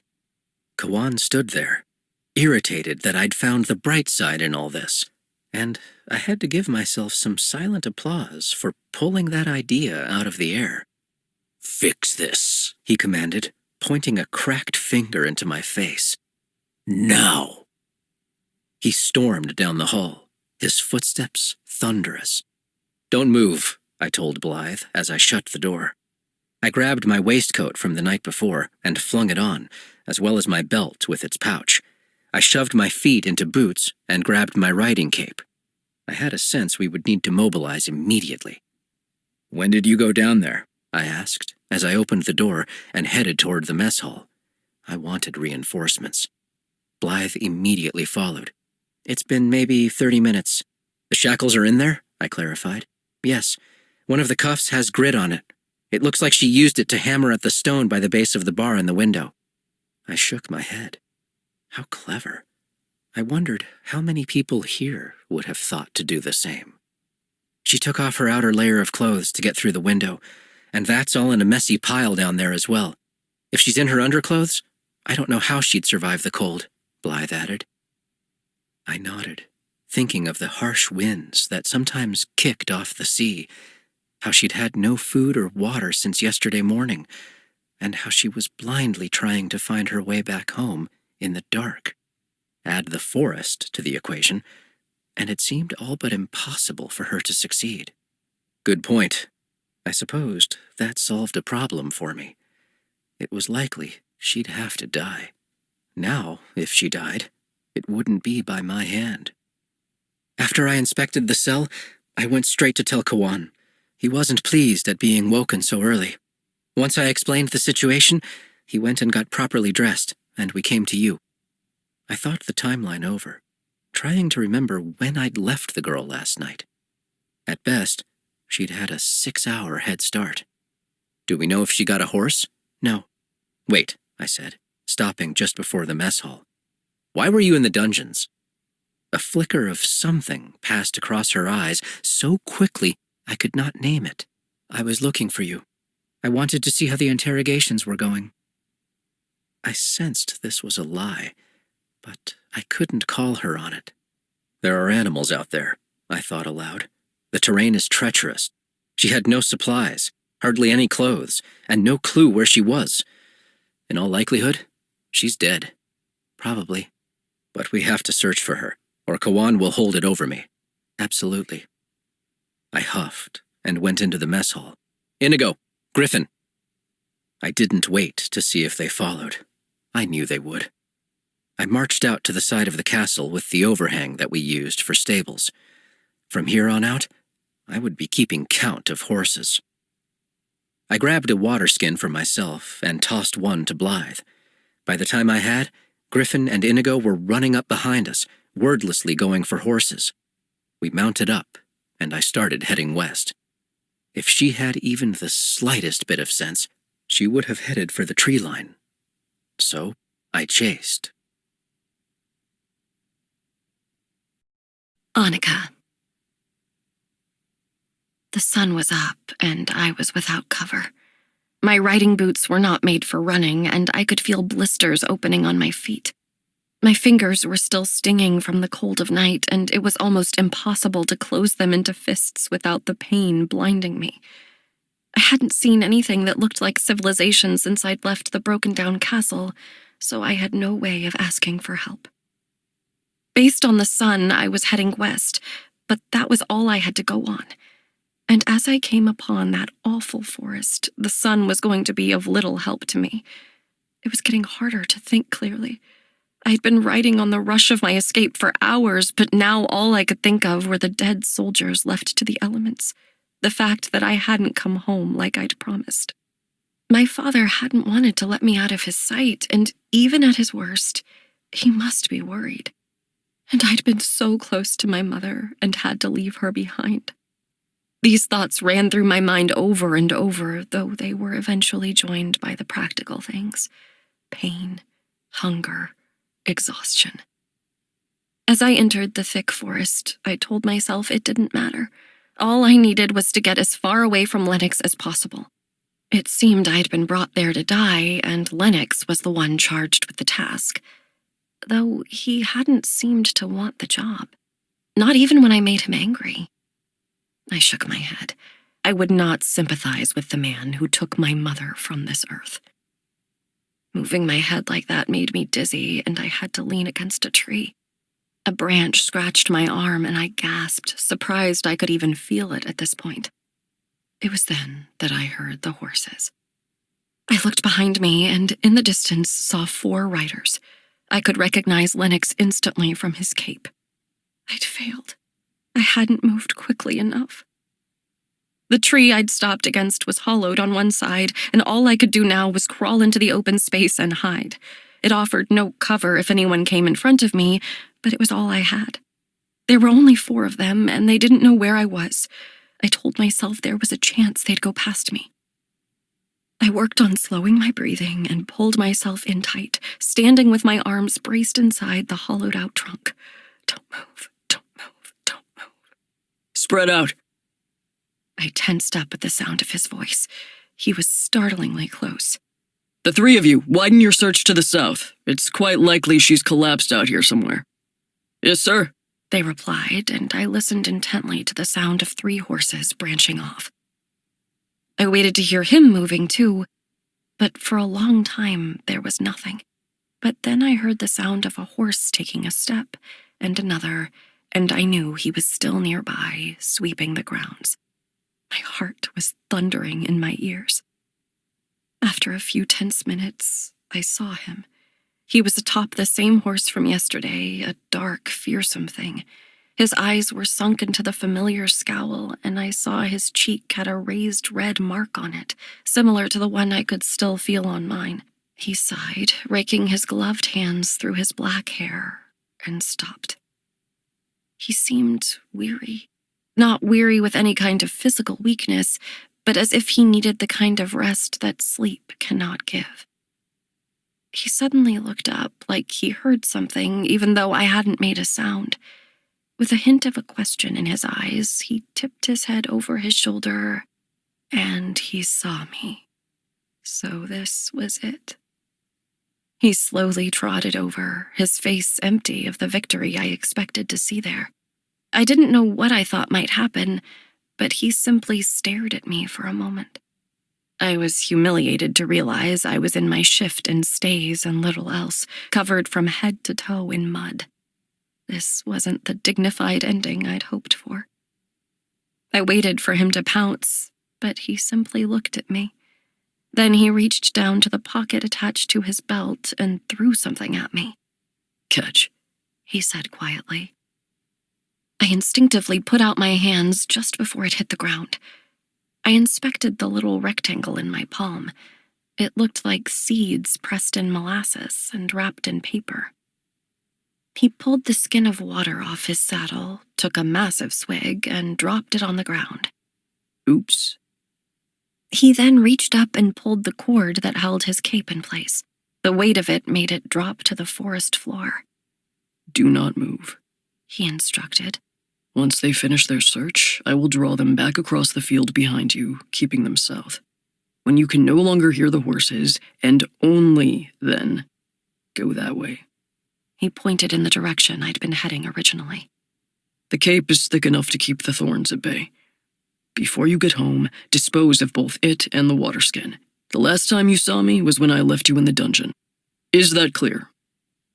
I'm sure I was still squinting at him as he said all this, my confusion obvious. The next time our paths cross, I will not be this lenient. When we come for our kingdom, Annika, you will die. I lifted my head. I appreciate the warning. No, I have no intention of sparing you either, Lennox. The corner of his lips lifted into a trace of a smile. Duly noted. Until then. He tipped his head at me as if he were a gentleman. I left his cape where it was for now, but the water skin was close enough for me to stretch out and grab, so I did. I didn't care that his mouth had been on it. I put the thing to my lips and guzzled, desperate for something to drink. I came up from it gasping, looking out to make sure none of them had come back my way.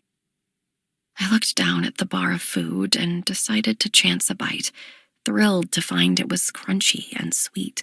I nearly sighed out loud. It tasted so good. I took another bite and realized there was something familiar in it. Cinnamon. I smiled to myself, quieting down and settling in to wait. Lennox. No sign of her, Blythe admitted. her tone conveying her frustration. "And you?" I asked Inigo and Griffin. "Nothing," Inigo added dejectedly, as Griffin simply shook his head. "Any sign of an animal?" I asked. "No," Inigo began, "but that doesn't mean one didn't get her. It's unlikely that she could have made it through that forest on her own." I nodded in agreement. "That's it then," I said. "Back to the castle. I will take responsibility. She was lost on my watch, and you all searched tirelessly. The blame is fully mine, and I will accept it." "We can stand with you," Inigo offered. "At the very least, present a united front. Not your fault that girl is sneaky." For the second time today, I nearly smiled. I appreciate the offer, truly, but she was under my guard, so it falls to me. Let's get going, and drink carefully. I added. My water fell off somewhere. "Do you want to look for it?" Blythe asked. I shook my head. "No, I want to get back to the castle and get this over with. Let's move." I pushed through the forest quickly, keeping them to the south, as I had promised. Once we broke through and cleared the field, I stopped at the edge of a bank of trees. "Something's wrong with my saddle," I called. "Keep going. I'll be right there." I hopped off, looking at the forest in the distance, squinting. After a moment, I saw a flash of black whip between the trees, heading southwest. Well, what do you know? She could take orders. I reached up to the neighboring tree and snapped off a thin, low-lying branch. I was sure her mother would be interested in hearing all about this. Kawan drummed his fingers across the arm of his chair. I imagined he liked to think of it as a throne, but it was really just the oldest, biggest chair in the castle. And this was no throne room, no ballroom. It was a mess hall. "So she's gone?" "We couldn't find a trace of her," I lied. I kept my tone calm and clear, projecting it as if I didn't care who in the room heard. "Based on the timing, we ought to have crossed paths. If she wasn't there, she's lost or dead." He lifted the hand that had been doing all the drumming into the air. "But we have no body? Nothing to send back to their wretched king?" "No, we do not. I do not. The blame is mine." He stood, eyes narrowed, and took 4 steps to close the space between us. "I'm dying to know, Lennox. What exactly did you achieve from this mission?" "We have learned that we can decimate their family," I insisted. "Surely now we can—" Kawan pulled his hand back and slapped me across the same cheek he had this morning, only much more forcefully. "You have exposed us! Your father, at least, was alone, as was our man who abducted their queen. You took a team and brought her to my castle. You have given away our position and our numbers in one spectacular moment of idiocy. It's possible that all our efforts are for naught now. Do you want to get your land back or not, son?" I clenched my fist. In my periphery, I saw my mother sit upright on her seat, knowing Kawan had gone too far. "I am not your son," I muttered, my icy glare digging into his. "I will be your soldier. I will be the hands that get bloody so yours don't. I will be the leader of whatever mission you choose. But I will never, ever be your son." He narrowed his eyes, daring me to challenge him again. "Everything here is mine. It would be wise of you to remember that." Perhaps I should have held my tongue, but being unnecessarily humbled by Kawan twice in one day was a little too much for me. "It's funny. You say everything is yours. When will the work be yours? I'm the one who keeps your army in line. I was the only one with enough guts to kill a queen. I'd love to know how you can possibly claim anything here is yours." Never a man for words, he rounded quickly and punched me square in the nose, and I stumbled backward into Inigo's waiting arms. "If you don't want to find yourself at the end of my sword," he snapped, "you will learn your place. And stay there." My place. For years now, My place had been filling the gaps where his cowardice would not reach. My eyes went over to my mother. If she was sad to see her son bleeding, she hid it well. "Get out of my sight," Kawan spat. "Happily." I shrugged myself out of Inigo's arms and moved from the room, head high and blood trickling down my neck. I stormed around the corner, unaware that Inigo, Blythe, and Griffin were on my heels. "Here," Inigo said. I turned, and he was holding out a handkerchief. Typically, I wouldn't have bothered, but it felt like a lot of blood. "Thank you. And thanks for catching me." I held the cloth up to my nose and looked to the three of them. "You didn't have to stand behind me, and you didn't have to follow me out. He hates me. Always has. If you stay too close, you will eventually feel his wrath." "I think everyone gets a dose of it anyway," Griffin observed. I gave a short chuckle, which hurt to do. I'm sure I'll be given another task soon to make up for this failure, and it will be even more dangerous than this one, since he'd just as soon see me die as succeed. If you would rather not go, say so now." "I'm in." Inigo crossed his arms, deciding right away. "I'll speak for Andre and Sherwin. We'll all go," Griffin claimed. I looked to Blythe. "You already know." For the first time in years, I wasn't alone. Part of me was terrified by the idea, by the possibility of being known. But war was on the horizon now. With my missteps exposing us, it had to be. And if we were going to make it, I was going to have to depend on someone. "Thank you," I said, and I took their cautious smiles as an informal agreement. We had a team. Annika. As I drained the last of the water into my mouth, I thought of home. Though he was the person I wanted to see the least, my mind kept going to Nicholas. He didn't even check over his shoulder for me. I thought of our argument, of his refusal to give me time alone as newlyweds. I wasn't sure what to say to him once we met again, and even if I had words, could I say them? Our engagement was public now. It all made me feel a little bit helpless. You just escaped your captors, Annika. You kept your cool. You broke out of a dungeon and walked through a forest your father thought was impenetrable. You somehow convinced the man who killed your mother to let you live. You are not helpless. I stopped for a moment, standing still in a field. It was true. I'd just survived something even Aeschylus would have struggled with. I'd made it. I flipped Lennox's cape behind my shoulders so it lifted in the breeze, and I pulled my exhausted, broken body taller. I was not helpless. Encouraged, I moved forward, knowing that no matter how long it took, I was going to make it home. As I marched, I saw, breaking over the horizon, something that looked like an army. It was a line of horses, maybe 40 across, and I couldn't see how deep. The sun was still high enough that I could make out the pale green of a Cadirian flag being held by the flag bearer to the left of my father, whose crown glittered in the fading day. To his right was Aeschylus, and to Aeschylus's right I could make out the prim figure of Nicholas. "Aeschylus!" I screamed, running with all I had, my voice breaking in relief. "Aeschylus!" "Halt!" someone called, and the entire company stilled. "Annika!" Aeschylus called, dismounting and charging toward me through the tall grass. Behind him, the entirety of the men they'd brought began cheering. Their princess was safe. I couldn't help myself. I started weeping. I could hardly move anymore, but it didn't matter. Aeschylus was coming to me, and all would be well now.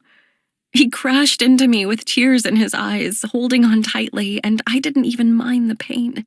"Annika, what are you doing here?" "What am I doing here? What are you doing here?" He laughed. "Coming to rescue you, of course. Blindly heading east and praying we found you." Tears streamed as I smiled and smiled. "It's all right. I rescued myself." He called, lifting me into his arms and spinning me around. "I can't believe it. I was so afraid we'd lost you. You very nearly did. I have so much to tell you. But before I could, Father and Nicholas approached. My father looked into my eyes, and for one beautiful second, I thought he might say everything I'd been aching to hear. Forgive me, or marry who you'd like, or I love you. But my father was still the king, and his mind went to matters of state. What do you need to tell us? He asked, looking me over and realizing I was in my underclothes and mud. I met Jago's son, I told him. There is an army out there, Father. You were right. Jago wasn't working alone. But it isn't a neighboring country waiting for us. It's something much worse. A war is coming, and we need to prepare for it. Are you sure? Nicholas asked. Oh, look who's awake, I snapped. Thank you so much for watching out for me in the forest. Annika, Father said, his tone a warning. Without Nicholas, we'd have had no idea what happened to you. I'll tell you what happened to me, I said, staring into my father's cold eyes. I was left alone in the hands of a murderer. Father huffed. Then you won't go riding anymore. I rolled my eyes. That is not the answer. Perhaps not, but neither is scolding your fiancé. Enough. We need to get home, Aeschylus said, ever the voice of reason. Annika, you'll ride with me.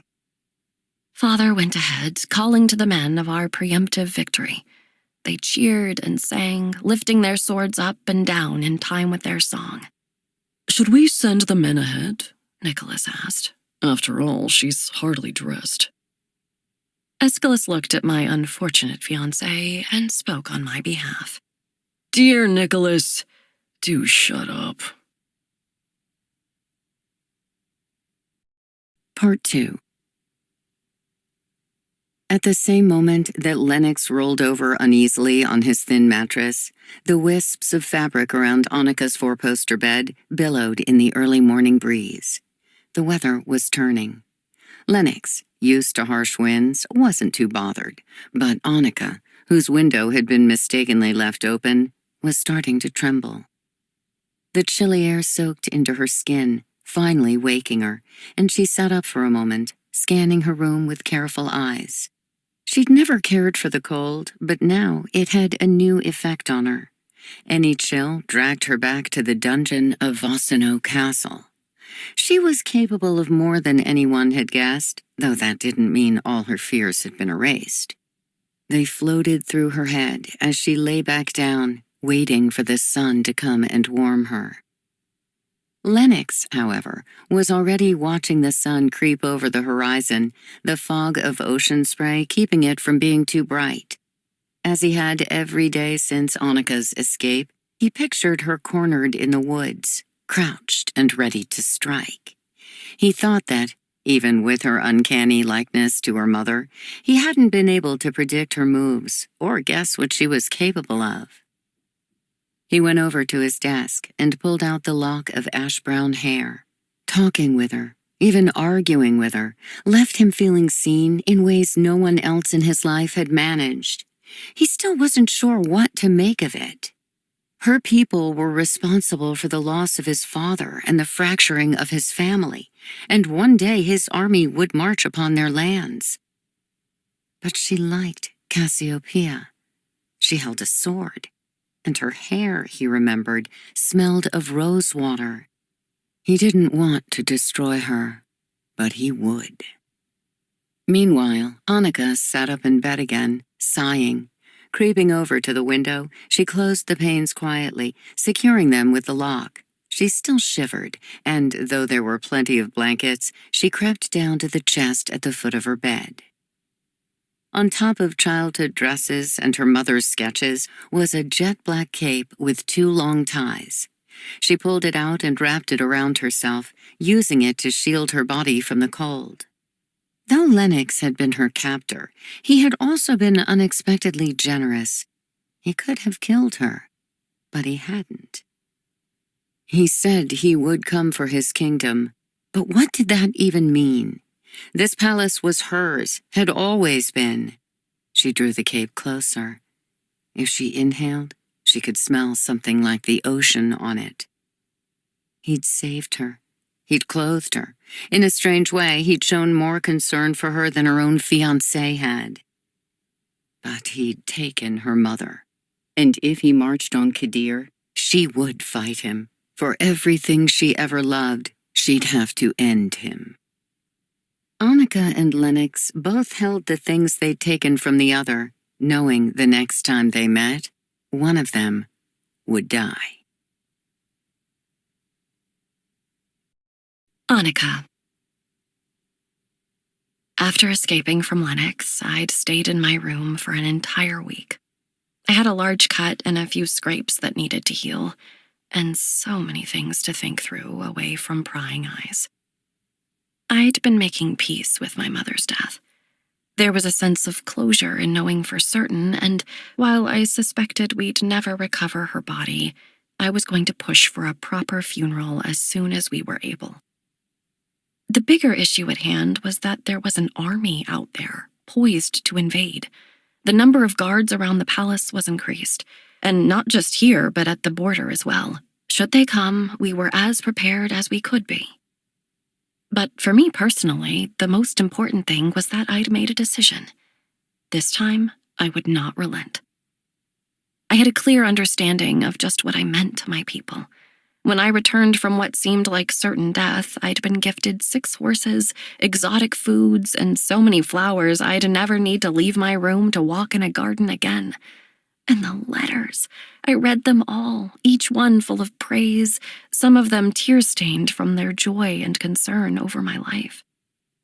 I'd spent so much time worrying about my people, caring about them. Now I knew it was fully reciprocated. That's perfect, Noemi, I said, admiring myself in the mirror. Won't he be angry, my lady? She asked, placing the simple crown on my head. That's kind of the point. I turned, sweeping long locks of hair over my shoulder. It was a simple statement, but an obvious one. He was knocked unconscious, she pointed out, though not very assertively. I shook my head. It wasn't that, I assured her. Every minute of my kidnapping was a crystal clear memory. The pain of the sword as Lennox cut my arm. The heartbreak when my guards sacrificed themselves rather than allow themselves to be used by their enemy. The hint of a smirk on Lennox's face when he found me in the woods. I couldn't forget it if I wanted to, and I knew that I could never respect Nicholas. If being knocked out was his only crime, then I'd be in the wrong. But he didn't even look back at me when they first appeared. He ran away and left me to follow. Any decent gentleman would have at least glanced over his shoulder, regardless of rank. I don't think there's any way to escape this marriage, but he has forfeited the right to control me. She sighed, clasping her hands. For someone who has noble blood, his behavior was a bit shocking. Your brother would never do such a thing. I sighed. Noble blood or not, he shouldn't have done it. And you're right, Aeschylus would have died before he let me be captured.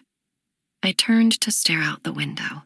Is it just his behavior that has you upset, my lady? You look sad. Noemi's hands moved up, still clasped but below her chin. I am, I suppose. She bridged the space between us, whispering when she spoke. You met the man who killed your mother. You watched your countrymen die. You were interrogated. You escaped from a dungeon, and then you ran home on foot. I know many grown men who'd have failed in your shoes. It's all right to be sad or angry or anything else you might feel. It's not all that, I confessed. What, then? I closed my eyes, remembering the change in his tone after his questions and threats had ended. He asked me about my favorite constellation, the boy who captured me, and then I asked him his. Noemi's eyes widened. How could you even speak to him? I nodded. I know, and that's what bothers me. I know things about this person now, that he is a person at all. Now I know that he has been forced into a box of his own. You should have heard how he spoke about stars, the way he used his words in general. I know he has blue eyes and a shade somewhere between ice and sky. I swallowed hard. But he killed my mother.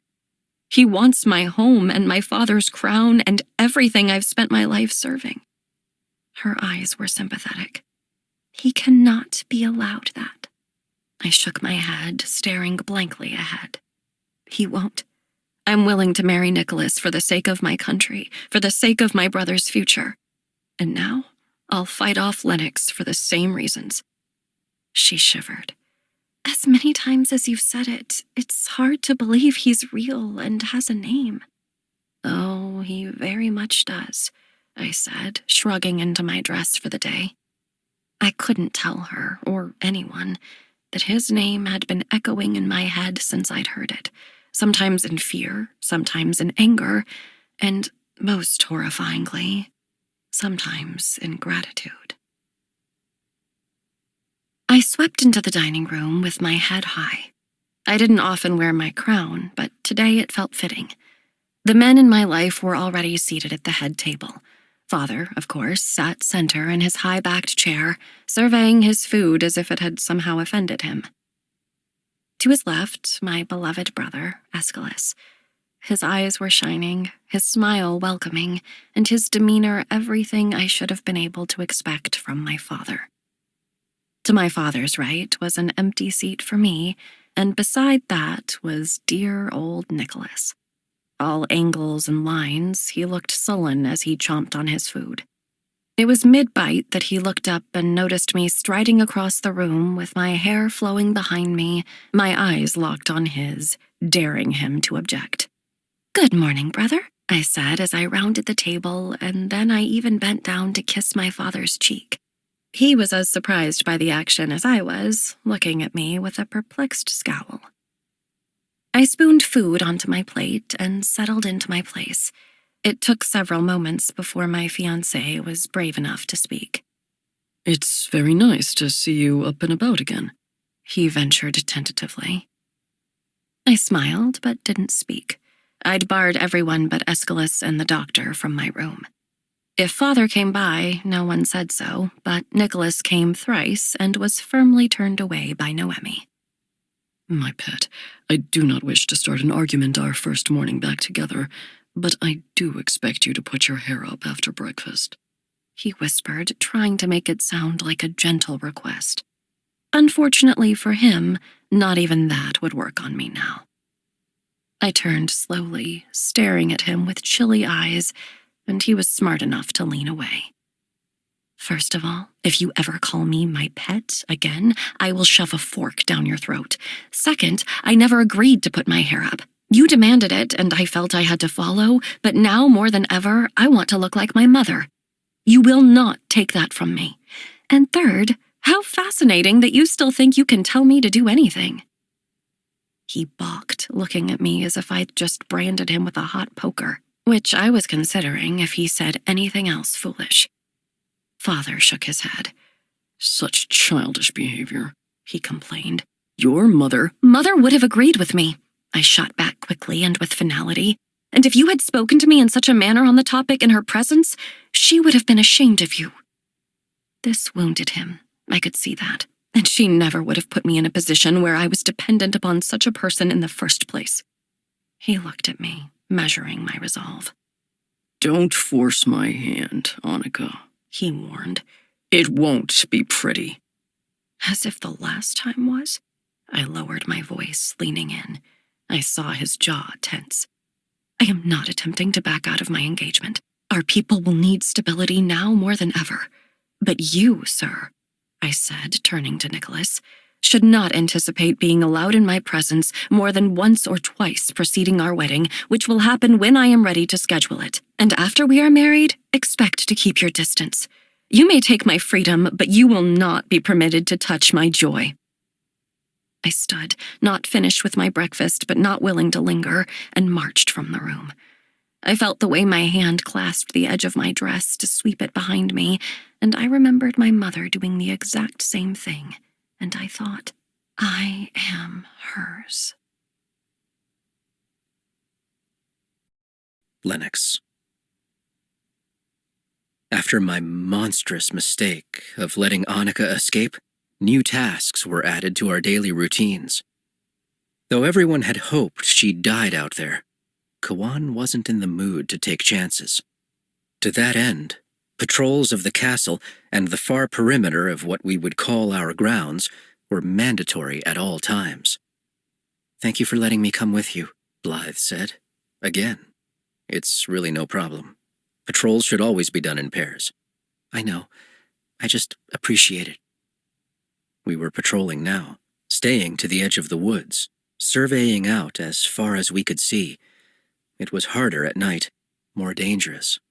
I was debating spending the evening out here, whether it was needed or not. Sleep was an elusive creature lately. "Lennox?" "Yes?" "What are we doing out here?" I finally moved my eyes from the horizon to her.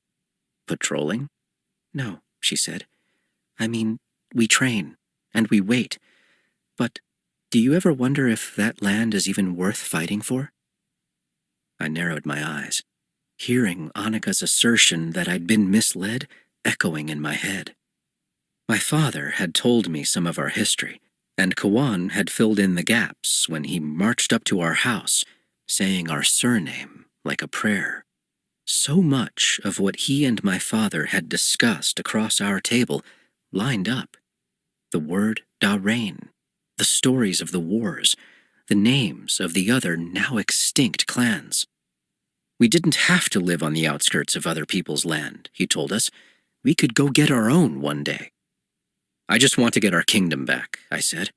"That's all I've ever wanted, a place that was truly mine." She seemed to ponder this as we continued our slow ride. "Can I ask a silly question?" "Sure." "Why not here?" "What?" She gestured to the land behind us, the abandoned, broken-down castle in the distance. "Why couldn't we make this home? We're already here. We know the land. We know how to work it. We have resources. Why not just start building real homes here?" I stared at it, the place we were hiding. It was where I'd become the man I was, where I'd found Thistle, where I'd made the few friends I had. I had a corner of it all to myself, and I could make ends meet here, if forced. It wasn't as if it contained no comfort to me at all, but still. I can't give up on Darain, and if I can't be there, I'm not sure I could stay here if Kawan did. I'd find another patch of unwanted land and make it my own if I absolutely couldn't go home. "Just head off on your own and build a country?" she asked, her tone skeptical. "Nah," I replied, smiling at her boldness. "Just a house. A real house. Not something for an army. Something for a family." Our eyes met. "With anyone in particular?" she asked. "Blythe." "For instance, what about that girl?" she asked in a measured tone. That girl. There were hundreds of women in the castle. She could have meant anyone. But I knew she was talking about Annika. "You were almost gentle with her," she continued. "You're not like that with anyone." "That girl is the embodiment of everything I hate in the world," I said firmly.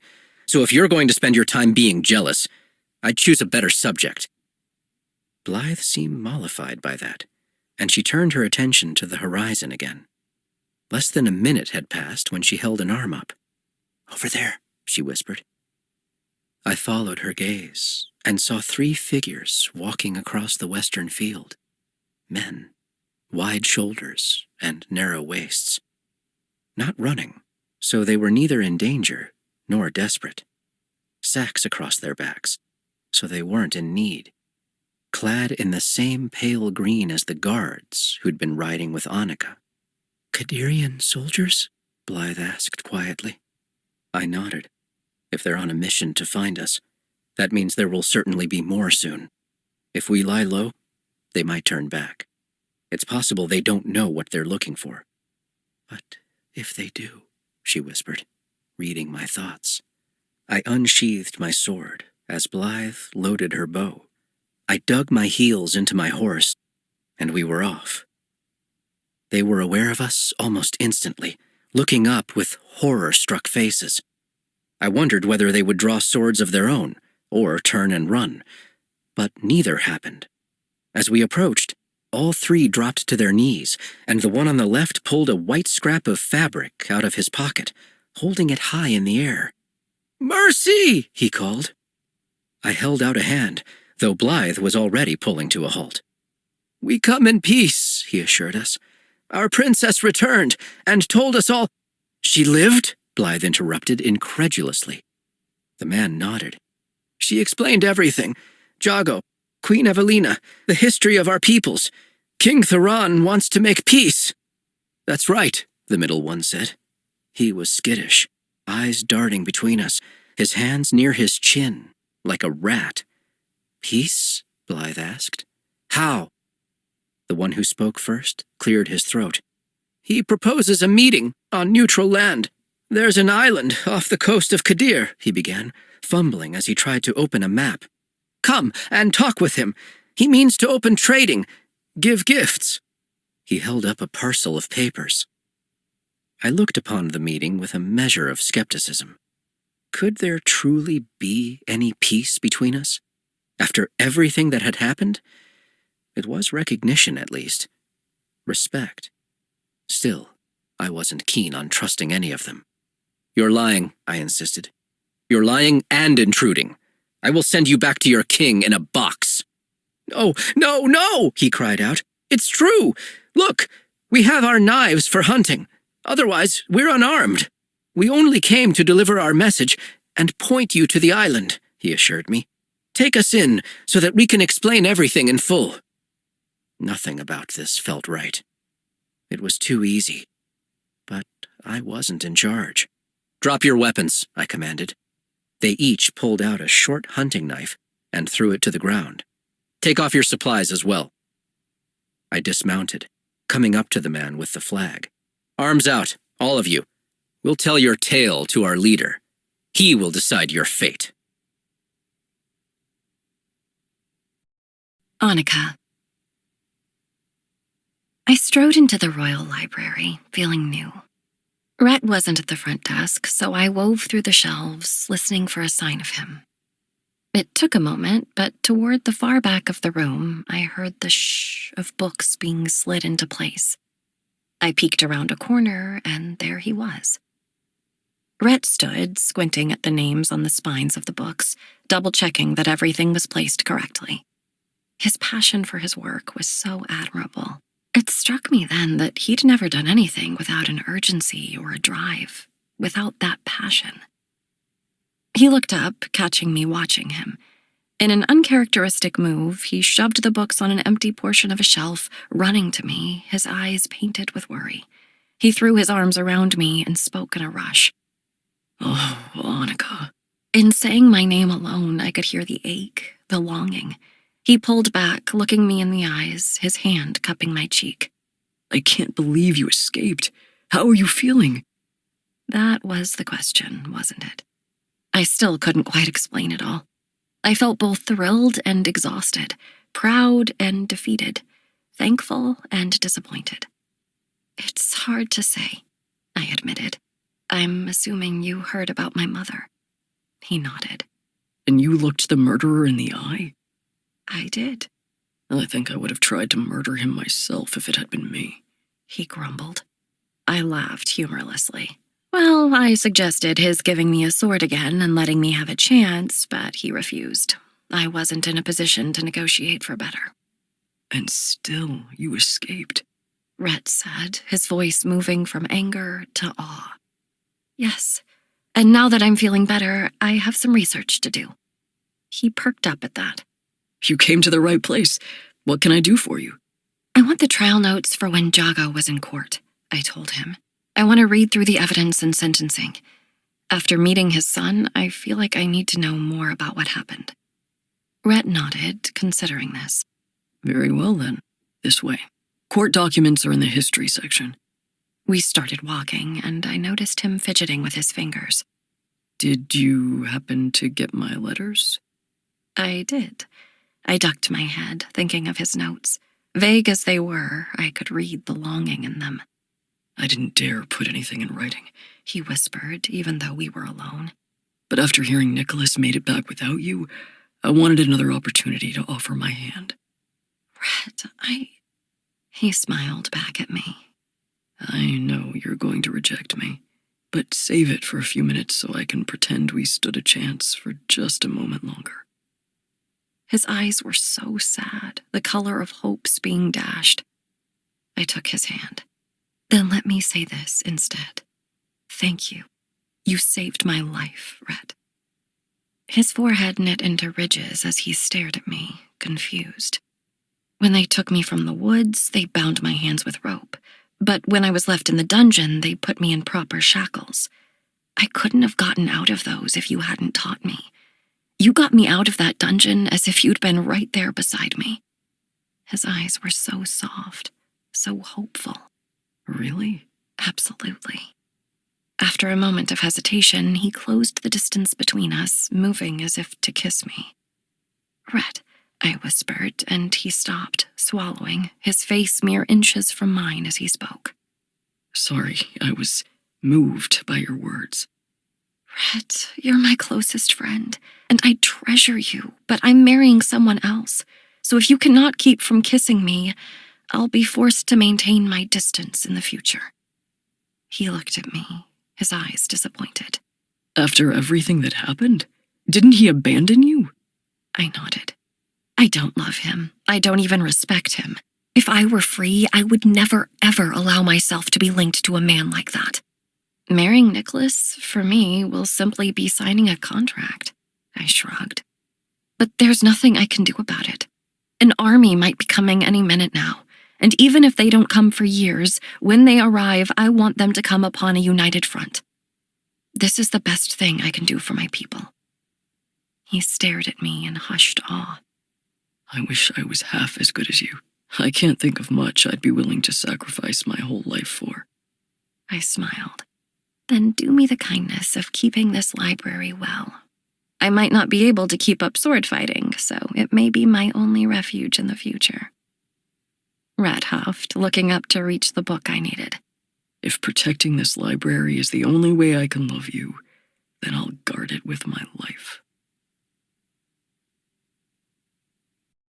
Lennox. Tell me again exactly what they said, Kawan ordered for the 10th time. We were in a small room, discussing the arrival of our unexpected guests. My mother was there, along with Aldrich, Sloane, Ilio, and Maston. It's as I said before, I answered evenly. They surrendered their weapons and delivered the message that King Theron has invited us to a summit on some island. Beyond this, I know nothing. Kawan turned to Blythe. There was no fight in them, she said, not even when we locked them in their cells. Which have guards this time, I presume? He asked, glowering at me. Naturally. He leaned back and huffed, scratching his unkempt beard with his thick fingers. After a moment, he started howling with laughter, throwing his head back and slapping a hand on the table in front of him. Imagine that, he said. Had I known it'd be that easy to get them to roll over, I'd have taken their princess ages ago. But that's the thing, I said. We took their queen ages ago. No one came to seek us out then. Given how uncoordinated that move was, they must have thought it an isolated incident. Now they know people are coming for them, and this is a means to an end. It didn't make sense to me. There had been 3 years for them to find out we'd been behind the attack. What's more, if we killed their queen and kidnapped their princess, why would they offer us peace? I didn't trust any of this. But I could speak of my distrust all day long, and it would change nothing in the eyes of Kawan. How do you want to proceed? I asked. The first step is questioning, he said decisively. Separate them. Ask them the same questions. Aim to find what's consistent in their statements. They don't eat or sleep until we have our answers. He paused for a minute. And see if you can weed out the weakest one. For any specific purpose? I asked. I haven't decided yet. I nodded. Might I suggest sending Blythe in for the first round? He looked at me with skeptical eyes. Why? You should have seen her riding with her bow and arrow. They weren't half as stricken by me as they were by her, and I think it might put them off to be questioned by a woman. Kwan looked between the two of us. Very well. I want information. Numbers, size of their army. I don't want peace. I want all of it. I want to tear every single brick of their castle down. The last of his words came out in a low growl. Yes, sir. I turned to leave, and Blythe followed. Should I go straight into an interrogation? She asked, when we were out of earshot. I think you might need different strategies for each. The one carrying the flag would probably answer anything you asked. The one in the middle, though? She sighed. He was so panicky. Maybe try to talk first? Have a conversation? I nodded. That's a good idea. I think he may be the weak link of the three, but I could be wrong. I'll do my best, she assured me. I reached up, placing a hand on her shoulder. I know you will. Her eyes went wide, and I cleared my throat as I pulled my hand back. I'm going to see if I can scrounge up some paper. Annika had pointed out our lack of a library, and while I was honored by my oral history, I knew there was also strength in the written word. I marched to my room. In the back of my desk was my very small pile of carefully guarded blank sheets. I grabbed a few, along with one of my oblique pens. The ink was going to be another problem. I opened the jars and saw dried, powdery clumps at the bottom. I hoped that some water would bring the ink back to life. I tucked the paper and pen away and clutched a jar securely in my palm, then rushed back to Blythe. I could hear her voice from the hallway in the dungeons, coaxing skittish into speaking. I found 2 stools and set them side by side to make a desk. There was some stale water in a nearby bucket, and I dipped my fingers in it, letting the droplets run from my fingers into my dried ink. I really hoped this would work. We'd divided the men into separate branches of the dungeon, the idea being that if they wanted to communicate, they'd have to call out, and we'd hear it all. This meant that from my location, I could hear Blythe's conversation, even though I couldn't see her. I know, Blythe said sweetly. We crossed that terrain recently as well. Not all the way to Kadir, I don't think, but I understand what you've been through. I hate that trek, and I hate this cell. We already told you we're here peacefully. Why are we locked up? Why did you separate me from my friends? We need to talk to each of you, that's all, and you're down here for your own safety. We don't know how you'll be greeted upstairs, so we ask for your patience. Huh. He seemed satisfied with that. I'll do what I can to make you more comfortable, but I can't promise much. We live lean lives. Life in the barracks isn't much better. I could almost see Blythe sympathetically tilting her head, a smile in her eyes, as she asked her next question. Is your king stingy with his soldiers? And after all the work you do? He's been on edge in the years since his wife went missing. Constant patrols. Do you know how many miles I walk in a week? Not enough for the pay, I'll tell you that. That's so sad, Blythe commented. Does he keep a lot of troops in the palace, then? Yes, but the majority are positioned around the far edge of the grounds. He doesn't want unwelcome guests getting too close. I understand. We've been keeping an eye out for company ourselves, Blythe replied. There was a moment of silence, and I wondered just what was happening. You don't have to worry about a thing, Skittish responded in a low voice. You've got him scared. What do you mean? Blythe matched his tone. He holds everything with a tight fist. His children, his crown, his kingdom. If he's willing to talk, you've spooked him. There was another beat of silence. I could tell that Blythe was doing the exact same thing I was, reveling in the thought of an intimidated king. Thank you, she told him. I'll be back with more information soon. I listened as she opened and closed the lock. I poked my head around the corner, and I saw in her eyes the hope I felt in my chest. She hurried over to me, speaking in a whisper. Did you hear that? I did, I confirmed. wearing possibly the brightest smile I had in a decade. I was skeptical, but he sounds like he's telling the truth. Lennox, if it is true, there's a chance it could be bloodless. She nodded. We need to keep a record of everything they're saying. I dipped my pen into the ink and drew a test line at the top. It was a little thick, but it would work. I went to pass the pen to Blythe, but she blushed and dropped her head. I don't know how, she whispered. I could see the admission was upsetting for her, so I said no more. That's all right. I know. I felt a little embarrassed. This was twice now that the issue had come up, and it was becoming awkward being the only one who could read. Then again, until recently, there hadn't been much use. When we come into our kingdom, you will have so much free time, you'll laze your afternoons away reading, I told her.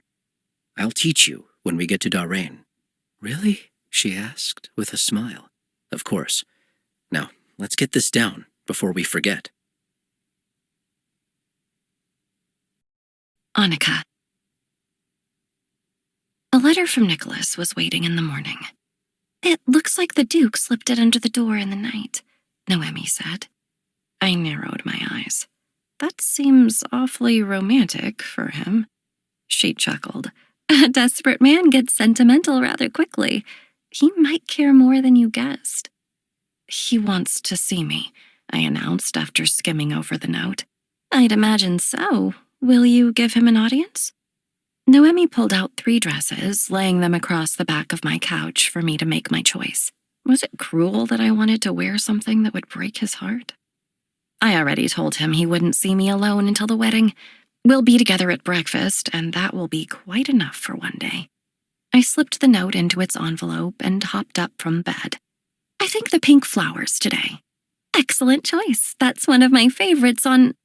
She stopped abruptly. I turned and saw that Noemi was staring out the window, her focus stolen for the moment. Are you all right? I asked. As I came to the window, I saw exactly what was holding her attention. Hundreds of soldiers were in the far field going through drills. It wasn't unheard of for them to train on palace grounds, but it wasn't common. What do you think that's about? She asked. I sighed. If they're training here, they must be specifically meant for the palace. Do you think? That many? I shrugged. For the rotations that the entire grounds require, and to keep them from getting tired, they might need that many. And with how on edge Father has been, it wouldn't surprise me if he also doubled the guards around both Aeschylus and me. She nodded. Then we shall make this room an oasis, she said, almost to herself. Her eyes were still on the horizon, but mine were on her. It meant the world that in the midst of everything, her thoughts were on making every situation better for me. After lacing up my stays and securing my dress, Noemi moved on to my hair. She pulled the front pieces back, leaving the rest down. As I toyed with a lock of it, I thought of my mother. I always would when I did my hair now. I pulled a flower from one of the vases, cutting the stem so it was short enough to tuck behind my ear. Deeming me ready, Noemi opened the door and sent me on my way. But when I reached the dining room, I saw the head table was empty except for Aeschylus. He looked perfectly at home up there on his own. His coat today was green, and he wore his hair swept back. I walked up to him and kissed his cheek. Where's Father? I sat in my assigned seat, even though it meant I was far away from him. He's in meetings. I stared at Aeschylus. There was something off in his tone. I lowered my voice. Does this have anything to do with the literal army outside? He darted his eyes at the crowd ahead of us and then looked back at me and nodded. He would tell me, just not now. Well, then where is Nicholas? Haven't you heard? He's been holed up in his room since breakfast yesterday. His butler said he refused his meals. I think you broke his heart, Annika. I rolled my eyes. Please, over the brief period we've been engaged, he's done nothing but order me around and ignore me. And if he thinks I'll forget that he left me alone in the forest, he's mistaken. Aeschylus shrugged. We all can act rashly under moments of pressure. Not that I agree with his actions, he added quickly. I didn't reply. What could I say? He cut his food, frowning at it.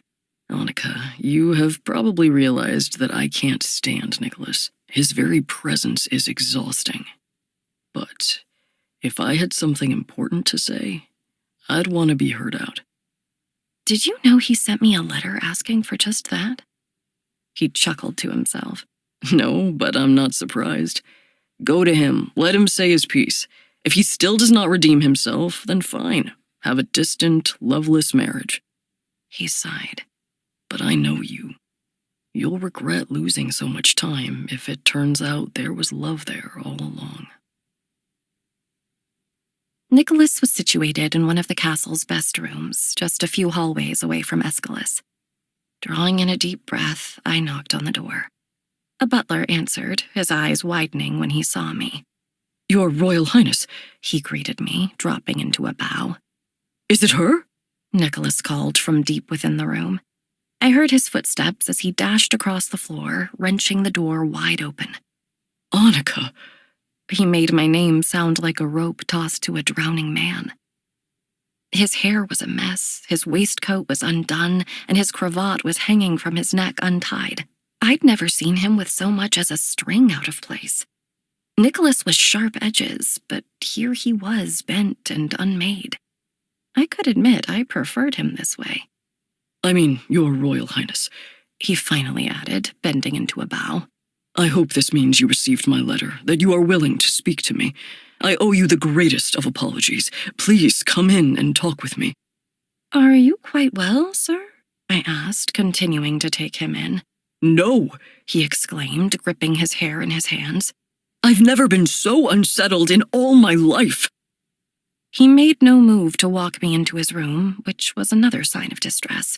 Nicholas was all about ceremony and propriety. I looked up and down the empty halls before I spoke. Nicholas, I never saw us being happy together, and I'd come to terms with that.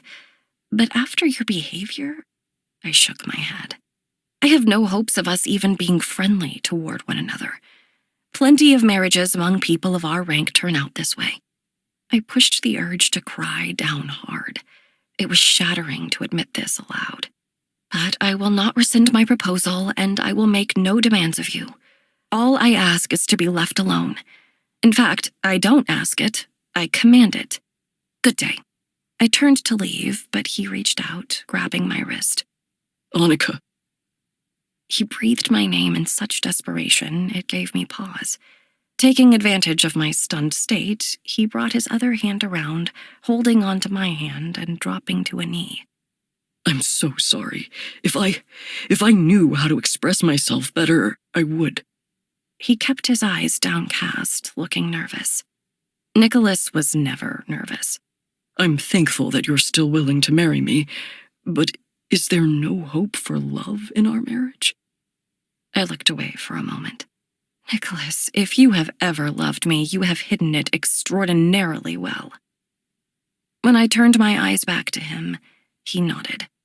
Maybe love is too strong a word, but you're the only thing I've ever been sure of in my life. And the way he said it gave me a glimpse into his fear. It was part of why Lennox had scared me so. I'd spent my life in service of my crown. The thought of someone taking it away left me lost. Even though it was hard at times, even though it meant doing things I didn't care for, I didn't want to lose it. Kadir was my life. It was that ever-pressing sense of duty, the crystal-clear vision of my own fears in Nicholas's eyes that tugged at the threads of my heart. Tugged, not yanked. If there is any truth in that, then prove it. He let me go, putting his palms up to me. Yes, of course. Give me time. I turned and walked away, wondering what exactly I'd gotten myself into. Lennox. By morning, We'd collected our prisoners' stories, and they all said the same thing. The numbers of guards in specific locations were similar. They all pinpointed the castle and training grounds on our old maps, even going so far as to update them to the best of their knowledge, and they all confirmed the same story. The Kadirian king wanted to meet us, discuss the future, and make peace. I handed my report to Kawan, written in my unpracticed hand. At least the lines were mostly straight. In my mind, the first logical questions from him would be along the lines of, "When are we to meet?" or "Is everything consistent?" But Kawan had his own priorities. "Who gave you this paper?" he asked. It only took those 5 words for me to understand that what I'd guessed was true. He did not want us reading or writing. I rummaged through the storage. There wasn't much paper, and the ink was dry. I apologize if I unnecessarily used resources, but I thought a development of this magnitude might be worth recording. He looked at me for a long time, and then at the pages. His eyes moved jerkily across the rows of information, all pointing to the same thing, but no light of understanding crossed his face. Could he not read? He cleared his throat. "You both have done a good job here. I can see you want to make up for the mistakes of your last mission." His voice was still dark, the words laced with bitterness. But I was too busy taking in the first kind words he'd ever spoken to me to be bothered by it. There was only one reason he would pay me a compliment. He was hiding something. If he could read, it was at a rudimentary level. I had a decision to make, and quickly. Either I could expose him and watch as he was taken down a notch in front of his most trusted henchmen, or I could cover for him, for now.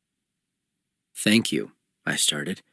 "As you can see, they've all given consistent answers, and they've updated our maps, giving us a clear location for their palace, the training grounds for their army, and the few protective outposts they have.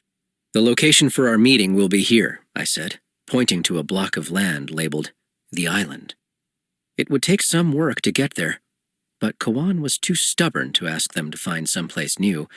Apparently the weather there is temperamental, so it's laid unused for ages. The king wants to discuss trading and a potential joint venture in building a road between our lands for easy transport of goods. They say he has a treasure of gifts to bestow as a means of making amends.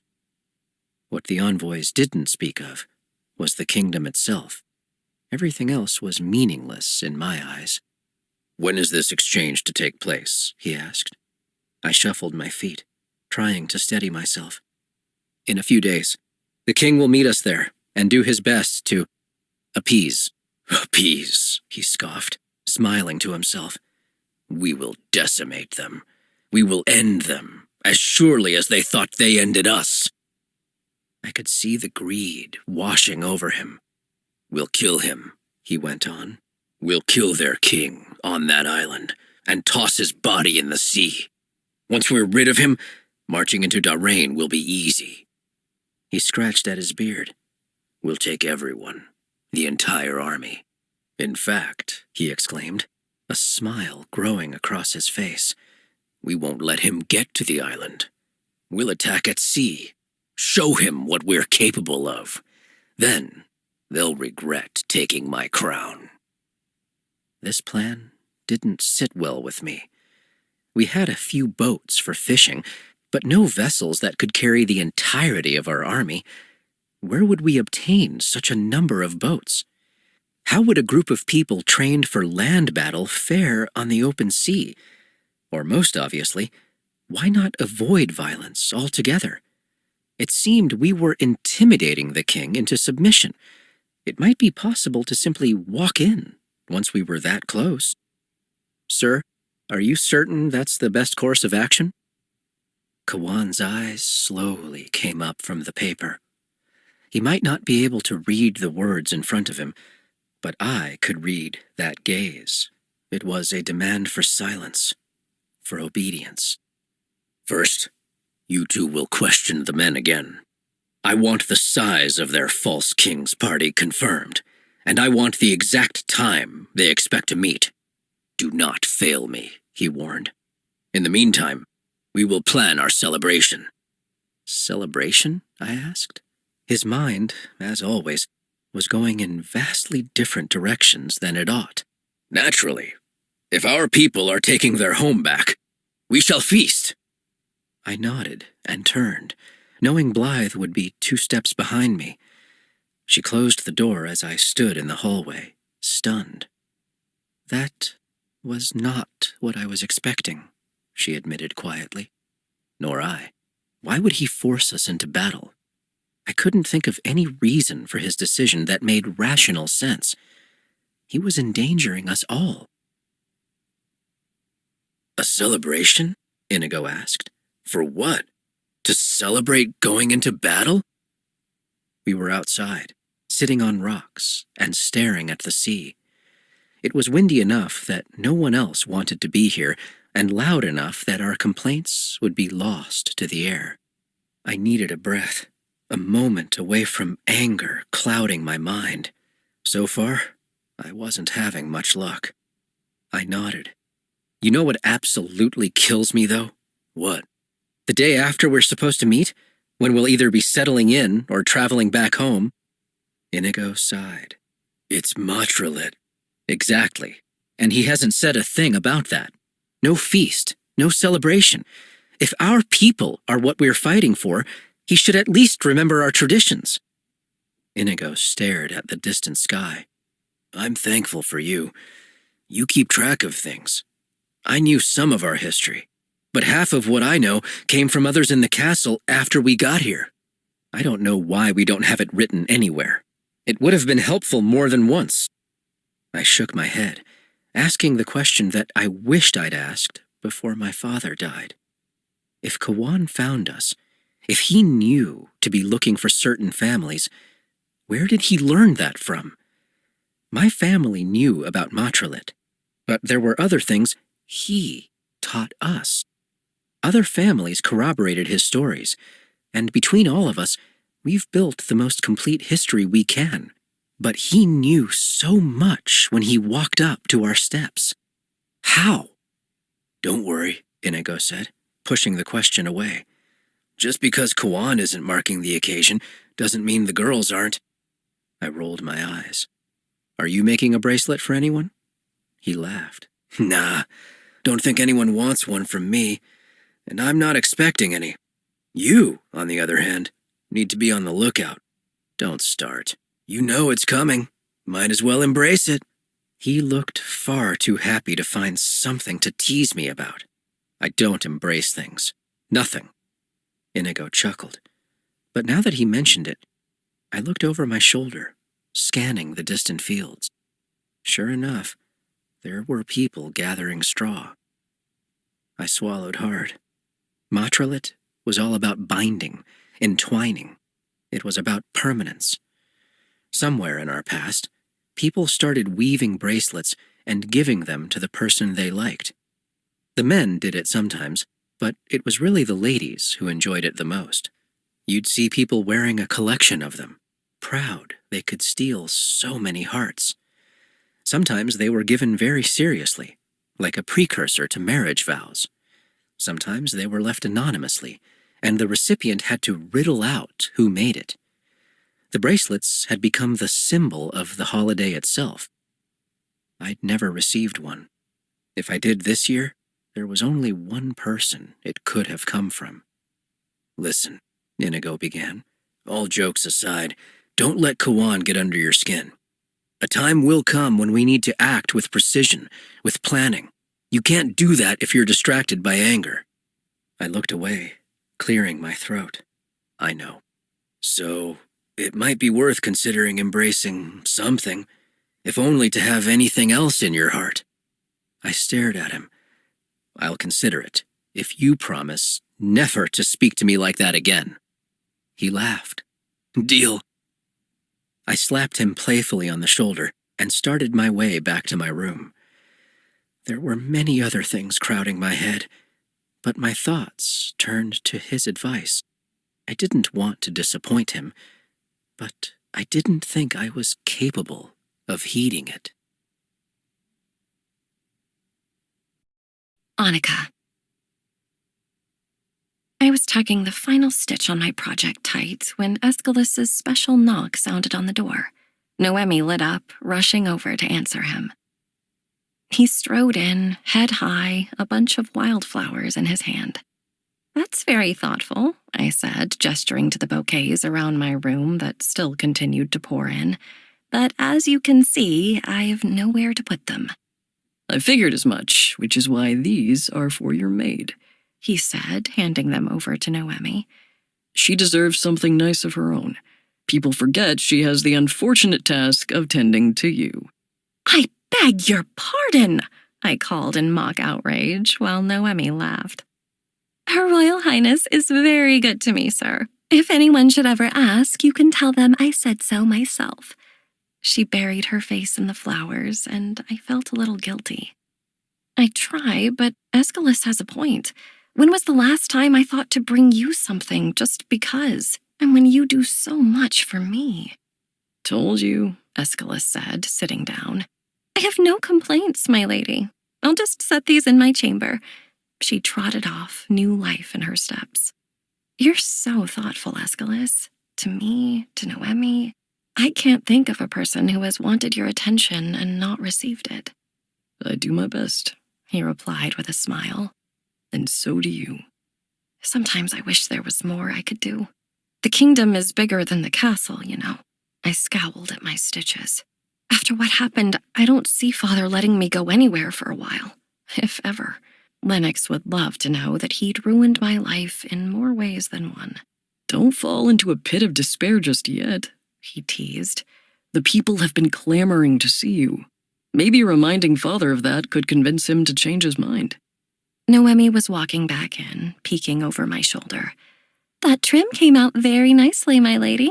That might be your best work yet." A small but happy thought came to me. "Should we put these in your room, Noemi? Brighten the space?" She beamed. "Truly?" "And what about a terribly finished pillow?" Aeschylus asked, still working on his final seam. "I'm sure this would really tie it all together." She laughed. "The both of you need to stop. I will take anything your highnesses see fit to give me, but I don't need to be showered with gifts." Her hand was just by my shoulder, so I moved over and kissed it. "You're too good, Noemi." "Probably one of the most trustworthy people I've ever met," Aeschylus added, growing serious. "Which is why you can stay while I say what I must to my sister." "Do you know about these soldiers, then?" I asked. Aeschylus sighed. "Annika, he might not admit it in front of you, but the way Father acted when you were taken, he felt like it was entirely his fault. He kept berating himself for letting you out of his sight. He was angry at Nicholas too, but he had to save face. Now that the engagement is public, he can't let people think he chose wrong. So all of us are under watch, and the borders are under constant patrol. Aeschylus trailed off, thinking twice over his words. The way he's acting, though, I feel like there's something bigger beyond this all, but I don't know for certain." "What else could there be?" I asked, thinking through everything aloud. "If he attacks, he'll be the king who broke more than 150 years of peace. He'd never do that. We have nowhere to run, and they have no real claim to the kingdom. Protecting us is all he has left." As if on cue, there was a knock on the door. Noemi scurried over, greeting the guard, who said His Majesty wanted to see us urgently. Maybe it was because of Aeschylus's words, or perhaps because Father rarely asked to see us, but I felt a pit settle in my stomach as we stood and made our way to his rooms. We knocked on Father's door, and Aeschylus and I exchanged a glance as the seconds ticked by. The wait only added to my anxiety. Finally, a butler came to welcome us, and as we walked in, a flood of people filed out, advisors and high-ranking soldiers. Father was at the large desk, stacking papers and shoving them away. He looked up at us, all business. "Ah, just who I needed to see." He waved us over to the desk. Atop it, in the center, was a large map of Kadir. Both of you, clear your plans for Thursday. I will need you present for a matter of state. I squinted. Both of us, Your Majesty? He nodded, pointing at a section of the map. I tilted my head to see that he was pointing to the island. Annika, what did you say they called themselves? Dalranians? Whatever it was, we are meeting on the island for a peace summit, and you will both be there. My blood went cold. Sir, why would you do that? Why would you invite them to be so close? I told you, they have an army. They have been training for years to invade. I beg you to reconsider. I've already sent an envoy. If they agree, they will arrive Thursday morning, so be ready to proceed to the docks. I looked at Aeschylus, pleading. He cleared his throat. Father, are you sure? These are the people who sent a man to assassinate you. They are the ones who successfully killed our mother and nearly did the same to Annika. How will we ever rest if they are within eyesight? I could see it, like the second a plate fell to the ground and shattered into a dozen pieces, the way his eyes shifted to that dark anger that took hold of him so fiercely. I sucked in a breath, waiting for the storm. Must you two contradict me at every turn? He demanded. His tone turned mocking. I won't marry him. I won't marry her. I want this. It's enough. I'm not your father right now. I am your sovereign. I am meeting the head of this so-called army on Thursday. I want my heir apparent on one side and the princess who escaped their clutches on the other. We will present a united front, and you will be silent about it. In my mind, I saw myself looking out my window, finding Lennox below me. His piercing blue eyes staring up at me, his cape whipped up by the wind. No wall would stop him, no sword. An angry silence fell between us. His Majesty gestured to the door, and I obediently curtsied as my brother bowed, and we walked quickly from the room. I followed Aeschylus down the hallway, feeling the tension roll off him in waves. We rounded a corner, and he threw his back against the wall, bringing his hand to his forehead. What do we do? I asked. Aeschylus, we can't go along with this. He stared at the opposite wall, considering. I think we have to. What? No, Aeschylus, this is clearly madness. What if you spoke to the ministers and had him declared unfit? You're of age. You can be regent now. He shook his head. If I declare him mad, it mars my reputation and my children's as well. You know that. The first time I make a mistake, they will say I'm going the way of my father, and I will lose the throne. Besides, he added, taking a long, heavy breath, if he's already sent an envoy, this plan is in motion. If they go to the island and we aren't there to greet them, it's an insult and practically an invitation for war. We'd endanger everyone. I felt lightheaded. What we need to do now is make a plan for you, he said. What? Why for me? If this summit goes poorly, we need to arrange a place for you to hide until you can garner support and reclaim the land. That was when I lost hope. Aeschylus, for all his composure, for all his thoughtfulness, had given himself away. If he wanted to make a plan for me to reclaim Kadir, he must have thought we were truly going to lose it. Lennox. A few hours later, our 3 prisoners had become honored guests. Kawan welcomed them to our celebratory feast with open arms, and we were to all follow suit. Still, I kept a close watch. They didn't huddle together, as I'd expected, but walked around confidently, charming the room. It was easily done. Kawan had all but introduced them as our saviors. I stayed closest to White Flag. Skittish and Spare were so tense in their shoulders, I could see that even with the warm welcome, they were going to be close-lipped. Skittish because he seemed to mistrust us, and Spare because he seemed above it all. White Flag, however, looked perfectly at ease. He had a cup of ale in his hand and was laughing loudly at something someone had said. I hung back, listening. The island is supposedly beautiful, White Flag commented. I've never seen it myself, so I'm glad we'll get to escort you. What gifts are the king giving us? Someone asked, hands gripped in excitement. White Flag shrugged. I would guess food, as we have in abundance. We also have a history of excellent leather workers, so it wouldn't surprise me if he brought some saddles as well. But feel free to imagine better. I rolled my eyes at his boasting. Of course there was an abundance. That's why they took it from us in the first place. Did they tell you we all saw your princess? Someone else asked. Their tones were all wonder and ease. How could they so quickly forget this was the face of the enemy? He nodded and gave a chuckle. Let me tell you, we were all surprised to hear of her escape. She's a kind lady, like her mother. None of us could guess she was also so formidable. Something lodged in my throat.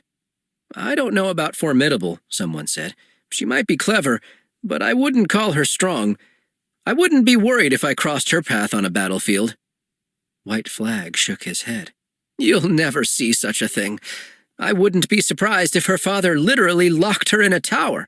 Her brother, Aeschylus, on the other hand, he's all manners and decorum on the surface, but I don't doubt he could kill a man, especially for her sake. If you cross him, run. I'd learned a lot about this little royal family today in the unguarded words of this unwanted visitor. According to our so-called guests, it was rare to find one sibling without the other in public. Annika praised her brother in all situations and seemed to love no one on earth so much as him. Aeschylus boasted about his sister's wisdom and goodness, as well as her strength. If I had to guess, he was the one who taught that girl to wield a sword. And by the account of the visitors, he didn't seem to be enthusiastic about his sister's engagement. This one detail made my mind wander down paths I didn't care for. If he didn't like her fiancé, was it because the man in question was a buffoon, which was my guess, or because there was someone else he wanted her to be with? I also wondered why they bothered finding her a partner before him. Wouldn't his choice in spouse be much more important than hers? As I sat lost in thought, a few of our musicians paraded in heralding the arrival of our leader and my mother. Whenever we had the rare celebration, they'd make this sort of entrance, as if they truly were royalty. Kawan with his fake throne, my mother with her stolen gowns. It was all a tasteless show. Kawan walked in, smug as he surveyed the room. But as irritated as I was by the way he sauntered in, the way he so casually disregarded his own folly, everything was all drowned out by a rush of anger at my mother. She was wearing Annika's dress. The riding dress she'd left in the dungeon had been reworked to fit my mother's frame, but it was unmistakable. The cream-colored bodice, the floral embroidery. Mother's head was so high, her hand resting so lightly on Kawan's. It enraged me. As people applauded their entrance, I marched across the mess hall to take my mother's hand, and, as calmly as I could, pull her from the room. "What is the meaning of this?" she demanded. "Take that dress off." She looked at me as if I were mad. "You must be joking. This is the first gown I've owned that was actually made for royalty," she said with a smile. "Now, I'm going to go enjoy it." I blocked her path. "You are not a queen. Kawan hasn't bothered to marry you or give you an official position. You can parade around in as many pretty dresses as you like, but that won't change the fact that you are replaceable in his eyes." She stared at me, the set of her lips conveying her anger. "Why are you always so cruel to your mother?" I gave a loud, humorless laugh. "Me? Cruel to you? You stand back and do nothing, while the man who sent your husband out to die strikes your son in public. How can you speak to me of what's cruel?" She swallowed. "I do not approve of him being so violent with you, and I didn't appreciate that he did it in front of so many people. I'm very sorry for it. I crossed my arms. That is such a comfort, especially knowing that if he chose to hit me again tonight, you'd keep your seat all over again. She looked away, confirming what I already knew. Don't you understand? I whispered. He keeps you close to keep me close. No one else here has the stomach to kill a queen, to kidnap a princess, to slaughter those who would otherwise run once they realize he's never going to give them what he promised. If he loses me, this whole operation crumbles. I've wanted to run for so long, to find a better way, and the reason I haven't abandoned this all yet is because I'm waiting for you to wake up and remember I'm your son. She moved her eyes to the floor, the cuff of her sleeve, to the torch on the wall, anywhere but to me. Was there ever a time when you loved me? When you looked upon me as something dearer than a soldier? Lennox, of course I loved you. Past tense, it wasn't lost on me. But you look just like him, she admitted, drawing her hand to her mouth. It kills me to look at you and see the shadow of the man I married and lost. We have to survive here, Lennox. For the sake of getting everything we came for, we have to survive. I raked my hands through my hair, ready to rip it out. I've been surviving for years, and it's the saddest excuse for an existence that I can think of. I'm ready to start my life, Mother. And I know, without a whisper of a doubt, I said, coming close to her, that when I do, you will have no part in it. The tears had been growing in her eyes for a while, but now one spilled over. What do you want from me, Lennox? I want to move forward. I want to go after our kingdom, the right way, for Father's sake. I want to know I have people on my side, and I want my mother. But she died when she became Kawan's mistress, I said, my lips trembling. And I don't think she's ever coming back. She cast her eyes down, but kept her chin up, refusing to be ashamed. I knew she wouldn't be. I was powerless. I could do nothing, and it made me want to scream in frustration. I'm sorry to be such a disappointment to you, she whispered. You're nothing to me, I corrected her. You're a nobody, parading as a royal. You're a fraud. Her eyes steeled over. Fine, then consider yourself nothing more than a soldier to me. I already do. She turned on her heel, marching back into the feast with her nose tipped up. I reached into the pocket on my waist belt for my father's button and rubbed it back and forth between my finger and thumb. I'd physically buried my father, and now it was time to mentally do the same with my mother. I walked out of the castle, an orphan. Annika. He did what? Red asked, aghast. What happens now? I shrugged. We go. It's all in motion already. But what happens if they attempt to invade? I'm telling you, if Lennox thinks it's possible to successfully launch an invasion, then that's what he'll do. He'll forego any sort of meeting and come straight for this palace. I sighed, rubbing my temples. I'd had a low-grade headache from the moment Father announced his plans. Rhett reached out and held my hand. What can we do? How can I help? I watched the way his eyes filled with concern. Instinct told me it wasn't because of worry for himself. He was worried about me. I have 2 requests. First, I need you to take the most important of our history books and pack them. If Lennox bypasses the meeting and comes here, you have to run and take the truth with you. This is our kingdom, and if we have to reclaim it at some point, you'll have the evidence. He nodded. I could tell he already had a running list of the most essential books prepared. That's easy. What else? I want to practice with my sword. If something goes wrong with this meeting and that envoy expects to find a damsel in distress, I want them to regret it. I can see it in your eyes that you care about me too much to let me be left defenseless. Can you help me?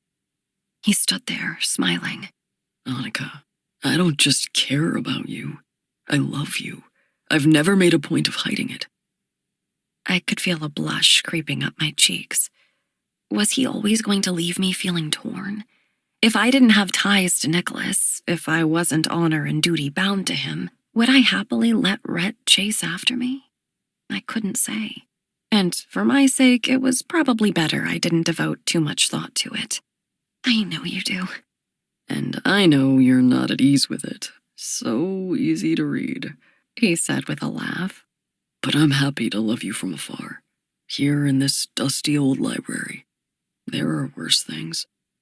I stared into his eyes, admiring him at the very least. Can I ask you something that might be crossing a line? As far as I'm concerned, there are no lines between you and me. You can ask me anything you want, always. I felt my pulse grow erratic, a feeling similar to when I'd been marched into the main hall in Vasano Castle. I shook it away. How did you know? You say you love me. How did you know what love even looked like? He took a long, slow breath, coming closer. You've read every fairy tale in this library, Annika. Don't you know? Love doesn't look like anything, he told me in a whisper. Love has a sound. It sounds like 1,000 heartbeats happening at the same time. It sounds like the rush of a waterfall or the still of the world at daybreak. You can hear it at night, lulling you to sleep, and in the middle of your darkest days, it breaks through like a laugh. The thing is, some of us have been taught to listen for it, so when it comes, it's all too easy to hear over the noise. For others, there are too many other sounds drowning it out. For them, it takes longer. But when it finally breaks through, it's a symphony. I tipped my chin so my eyes met his. Just listen, Annika. Listen. It will come. He gave me the lightest of kisses on my cheek, perhaps trying to make this sound burst into the moment. It didn't, but I believed him. I think it will be easier to hear once we get past an impending war, I teased to break off the tension of the moment. He laughed. You're probably right. As such, yes, I will practice with you. If you bested this Lennox, then you should be able to hold your own against whoever else comes this way. But let's not risk it. He thought for a moment. If there are preparations being made, people will be in and out of the stables. We'll need to meet somewhere else. What about my favorite spot in the gardens? With the stone? The greenery is high, so no one will see, and it's far enough away that no one should be drawn to the sound. He considered this. Yes, that should work. He turned his head to take in the darkening sky. After dinner? I'll be waiting. As I left the library, something struck me. It was possible Nicholas had not been informed of my father's plans. Despite all my misgivings about him, it seemed cruel to keep him in the dark on this matter. I headed for his room. Your Royal Highness, Nicholas greeted me once I'd been announced. To what do I owe the honor of your company? Has Aeschylus come to see you? He shook his head. Then please let me in. There is something I think you should know. Where Rhett had responded to the news with outrage, Nicholas merely displayed a cool air of concern. I do not approve of you going along. It clouds my course of action. In what way? I asked. He sighed. As a subject, my instinct is to insist to His Majesty that I sail with you all. If things don't go smoothly, I want to defend him. But as a fiancé... He looked up at me. Lennox got a hold of you once, and seeing as the last time was completely my fault, I feel compelled to prevent any possibility of it now. I'd want to stay at your side. I watched as his eyes went back and forth across the floor, as if he were adding details to two separate columns in his head, trying to see if one outweighed the other. Can I make a vote? I risked. He looked up at me instantly. Of course. Protect Aeschylus. My father will have swarms of guards at his side, and you might have realized I'm pretty handy with a sword if pressed. I paused, not wanting to carry on. I swallowed, admitting the hardest truth. We all know where I rank here. He stared at me. It's much more important that Aeschylus comes back safe and sound. If the kingdom loses me, everything can carry on, but if something happens to my brother, it will be disastrous. I took a deep breath. You will be put to much better use protecting Aeschylus. He's far more valuable. He looked down and answered in a voice so low I almost didn't hear it. Not to all of us. I realized that, for him, this admission was tantamount to carving our names in marble or writing an opera in my honor. Nicholas? He couldn't quite meet my eyes yet. I don't have a talent for flowery words.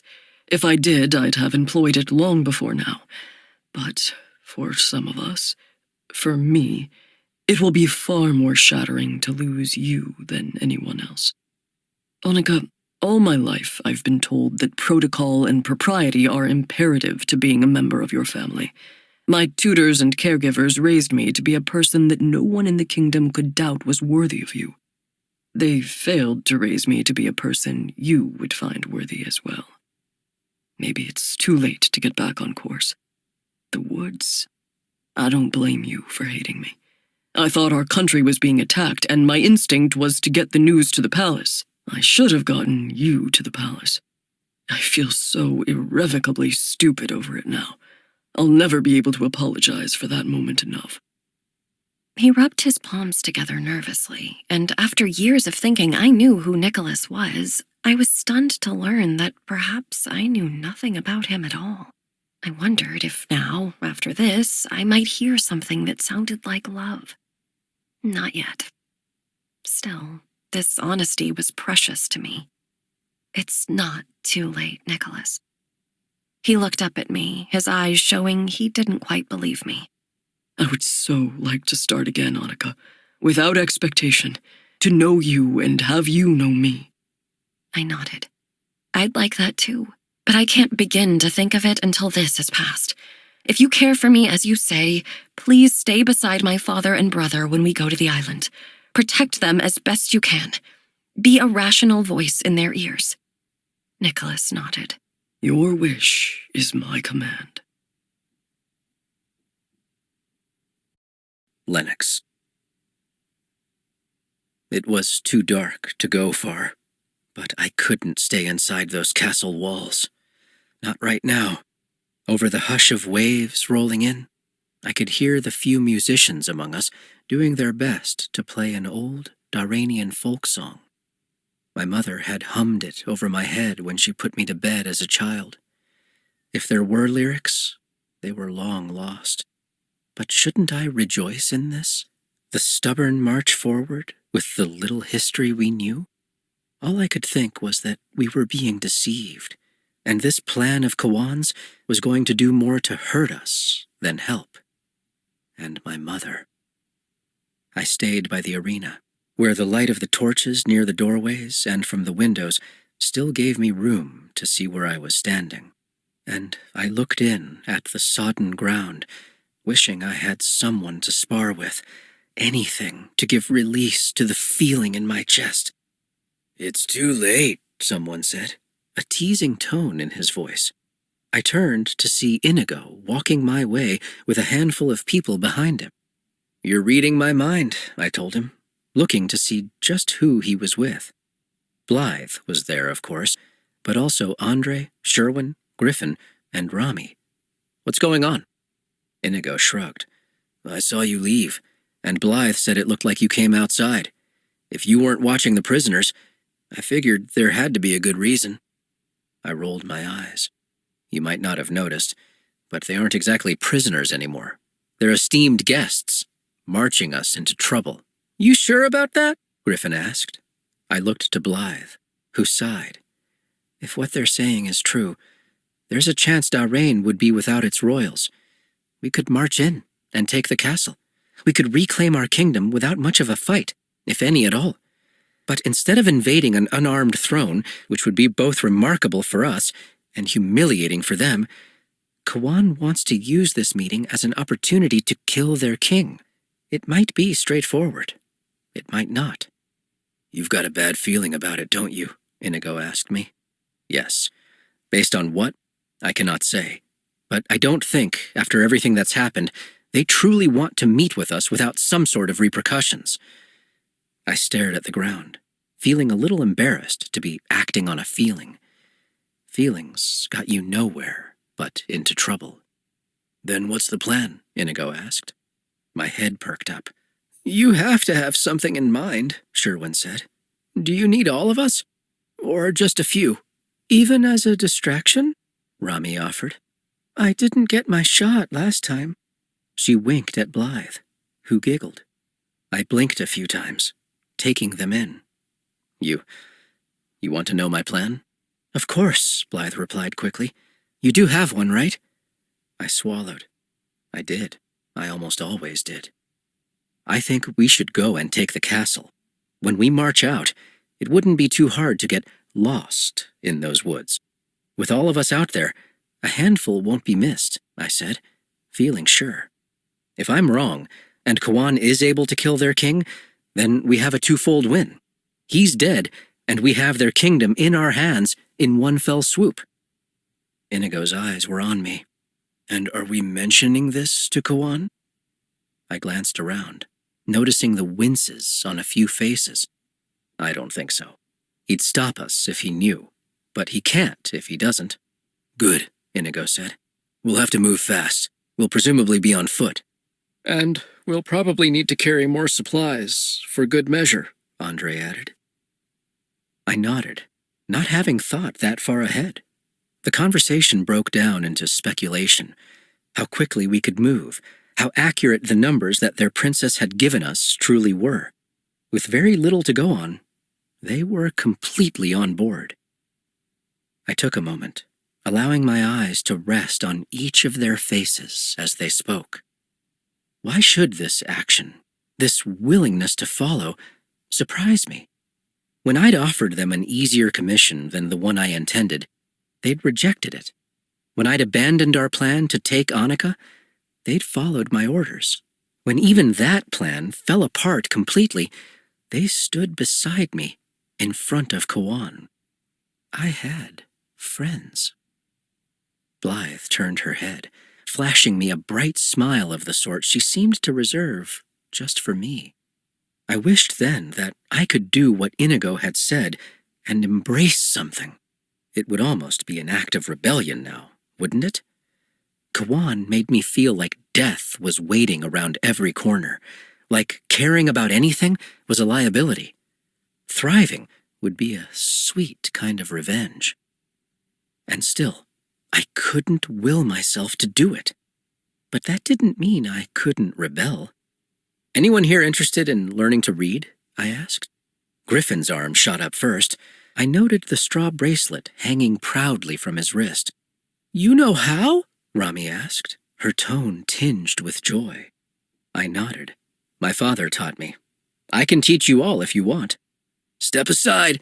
Right-hand man coming through, Inigo said, putting an arm out and coming to stand beside me. I couldn't help the chuckle. I took one of the blunt arrows that had been left in a pile beside the arena and wrote out the letters of his name in the dirt. I-N-I-G-O. He tipped his head to the side. It looks strong. It's a sturdy name, I observed. A dependable name for a dependable person. I didn't look up, but I heard Inigo clear his throat hard. Don't. I already warned you once. He walked away, chuckling. My turn, Blythe insisted, coming over quickly. I wrote the letters of her name out slowly, knowing Blythe would want the opportunity to take them in. I like that one in the middle, she said, pointing. That's a Y, I told her. It's all so pretty. Your name is pretty. My handwriting is not. But it is. Wait, write your name too.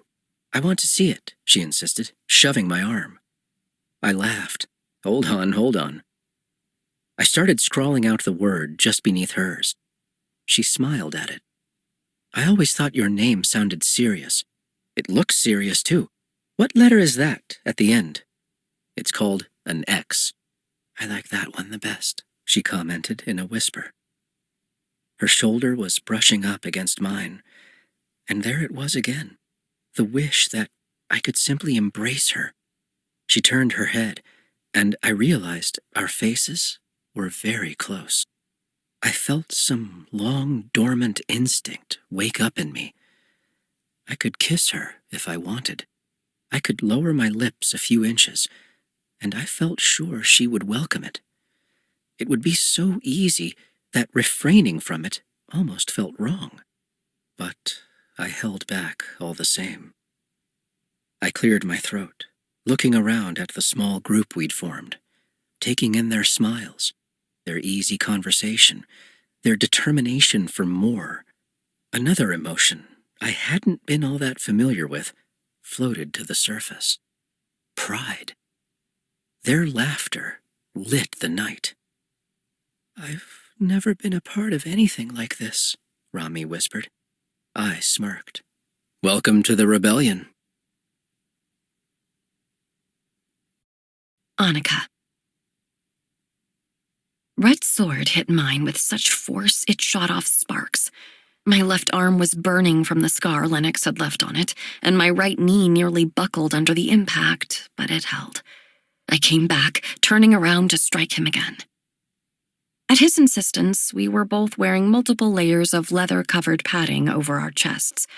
I'd laughed at him, thinking it was foolish, but as I'd requested, he hadn't held back. In the end, the padding was saving me from all the cuts, though I would certainly have a bruise or two. As I'd hoped, I was too quick for Rhett, and I struck him between his shoulder blades. Ouch! Good one, Annika, He grimaced, pulling at the ties for his padding. Aeschylus taught you well. Are we done? I asked, disappointed. For tonight. It's starting to get late, and you still have to get up and be princess in the morning. He replied with a wink. It's more work than one would think. Oh, I know, which is why I'm sending you off to bed. I started tugging at the knots holding onto the padding while pacing around my favorite hiding place in the garden. It lacked the impressive flowers and fountains of the spaces closest to the palace, so no one ever came out this far but the groundskeepers. Red and I stuck to the pebble path that created a circle around the stone in the middle, using the incline as another point in the training. I didn't know what might be waiting for me. Did you see? I asked. There's a ship at the dock. Rhett nodded. I keep telling myself that it's safer for you to be by the king's side with his elite guards. That's not that much of a comfort, though. I just feel so lost. Everything could come apart in a matter of days, and I don't know what to do. I can't challenge my father, but I can't sit still. I shook my head. So often lately, it feels like everything happening around me is wrong. I looked at Rhett's sympathetic eyes. I'm sorry. I know I have no room to complain. You're carrying the worry of a kingdom on your shoulders, Annika. But that's the thing. It's never been mine. It's my father's, and when he dies, it will belong to Aeschylus. I've been trying to support them both my whole life because even if it will never be under my authority, I love Kadir. With all my heart, I love it. But I keep wondering if my love has been wasted.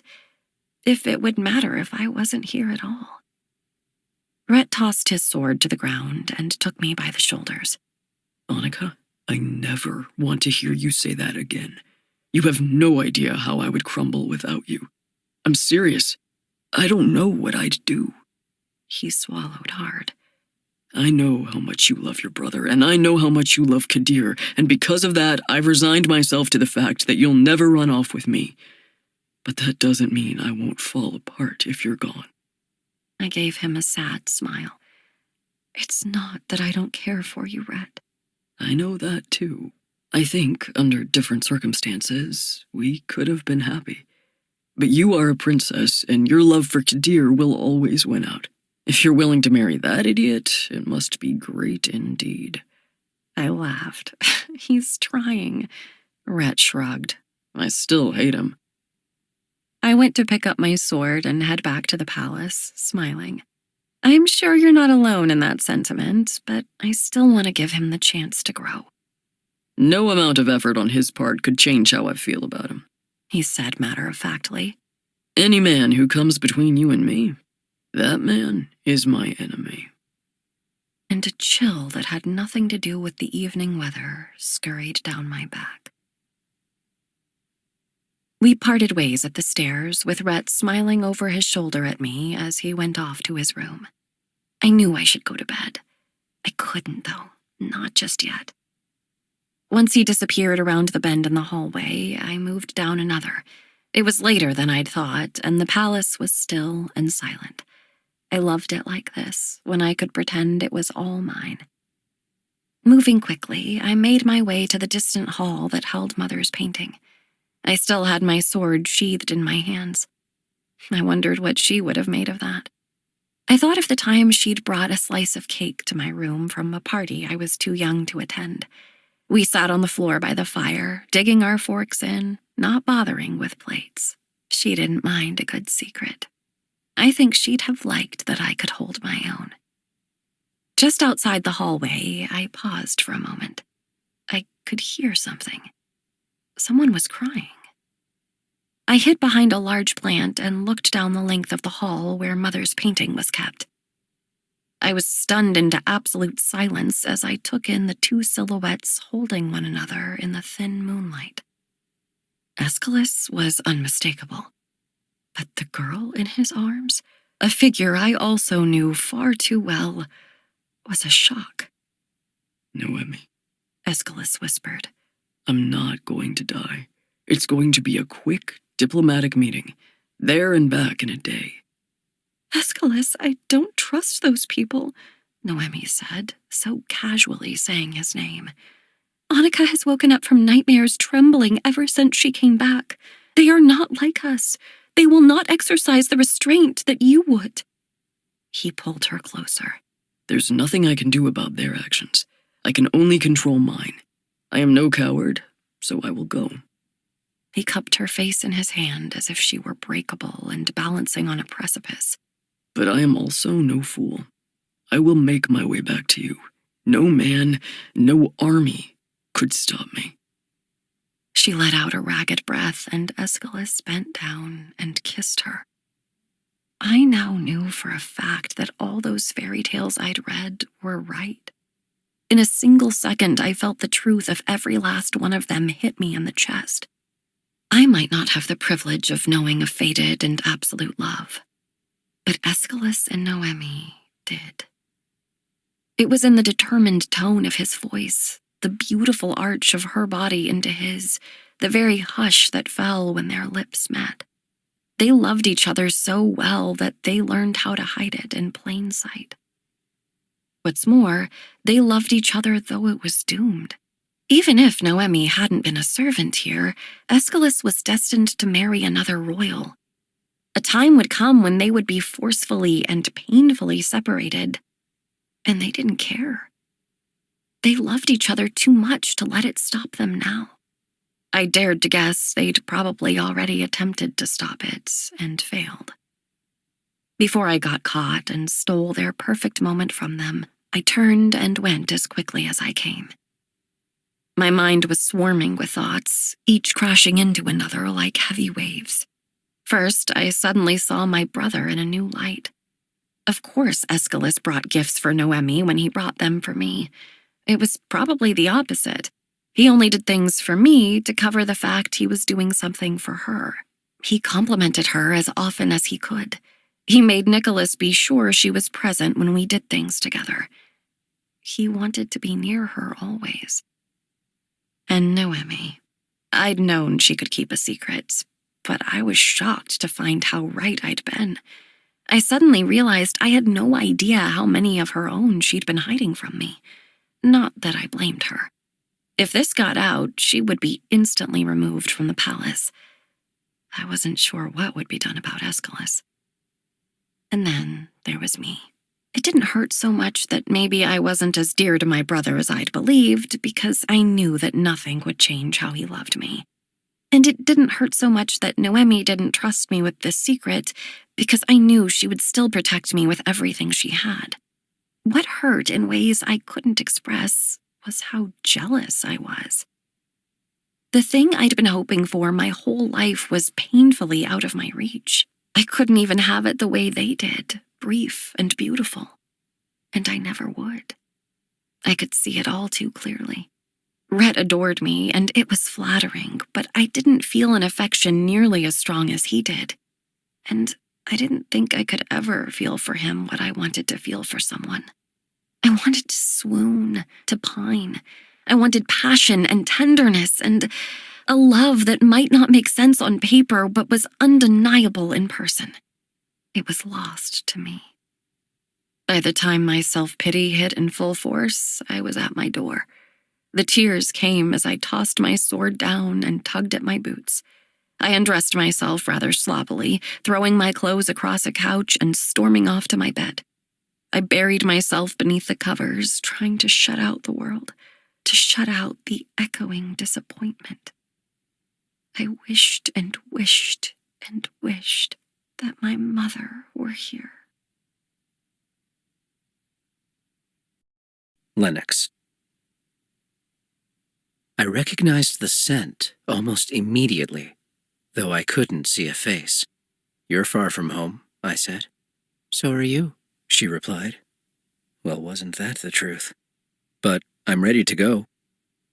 Wordlessly, she laced her fingers between mine. Tall grass and clusters of flowers lined my vision as far as I could see. I watched the back of her head, simply following as long locks of light brown hair guided the way. I found it was easy to fall into step behind her. It was comfortable to hold her hand, soft from a life of ease. And it was sweet, the sound of her voice as she coaxed me, saying, "Just a little longer." I walked until the fields turned into a hill, cresting. Soon, so soon, I would see it. I would see home, finally. But then I was startled awake by Thistle licking my face.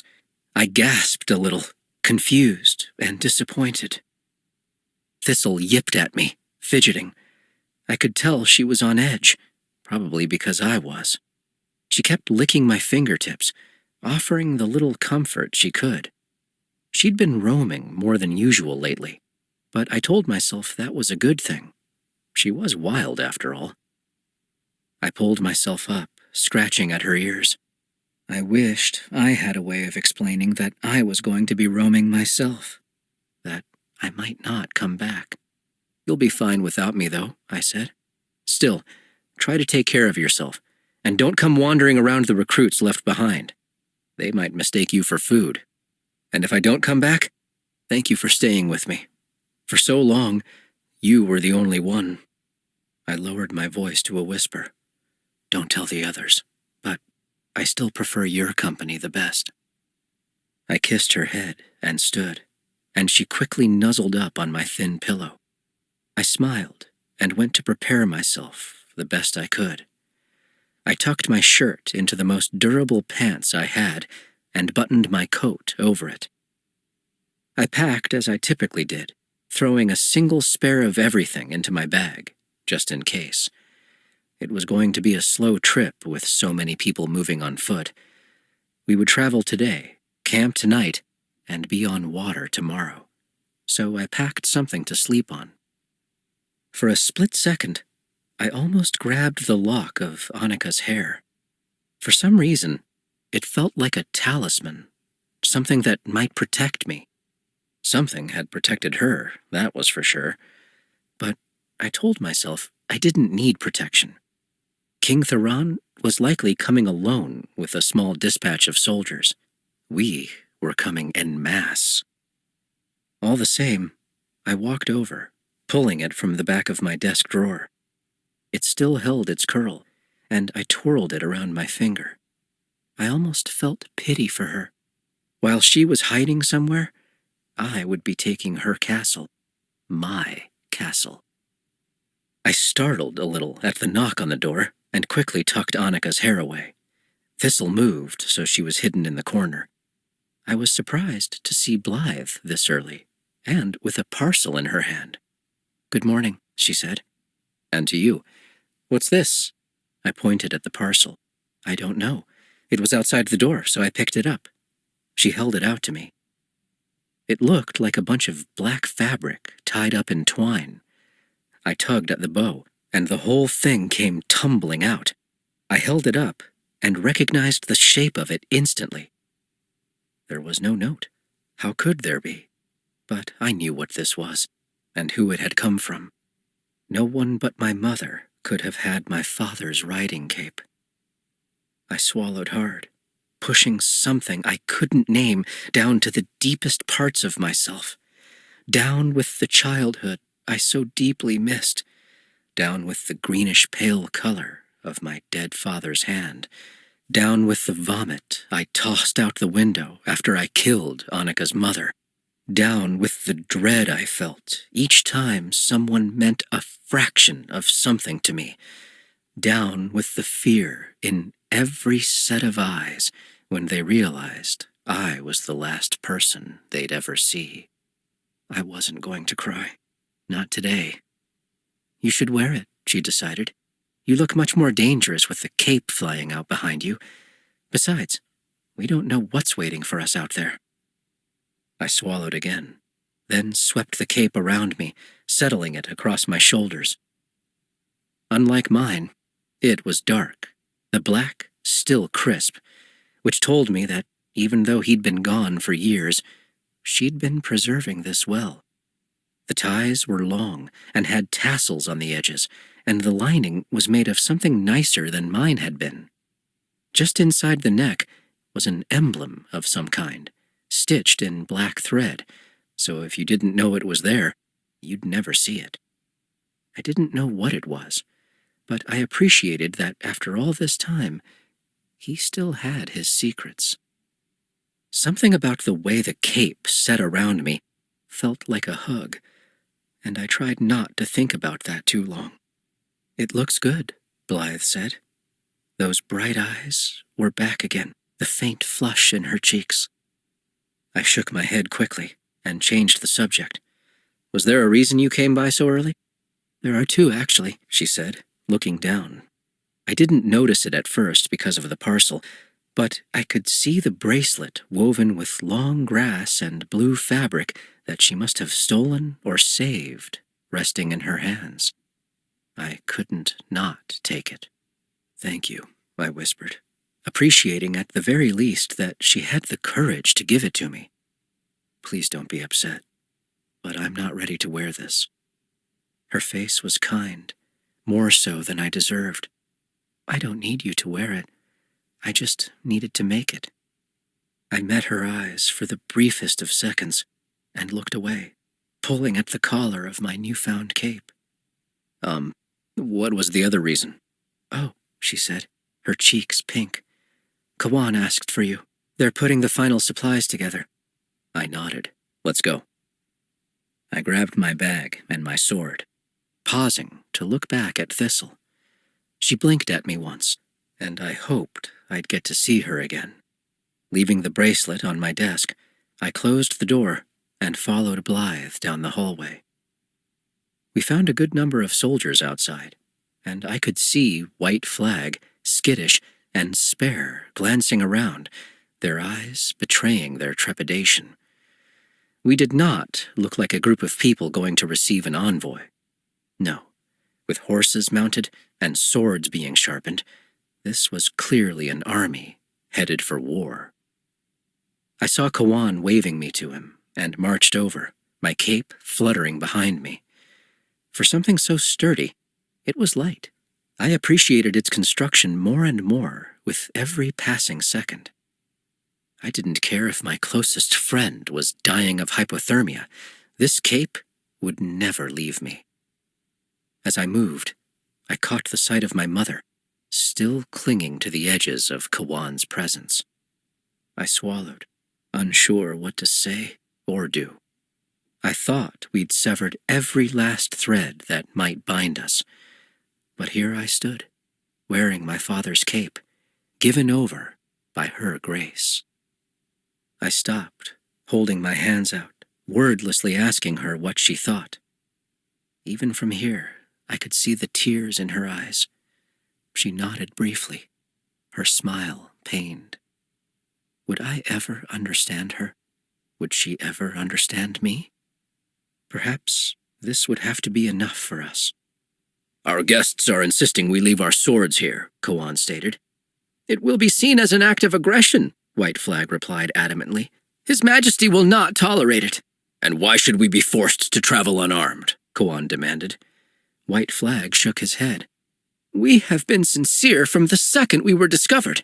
Why do you think we would give you poor advice? Kawan's eyes were menacing. I still say we take weapons. I still say it's a mistake.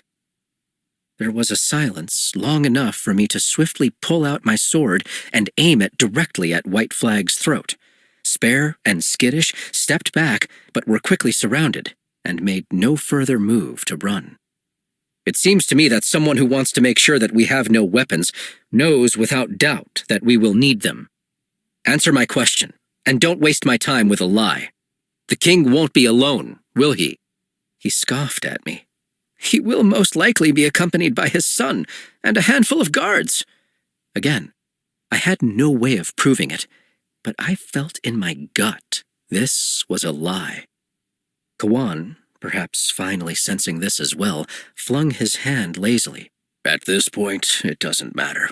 We're taking our weapons, and your king will be joining you in the grave shortly. Lennox, he added, almost as if it was obvious, take care of them. My stomach sank, but I didn't flinch. Bind them, I said, and Aldrich, Ilio, and Sloane stepped from behind Kawan, tying up our revered guest's hands in front of them. Once they were properly secure, I pointed toward the path that would lead us to the sea. Walk! Inigo strode up beside me. Do you need help? He whispered. I shook my head. I have to do this alone. Make sure the others are ready. I'm certain now. I marched them down the rocky trail, listening as Skittish started speaking once we were out of earshot from the rest of the army. Coleman, say something. Tell him we speak the truth. They don't believe it, my friend. I can do no more, White Flag said, resigned. Skittish rounded on White Flag. What? Tears were filling his eyes. He understood that his death was unavoidable. Spare, who'd been leading the pack, turned as well, waiting for a better answer. We all were. White Flag, Coleman, looked at me, and then his companions. Even if I did have more to say, I couldn't. My silence will be my final service to our king. He flicked his head back at me, assuming I'd report every last syllable to Kawan. How little he knew. Keep walking, down to the coast, I said. After some angry glances exchanged between the three of them, they started their bitter walk toward death. Once we made it to the black sand of our beach, I made them line up in the edge of the surf, facing me. The clouds were rolling in, threatening rain. I won't tolerate any more lies, I began. Speak plainly and speak quickly. Your king, what is his greatest weakness? White Flag refused to speak, but Skittish still looked hopeful, like giving an answer might grant him a reprieve. His children, if you had one of them, he'd give you anything you asked. Shut your mouth, Victos, Coleman ordered. And your prince? His sister. She is his weakness, and he is hers. Again, all you need is one. Coleman's hands were bound, but he swung the both of them around, hitting Victos, who fell to his knees. Do you want to die for this? Victos asked from the sand. Coleman looked at me, his eyes like knives. I will happily die for vengeance, for future peace. I turned to Spare, the one who'd said all but nothing from the moment they arrived. He looked to the ground, and I couldn't tell if he was simply being defiant or if he had accepted his fate. You, what's your name? Palmer, he replied. Do you have anything to say for yourself? I asked him. Victos got to his feet, and Coleman looked over, anxious to hear what Palmer would say. He stared at me for a moment. Her Royal Highness says you claim our kingdom is yours. That is true. I do. She says you could offer no evidence. We may not have your fine libraries, but that doesn't take away the truth. Her sensibilities may be somewhat romantic, but she is reasonable. If you had proof, she would find a way to make peace. She's like her mother in that way." I nodded, and tougher than one might think. Palmer looked at me strangely. "Of course she's tough.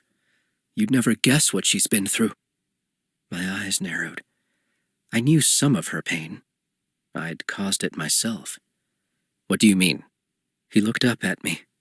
"If I die today, it would be my greatest shame to divulge her secrets. I cannot say more."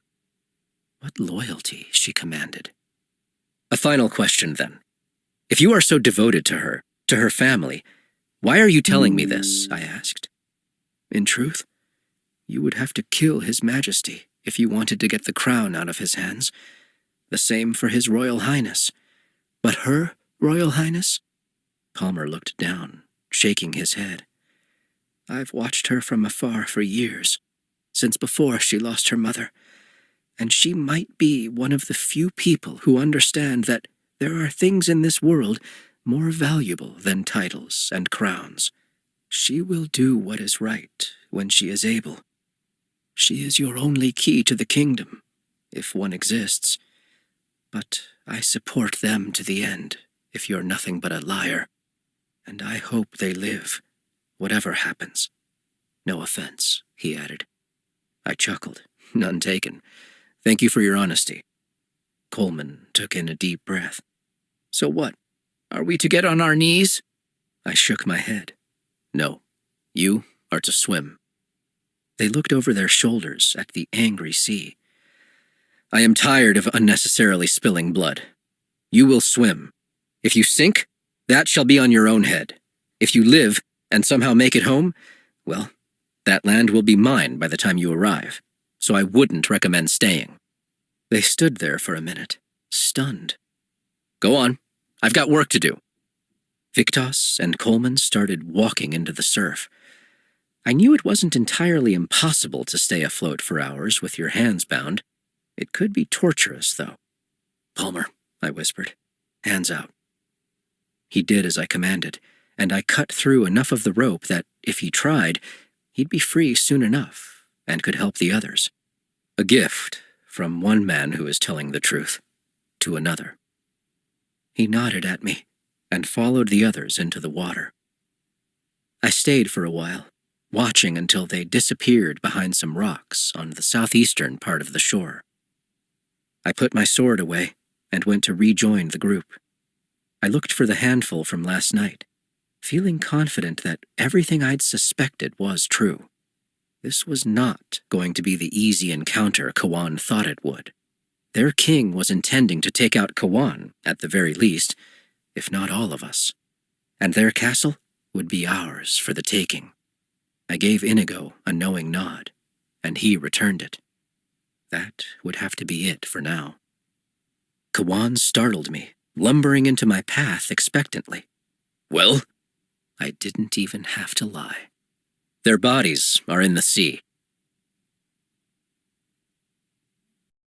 Annika. My feet were bare, and the night was covered in mist. It was so thick, and though I couldn't see anyone, I knew instinctively that I wasn't alone. The moon was mostly full, scattering light off the droplets of water in the air. I searched, and there, nearby, the shadow stood, shimmering hazily against the dim night sky. I walked toward him. He'd been expecting me. "Where are we?" I asked. "Home," he answered. I scanned the night again. I still saw nothing beyond the mist, but I sensed that he was telling the truth. So when he took my hand, I didn't flinch. Not when he moved his thumb across my fingers, not when he pressed his cold lips to the inside of my wrist, not when he slid a ring onto me. "What's this?" I asked. "It's mine now," he said. "and so are you." I sat up with a gasp, clutching at my chest. "My lady, are you all right?" Noemi rushed to my side. "Yes," I replied, though I couldn't say for sure. "I think the stress is giving me nightmares. Did you have another one?" I nodded. Could you have something brought up for breakfast? I don't think I can face the crowds just yet. I can fetch it myself, Noemi offered. It was an opportunity to see Aeschylus, even from a distance, and I had no intention of stopping her. And I can take this book back to the library if you like. I wasn't sure if you were finished. I looked over to see what she was talking about. The book, bound in green leather, sat on the same round table in the corner where I'd left it. The trial records. In the wake of everything else, I'd completely forgotten about it. Actually, could you bring that to me, please? Certainly, my lady. I'll get you something to eat. She set the book on my bed, and I could see her hands were not nearly as steady as usual. And, Noemi, if my brother is there, would you check on him? I know he must be nervous. And tell him he can come by any time at all today if he needs me. I could see her chest rising and falling, thrilled at a reason to speak to him. Of course, my lady. She sped from the room while I picked up the book. I didn't know why I felt anxious about opening it. Lennox's name wouldn't be in here. Taking a breath, I flipped it open, moving past the other hearings that seemed frivolous by comparison. There was one about a divorce, another about property lines. Finally, I came upon the trial notes for Jago. There was no last name listed, but I could see in the transcript that he'd stated, "We have no last names." I remember being told he acted alone, but he'd distinctly said, "we" there. Someone should have caught that. On the list of attendees were the names of those on the jury, a handful of influential lords, and my mother. It had been so long since I'd seen her name in writing, it felt like a dagger in my heart. Jago gave no age, said he lived alone in unsettled land, and refused to give any information beyond that. No mention of a wife, no mention of a child. That made no sense to me. They certainly existed. I skipped down, disappointed that the notes were so short. The man Jago is of a wide build with dark, unkempt hair and dark eyes, nearly black. He stands at the court with an air of ease, accepting the events before him. He does not look around the room, but only at the lead juror, waiting for him to speak. Jago the Lone, you have been charged with attempted assassination of His Majesty King Theron. How do you plead? Guilty. And do you do so under your own free will? I do. What is the cause for your criminal action? Justice. This kingdom is not yours. I am only sorry that I failed. But did he say this heavily, defiantly? Was he in his right mind or not? And why did no one take his claim into account? He gave them a reason, and it was never mentioned again. Very well. Under your own admission, you are guilty of this crime, and so the court finds you to be. You will be hanged, drawn, and quartered, your body parts on display for the whole of the kingdom. At this verdict, there is much noise in the room. Her Majesty the Queen speaks to His Majesty the King. His Majesty raises a hand and stands. As it was my life in question, I wish to have a say in the sentencing. I am not a wholly benevolent king, but I am no monster. Had this criminal succeeded, that punishment would be fitting. As I have lived, I move to adjust this sentence to beheading, but I wish none of his body to remain on our soil. The jury deliberates quickly. The sentence will be carried out tomorrow morning at dawn. Gavel sounds. I looked at the page holding both the name of my mother and Lennox's father. This moment linked them, and so linked Lennox and me. No one could have guessed then that this moment would be the one that led to the loss of a queen, wife, and mother. I wished I had a way of knowing that what Lennox said was true. If Jago came here determined to kill my father, he must have believed in his cause with all his heart. He left his family for it. He died for it. But there was nothing in our history about a seventh clan, especially not one with rights to the crown. My ancestors were placed in power. My ancestors held off invaders that nearly scattered us. That was what I had always known. And now we were about to make peace with people who wanted to take everything from us. I couldn't let Lennox try to take my family, my castle, my country. He'd kidnapped me. He'd killed my mother while his father got a trial. But he also gave me a way out. I shook the thought from my head. Lennox must go the way of his father because my father was coming home. My brother was coming home. I would do whatever it took to make that happen.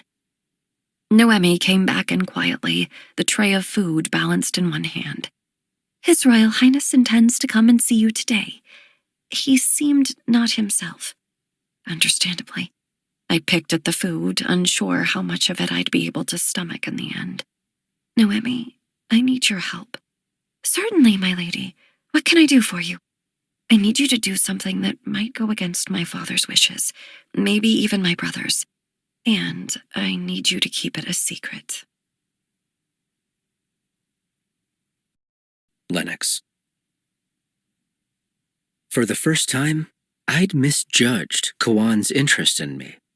I'd felt certain he would be so consumed with thoughts on attack, with his plot for stealing more boats, with his flimsy plans for whatever might come next, to bother paying me any attention. But instead, he'd put me in charge of getting everyone through the forest, and now I could not run. As I led the way, trying to find the best path for the horses, the carts, and the steady stream of people, I wondered if there would be another chance. I could almost swear that Kawan knew about my plans. As the day carried on, he kept giving me tasks, having me carry messages back through the crowd, keeping me occupied. I exchanged disappointed looks with Blythe, Inigo, and the rest of my commission team. We all understood that we had to abandon our mission. Kawan's eyes were oddly trained on me today. The sun moved about as slowly as we did, and we stopped for the night in a wide field that was supposedly on the edge of Stratfell. Griffin worked on a fire, Rami smiling and handing him kindling. It was odd. When he'd been told to fall on his sword, they'd both wept so much that I let him stay behind. Tomorrow morning, it was possible we'd be facing something far more dangerous, but they both looked calm, satisfied. I supposed it was because they were together this time. I sat in the grass. Inigo settled near me, and Blythe and Andre were quick to follow. Shortly after, Griffin and Rami came over too. "I'm sorry things didn't work out," I said. "At this point, I don't know if there's a way to follow through." Inigo shook his head. "We have the most recent experience navigating this terrain, and we've faced off against their soldiers. I think Kawan thinks we'll give him an edge, but doesn't want to go out of his way to praise us. He'd have to share the victory if he did." It was such a straightforward and obvious assessment that it irritated me that I didn't come up with it first. "You're right," I said with a sigh. "You keep saying that with an air of surprise," he shot back. I smiled, shaking my head as I looked up at the gorgeous sky, shimmering like diamonds scattered on black velvet. "You know, you were the one who taught me to navigate by the stars," Andre said. I looked over in surprise. He wasn't normally one to initiate conversation. "Me too," Blythe added. "Yup," Griffin added. "I bet everyone here knows how to find their way because of you." I ducked my head. It's not that hard to figure out. You all were probably exceptionally good students." "Exceptionally terrified," Andre muttered. Everyone had a good laugh at that. "You told us once that there were pictures in the stars," Blythe said. "What does that mean?" I wondered how to explain. "There are collections of stars, constellations, that have stories attached to them." "Tell us one," Sherwin insisted. I swallowed, looking at several sets of expectant eyes waiting for me to speak. I moved my gaze upward, trying to think of somewhere to start. I supposed the best plan was to go back to the basics. "You all know Polaris, the star you navigate by." "Yes," Inigo said. I drew in the sky with my finger. "And you know the 4 stars that make a box trailing behind it form Ursa Major?" "Yes," Blythe replied enthusiastically. "Well, I'm sure I never told you that Ursa Major means big bear, so she's a bear. A crooked line and a square? That's supposed to be a bear? Andre asked skeptically. I shrugged. I didn't make them. I'm just relaying the story. Which is? Blythe asked. Once upon a time, a god fell in love with a nymph, but this god was already married. So when his wife found out about the nymph, she had her turned into a bear, and now she's stuck up there, spinning in place. Sherwin looked at the stars in disbelief. That's harsh. I don't know, Blythe said. I think the wife was justified. Yes, Rami agreed. I'd go after the nymph. I shook my head. I think she'd have been somewhat more justified in punishing her husband. The nymph didn't know he was married, but he certainly did. Then they both should be bears, Blythe said. Lennox, pick some stars and make another bear. I chuckled. I don't think I have the authority to do that. Besides, most of them are already claimed. But we don't know that, Inigo said. Blythe's right. Go on, make another bear. I huffed out something that was almost a laugh, searching for something that I could call a bear. Fine. Over there, I said, pointing to the distance. Not only is he a bear, but they don't even get to be close to each other while they're trapped in the sky. Andre chuckled. I approve. The chatter of my companions lifted my spirits, but the pessimist in me told me not to enjoy this moment, because the truth was the same as it ever was. Caring about someone made losing them that much worse. Annika. Noemi and I spent the day in my room, so I didn't see Aeschylus until well after dinner. We both perked up at the sound of his knock, shoving the books I'd hastily borrowed and read, torn piles of fabrics, and various supplies under my bed before Noemi ran to get the door. She bowed, averting her eyes as she always did at first. Your Royal Highness? Good evening, Noemi. He did a double take. Has my sister made you her doll? Your hair looks very pretty that way. Thank you, sir. I think she's using me as a distraction against her nerves over tomorrow, she commented with a smile. If I hadn't been so focused on myself, on missing my mother, on hating my betrothed, on wishing for more when I had so much, I'd have seen this all much sooner. They were speaking to one another in glances, having entire conversations that I could only see, they could hear. Of course they could. Love doesn't look like anything. Love has a sound. Are you prepared? I asked, wringing my hands together. Because I'm a mess. He wrapped me up in his arms. I am too. But honestly, I prefer walking into the unknown over you missing for a day.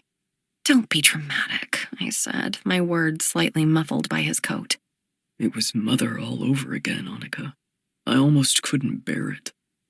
I could feel him swallowing, pushing down the tears for my sake.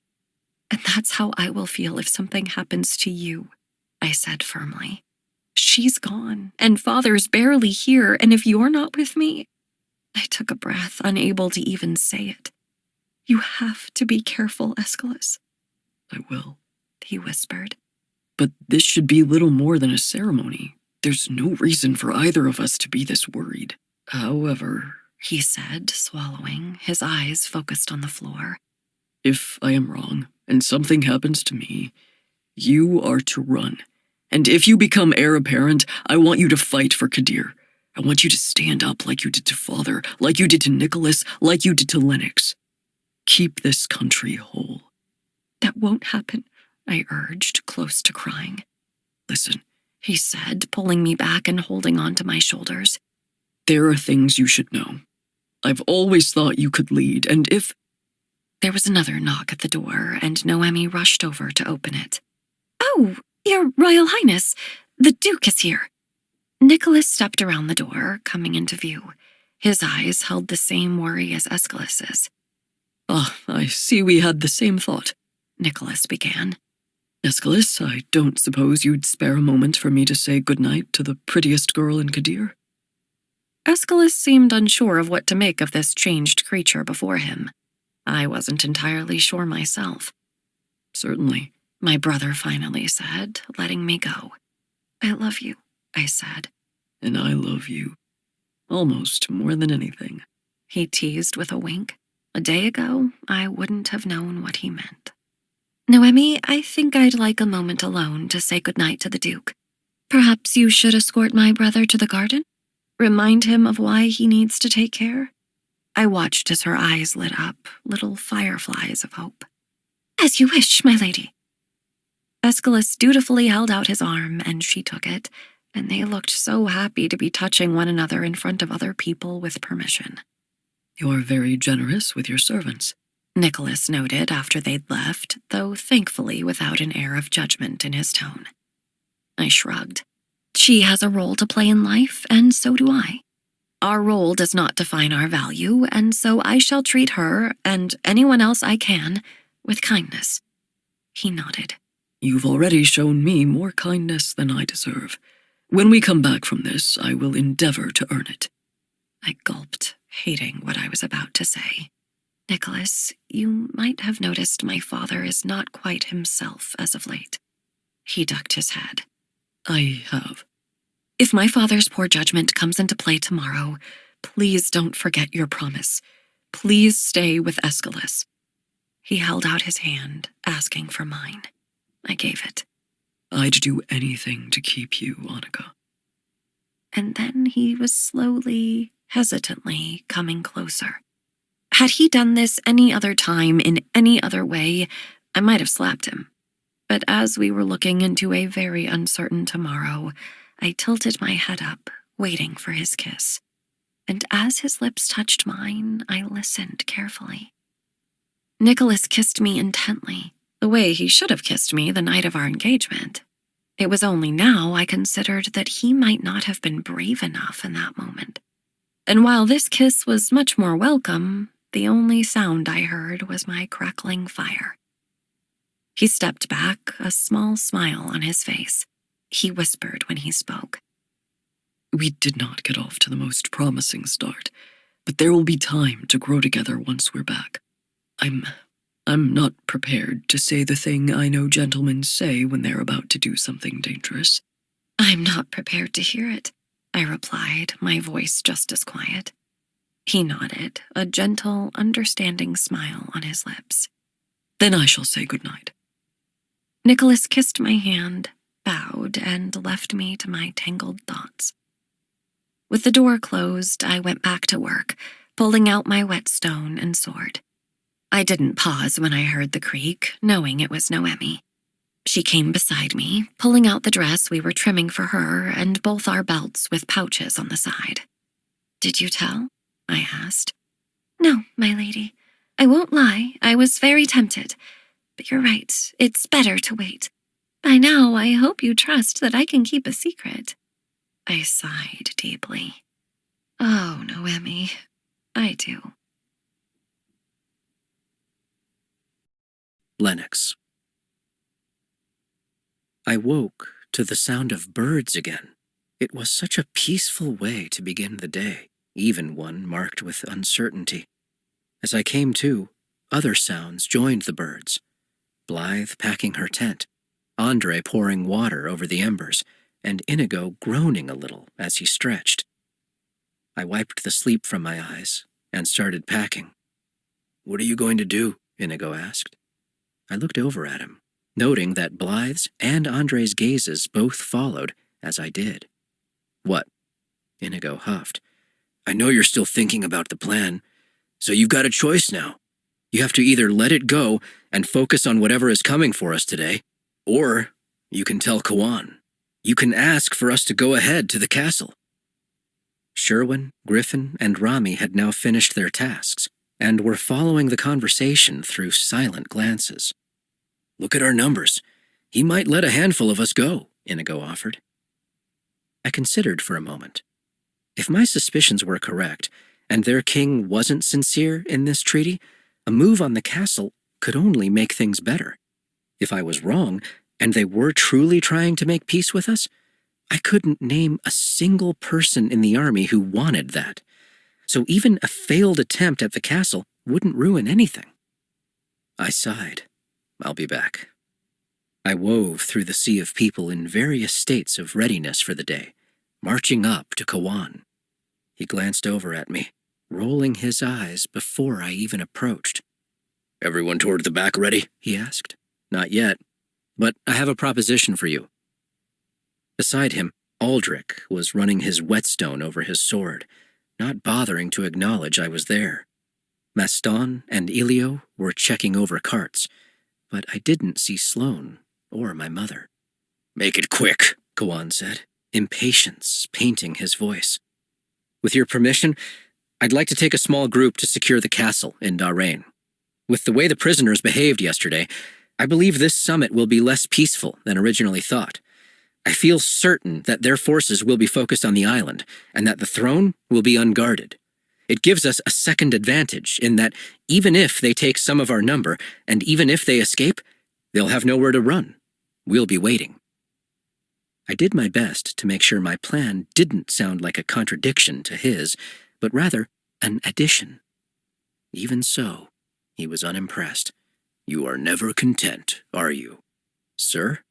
If you aren't showing off with your sword, then it's your wit. If not your wit, then the stars. And if none of that, then you feel you have to undo my plans and bend them to yours." His lips were curling into a snarl. "You are convinced that you're better than me, aren't you?" The word never escaped my lips, but it flashed to my mind in an instant. Yes. It was a mistake that I let my lips curl up into an exhausted smile, that I let my arms rise and fall in a moment of pure incredulity. In the split second after these motions, he reached out, grabbing me by the neck. His breath smelled like something dying, and his voice was quiet as he spoke less than an inch from my face. "Everyone else can fall in line. Why can't you? Do you intend to usurp me?" he asked. "If I can get a clean cut." "Unfounded suspicion will not help us in this moment, sir," I answered calmly. "We're about to face our enemy." He swung his arm so quickly I didn't see it coming, but I felt the skin by my eye pull apart where he struck me, the heat of running blood following shortly after. I stumbled back, still on my feet, but dizzy from the blow. "If you can't be smart enough to humble yourself before me, I'll do it for you," he told me. "Whatever you think you're going to take from me, you will fail." I stared at him. "All I want is what you promised. You vowed to lead our people to a life that should have always been ours. I'm offering to help you achieve that end." I raised the eyebrow that was bleeding. It doesn't sound like I'm the one struggling with humility. He swept a foot under mine, bringing me to the ground. "You will learn your place," he screamed, drawing the attention of those nearby. "And you will follow my lead, or you will, for once, find yourself on the receiving end of a blade." "We both know you don't have the guts," I said, my pride acting a little faster than my head. He pulled back, kicking me square in the ribs, and I curled in on myself like a child, the scent of wet grass swirling around me. Kawan bent down, resting his hands on his knees as he spoke. "If you want to live long enough to see Darrain, I suggest you shut your mouth." He turned back to his task, and I was left humiliated on the ground.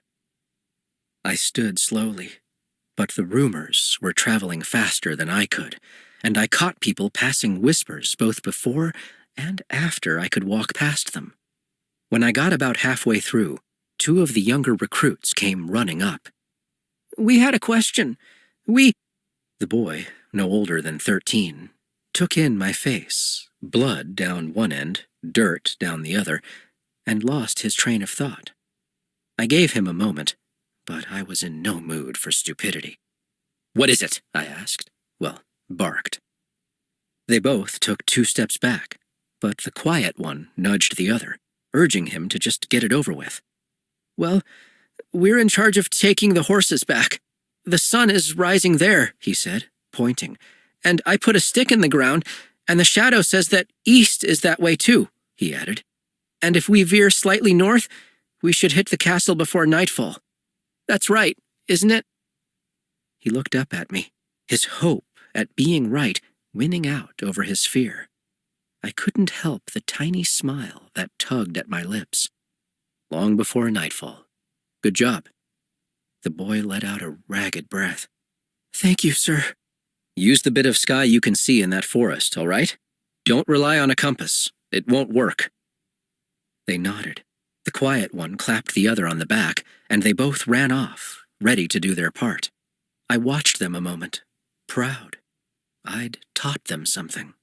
They'd held on to it, and that would help us all in some small way today. I couldn't feel the ache in my ribs anymore.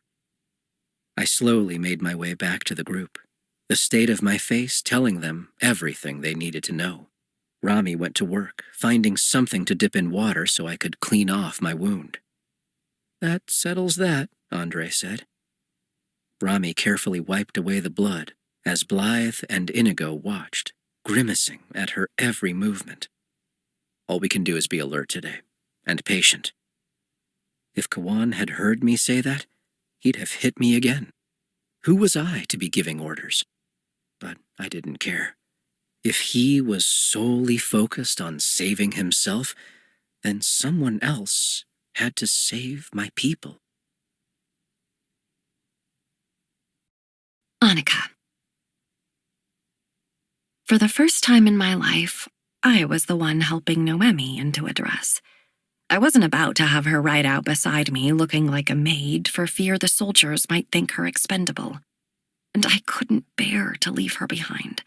We all knew what it was like to sit and wait for news, how sometimes that was far more painful than knowing the truth. I wasn't doing that to her. Her dress was one of mine, tailored by her skilled hand to her frame and almost matching mine.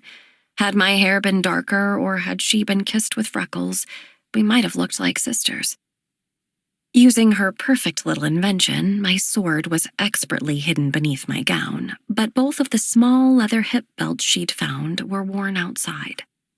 We didn't have much in them. Hardtack in case we needed something to eat, a flint if this stretched into the night, a few pieces of gold should I need to bribe my way out of something. But knowing I wasn't completely empty-handed helped me settle myself. I braided her hair in the way I'd experimented the day before, and while the front pieces of my hair were braided back, the rest stayed down. I was going into this meeting looking both like the woman they'd murdered and the girl they'd failed to. Do I look acceptable? Noemi finally asked, holding her arms out. I feel a bit ridiculous. I chuckled. Well, it suits you, as does the color. When we get back, I think we should do away with your uniform altogether. Her tentative smile disappeared. What? Would you not like that? No, I would, she replied quickly. But people will assume I'm a lady-in-waiting, not a maid. It would be inappropriate.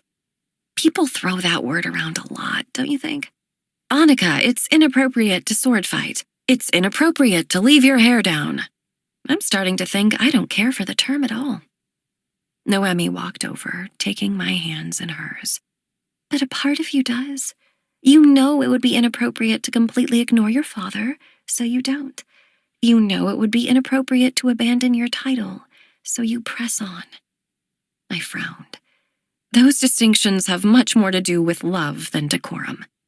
As such, no more uniforms when we return. I love you. And I love you. So much so that I am willing to follow you into madness, so we'd better get a move on. I smiled.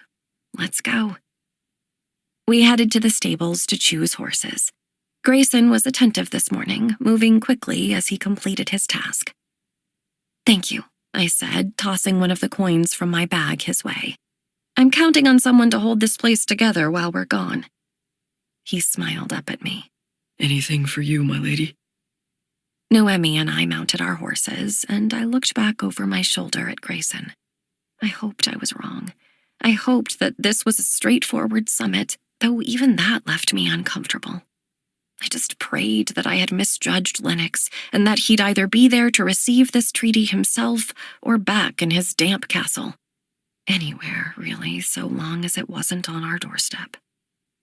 We reached the front gate, only to find a huge party waiting for us. Noemi and I exchanged a glance, surprised at just how many officers Father had chosen to take with us. Absolutely not. I whipped my head up to find Aeschylus on his horse, trotting over. What?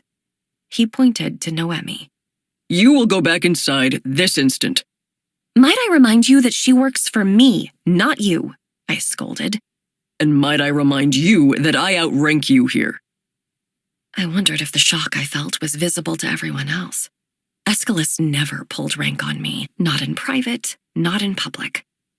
Aeschylus, I'm bringing Noemi with me, I told him, keeping my voice low. If my guess is right and Lennox comes to the castle, I'd rather her be with me. Aeschylus sighed heavily, looking at Noemi. Once again, they were having one of their silent conversations. I could see that her eyes were pleading. With every second, his will was fading. He was clearly desperate to keep her close, even if it might be dangerous. I want both of you behind me at every step. Do you understand? Neither of you are allowed to cross my line of sight. Of course, I replied. As you wish, Your Highness, Noemi answered with a bow of her head. We collectively joined the head of the group where Father was speaking with Nicholas. They both seemed in steady spirits today. I took that as a good sign. Father looked over at me, catching Noemi. Ah, an attendant. That's a good idea, Annika, he said. His voice sounded strained. Now, make sure that you both stay behind me. Aeschylus, Nicholas, you as well. I will be leading the procession. Let's head to the ships. I want to make sure we're on time. We marched along the wide road that led to the docks, a place I hadn't seen in years. Mother and I used to travel, used to go out into the country, travel to the neighboring kingdoms. I still remembered those trips, the warm greetings of our countrymen, the gift of an apple from a stranger, the flowers we'd pick and bring home for our rooms. It felt like someone else had done all those things now. That girl and I were so far apart. When we got to the docks, I was confused. Looking over to Aeschylus, I could see that he was as well. Your Majesty, he asked. Why are there 3 ships? Oh, Father replied nonchalantly. I'm bringing gifts, peace offerings. We'll be on the middle one, here. He started his horse up the gangplank, and my stomach sank. 2 whole ships worth of gifts? What was he giving them? Why was he doing this at all? It made no sense. Once on board, we dismounted, and the horses were led safely below decks. Father was speaking to the captain of the ship, and Nicholas was at his side, taking everything in. He was so eager to please. How could you? Aeschylus asked, coming up beside me. How could you bring Noemi into this? I didn't feel safe leaving her behind. He shook his head. I might not be able to protect you both. She could be hurt, or worse. She won't be, I promise. I'll run if I need to run, and she'll stay with me. Aeschylus stared at me with hard eyes, saying nothing before storming off. Aeschylus, I called. He looked at me over his shoulder. Are you still here? I swallowed, waiting. He nodded, but did not speak. And that was almost worse than nothing at all. I hoped the meeting with the Durranians was peaceful. That was all the battling I could take for one day. Lennox. The kingdom of Stratfell was along the coast, and a huge part of their economy depended on fishing. As such, their collection of fishing boats was extensive, so there were plenty to steal. Enough small boats to carry our people to an island, and enough to devastate dozens of Stratfellian families. I stayed out of sight, playing no part in the thievery. I simply climbed aboard when directed, knowing I had no choice. I toyed with the ropes on the boat, tying the few knots I knew. Sheet bend, lark's head, sheepshank. I hoped the action would untie the knots in my stomach. It did not. We kept close to shore, unwilling to test the boats unnecessarily. At the same time, our eyes were out to sea, wondering if they were close. "I don't even know what I'm looking for," Blythe admitted. "Just any ship on the horizon?" "Essentially," I replied.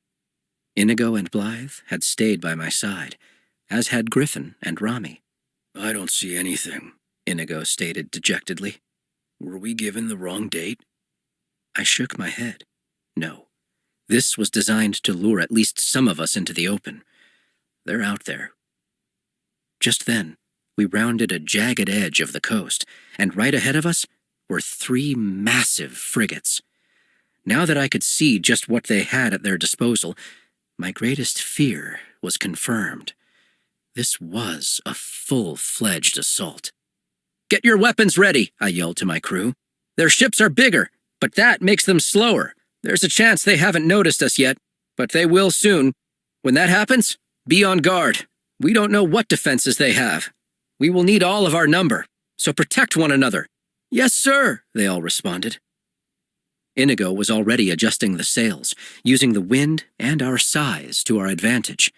Blythe and Rami were side by side, lining up the unlit torches in neat, easy rows on both the starboard and port sides of the boat.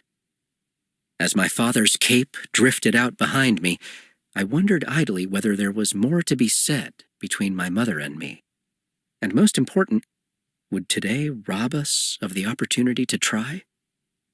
Inigo's use of the winds was excellent, pushing us past many of our own ships easily.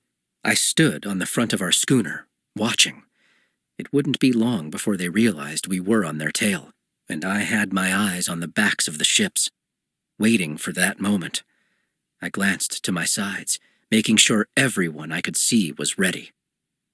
When I turned to my right, my mother was there, holding on to the mast of a small boat 3 away from me, looking at me with something in her eyes that could almost be pride. After a moment, she pointed up to her eyebrow, mirroring mine. I shrugged and gave her an almost smile. Let her think I fell, or that I got hit practicing. Now was not the time to trouble her. I nodded at her, and she nodded back. I turned, focusing on what lay ahead. Maybe a minute later, a watchman caught sight of us. I could hear the frantic yelling over the waves. "Light the torches," I called. We were so close, so close. My heart was racing at the thought of that giant, beautiful ship sinking to the bottom of the sea. It would be the first step in taking down the entirety of their navy. The navy, then the monarchy, then the castle. Darrain would be ours within days. And then they turned. With more agility than I'd have thought possible for a ship that large, they lined the port sides of their frigate against our sad little fleet, creating a massive wall. "Scatter!" I called when no one else gave a command. "Throw!" We were close enough that some of the torches made it to the deck. Several bounced off the sides, but didn't make contact long enough for fire to catch. It was hard to tell from this distance if the ones on the deck were doing much damage. The aft side of the ship closest to us looked like it had a growing plume of smoke, and that made me smile briefly before a bullet sailed past my shoulder. "What was that?" Blythe shrieked, ducking. "They have muskets," I yelled back. Of course they did. Another bullet came our way, hitting the side of the boat and splintering the wood. "Stay down," I ordered. Ignoring my own words, I leaped up to survey the damage.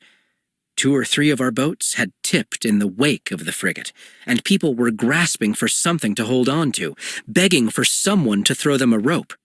In another boat, someone was crying as blood spilled out of a hole in their arm. Where was my mother?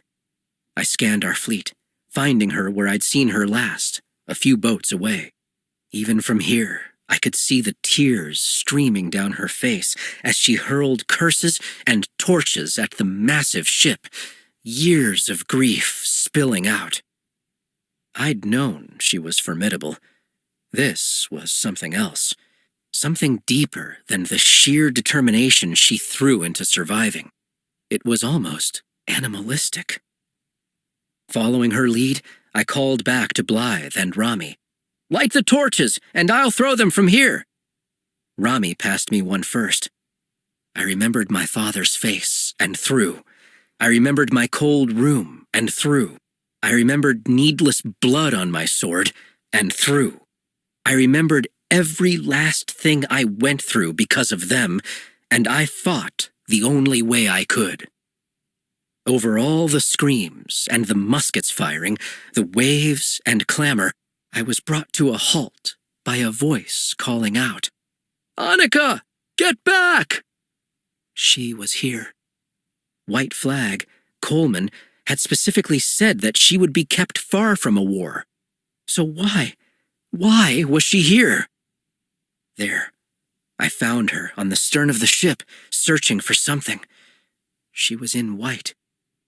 I stood there stunned as the wind picked up her hair, tossing it back and forth. She dragged her gaze over the boats, finally meeting my eyes. She stopped looking. Had I been what she was trying to find? I didn't know how much time passed as we stood there, watching each other, not moving. I sensed, in the deepest parts of myself, that we were both inviting unnecessary danger. "Lennox! Lennox! Take the torch!" Rami said. I came back to my senses. "What?" She stood up taller. "Take the torch!" Suddenly, Rami was on her back, an ugly red pool growing around her abdomen. She'd been hit twice in quick succession, and the bullets were doing their work fast. "Rami!" Griffin cried, coming over to cradle her. His lips were trembling. Everything was trembling. She hardly made a sound, and I watched as her eyes moved from the clouds to the boat, to each person surrounding her, until she found Griffin. "You," she whispered, as Griffin clutched her hand. "You made everything bright." "Stop it," he ordered. "We can fix this once we get to land. Just keep pressure on it." There wasn't much point. Inigo already had pressure on the wound, and the blood was still pouring. Rami kept her eyes on Griffin. "You made everything worth it." "Please," he said. There wasn't anything else to ask. "Please." "I love you," she told him, the hint of a smile on her face. Griffin nodded. "How could you not?" She really smiled at that. "I love you. It won't stop," he vowed. "No," she whispered. "No, it won't." Rami reached up and traced a finger along Griffin's cheek. Then her hand fell to the deck, lifeless. Griffin let out a guttural cry, the sound shaking something in the deepest parts of me. Blythe, always so steady and cool, covered her mouth, crying as well. Inigo had stood up beside Blythe. He almost went to put a hand on her back, but he remembered the blood on them and stopped, watching her in concern. I barely knew Rami, but all I could think about was how her brief life had been wasted, stolen. The fire of anger in my chest was rekindled, and I stood, looking back to the frigate. Annika wasn't on the deck anymore. In her place was that coward from the forest, the fiancé. We had to change tactics. "Pull back," I called. "Pull back!" I turned to Inigo. "Set our course for the island. We're going to take them on land." He nodded and leaped into action, his blood-stained hands moving quickly. "Hey!" I turned to see the boat with Kawan on it beside me. "Who are you to call orders?" he demanded. I bypassed him for a moment, looking for my mother. She was still there, uninjured it seemed, except for the ghosts tormenting her mind. I turned to Kawan. "It takes a skilled soldier maybe 20 seconds to reload a musket. Under war conditions, That slows out of fear. It becomes 30 seconds, a minute. And 30 seconds at the end of my sword, or Inigo's, 30 seconds on the receiving end of Blythe's or Griffin's bow, that's enough time to take down a country. Get us to land so we can have that time. He considered this, then nodded. I looked behind me, watching as Griffin kissed Rami's forehead. He stroked her hair off her face, and he didn't let her go as we shifted our course for land. It had been fascinating to watch how love chipped the jagged edges from someone, made them sharper in some ways, and softer in others. It left me, for the first time, awed by the prospect. Love was complicated. Complicated, but so unexpectedly beautiful. Annika. I didn't tell anyone what I saw. I didn't know if I'd ever be able to talk about it, not even to Aeschylus. There was a world of difference between worrying people were going to die and watching it happen. We were at war. There were no gifts on these boats, only tons of soldiers. We weren't making a treaty on the island, just fighting where it wouldn't hurt our kingdom. We weren't even brave enough to be honest about it. We'd walked them into a corner. My lady? I startled at Noemi's touch. I'm so sorry, my lady, she said, coming in front of me. I placed a hand on my heart, trying to steady it. Just Annika today, Noemi. What's happening? We're almost there. It seems we've suffered very little damage and almost no loss of life. Based on what he saw, His Majesty says we greatly outnumber them. It should be a quick and easy defeat. I nodded.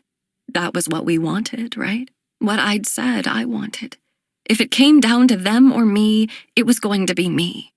And if not me, at least Aeschylus. Aeschylus had to survive.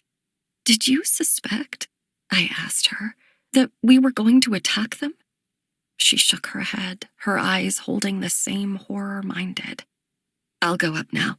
I want to be out there, Noemi. I want to be beside Aeschylus. The king won't like it, she whispered. Oh well. I stood and made my way to the upper deck. It was peaceful out here now, with men moving around, preparing muskets and ammunition. I had my sword at my waist, not bothering to hide my intentions anymore.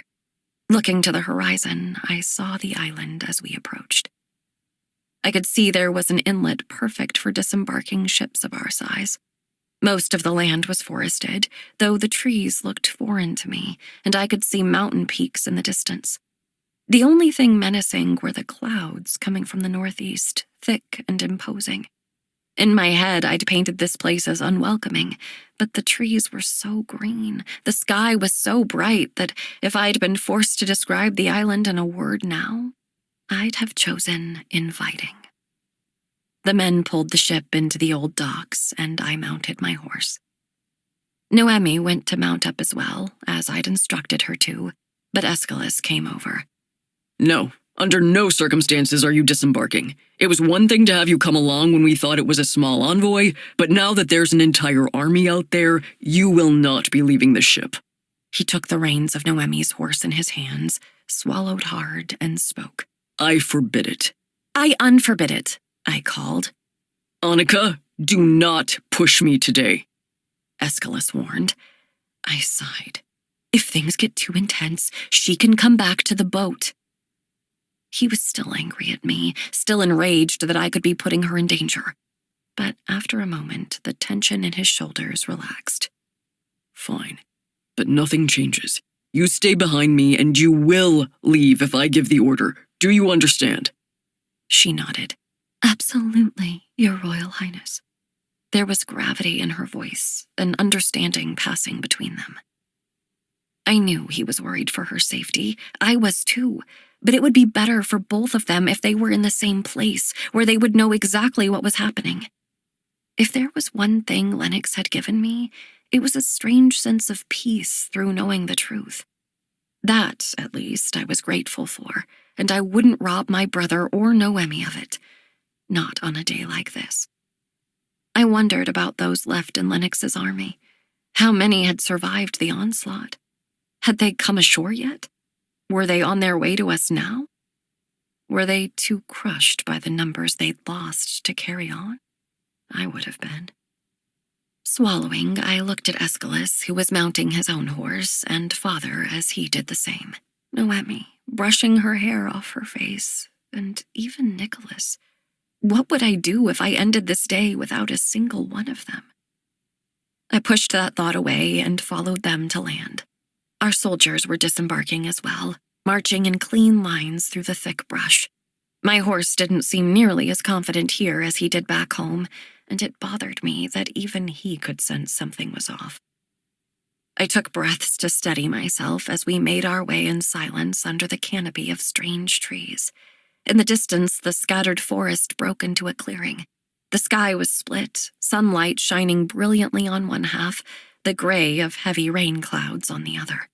Father held up a hand as we neared the edge of the forest, and I pulled my horse to a halt. I see them too, Aeschylus whispered. which means they can see us, Nicholas added. No point in hiding, Your Majesty. If this is why we came, let's squash this quickly and go home, Aeschylus said. Father took a long pause, looking first to Aeschylus and then to me. He shook his head as if he only just now realized what he'd backed us all into. Sighing, he stared into the empty field, bracing himself for whatever came next. And then we marched. My stomach dropped. We'd been roped into a battle we didn't know was coming. How was this supposed to end well? I couldn't help myself. Once we were out in daylight, my eyes searched for Lennox. When I finally found him, his hair lifted by the breeze, his cape out behind him, he was already watching me. His sword was drawn, but those clear blue eyes were not nearly as menacing as I'd prepared myself for. Those weren't the eyes that ordered me to surrender and bound my hands. Those were the eyes that let me go when he could have dragged me back. I didn't know how battles began. In my heart, I hoped that Father, now that he'd come to his senses about how terrible this was, would walk out to calmly speak to them, and that their leader would meet him halfway. I hoped that after they'd already suffered loss, they'd be willing to compromise in order to save lives. I hoped we could genuinely give them this island as a gesture of peace after taking so many of their people. I hoped we could all do better. No such thing happened. Without warning, the bulky shape of Kawan moved, doing so faster than I thought him capable. A bow came from nowhere, hidden under his layers of fur and leather, but the arrow was crisply visible against the graying sky, flying straight as it pierced my brother's chest. "Aeschylus!" Noemi screamed, already jumping from her horse to help him. Around me, our soldiers charged without waiting for orders. I watched my brother slump forward, taking shaky breaths as he stared at the arrow. Don't pull it out, he warned Noemi. That will make it worse. So, just like that, he was going to die? Aeschylus was going to die. We were far from home, and he had an arrow lodged in his chest, close to his shoulders, with no means of removing it. And suddenly, I was very much made for the battlefield.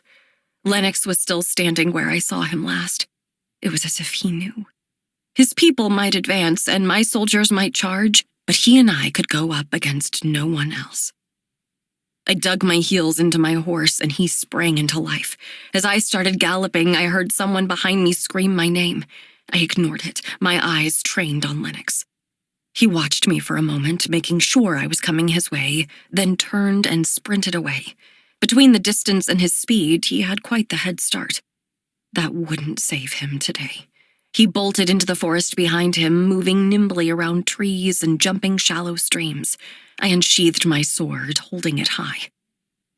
He killed my mother. He kidnapped me. His army might have just murdered my brother, so it seemed only fitting that I ever so swiftly remove his head. As I came up on him and went to swing, he ducked, sensing me on top of him. He turned and moved in a different direction while I pulled my horse to a stop to turn and chase him. He stopped behind a cluster of trees too tightly grown for me to follow on horseback. I circled around, trying to find a break, a way I could corner him. There wasn't one. I knew what he was doing. If I wanted a chance at him, I had to dismount. I hated to lose any advantage I had, but it had to be done. I hopped from my horse, staring into the piercing blue eyes of my enemy. He watched me for a moment before stepping into the light. Quite suddenly, all the sound in the world disappeared. No wind in the trees, no birds, no swaying grass. The earth itself held its breath as we came to meet for the last time. Your Highness, he finally said with a bow. Then he charged. I raised my sword to block him, thinking of what Rhett had taught me. I couldn't just fend him off. I needed to attack, to strike. I rounded on him, swiping my sword dangerously close to his cheek. When he backed up, realizing how his perfect face had nearly been ruined, he looked almost impressed. That didn't slow him for long, and he came back at me, swinging down again. It seemed his plan wasn't to simply run me through. He was going to wear me out first and then go in for the kill. Two could play that game. I swung low, forcing him to bounce back or jump to the side. He was much bigger, so it was certainly more tiring for him to move like that than for me. More than once, our swords hit in ways that sent out sparks. Our strengths were different, but we were well matched, making the fight go longer than I wanted. I suspected he felt the same. I was about to strike Lennox again when the hush surrounding us broke. I heard the strangest sound, almost like thunderous applause. I saw in Lennox's eyes that he heard it too. In silent agreement, we both pulled our weapons back and turned to see what looked like a wall of gray clouds advancing as steadily as either of our armies.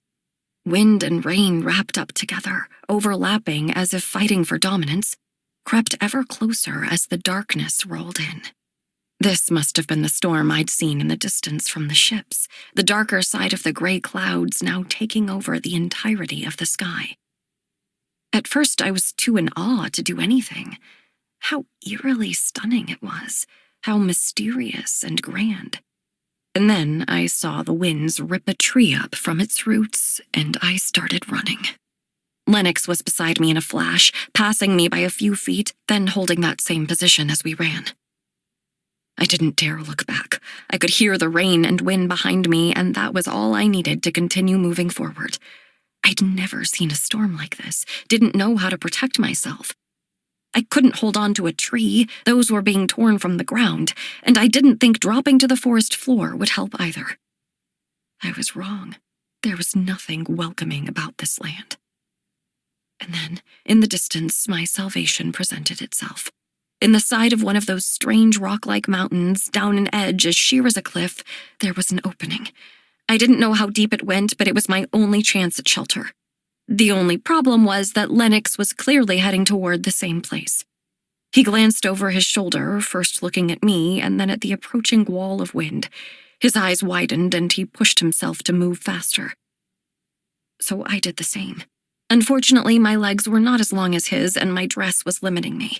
It was only a few seconds later that I tripped over a root and fell, face first, onto the ground. I cried out from the impact, feeling certain my ribs would be bruised. I pushed myself up to my knees, desperate to keep moving, when suddenly a hand wrapped around my arm. come on, Lennox shouted, pulling me from the dirt and dragging me toward the cave. keep running. He insisted, dropping my arm once I was moving so we could hold our swords in one hand and pump with the other. I did my best to keep up, trailing just a few steps behind him. Lennox paused at the opening of the cave, holding an arm out for me and pulling me in. We both turned, looking at the encompassing wall of gray. "What is that thing?" I asked. A hurricane? He said, the words sounding more like a question than confirmation. We've gotten them before, but not this strong and never this fast. It's going to come right over us. We have to get deeper in. We turned, surveying the cave. There wasn't much depth that I could see. From the opening, the walls fanned back to form a sort of triangle with two rounded corners. It looked like there was something scratched on the walls, but I couldn't be sure. All that really mattered was we were trapped in here and there wasn't anywhere else to hide. The sound of the wind was reaching a piercing level, and it was so close I could feel the suction of it. I moved with Lennox to one of the corners, wishing we had more protection. I pulled my sword up as high as I could and drove it into the ground, uncannily, at the exact same moment Lennox did. He knelt, pulling me down, and we gripped our swords as the winds breached the cave.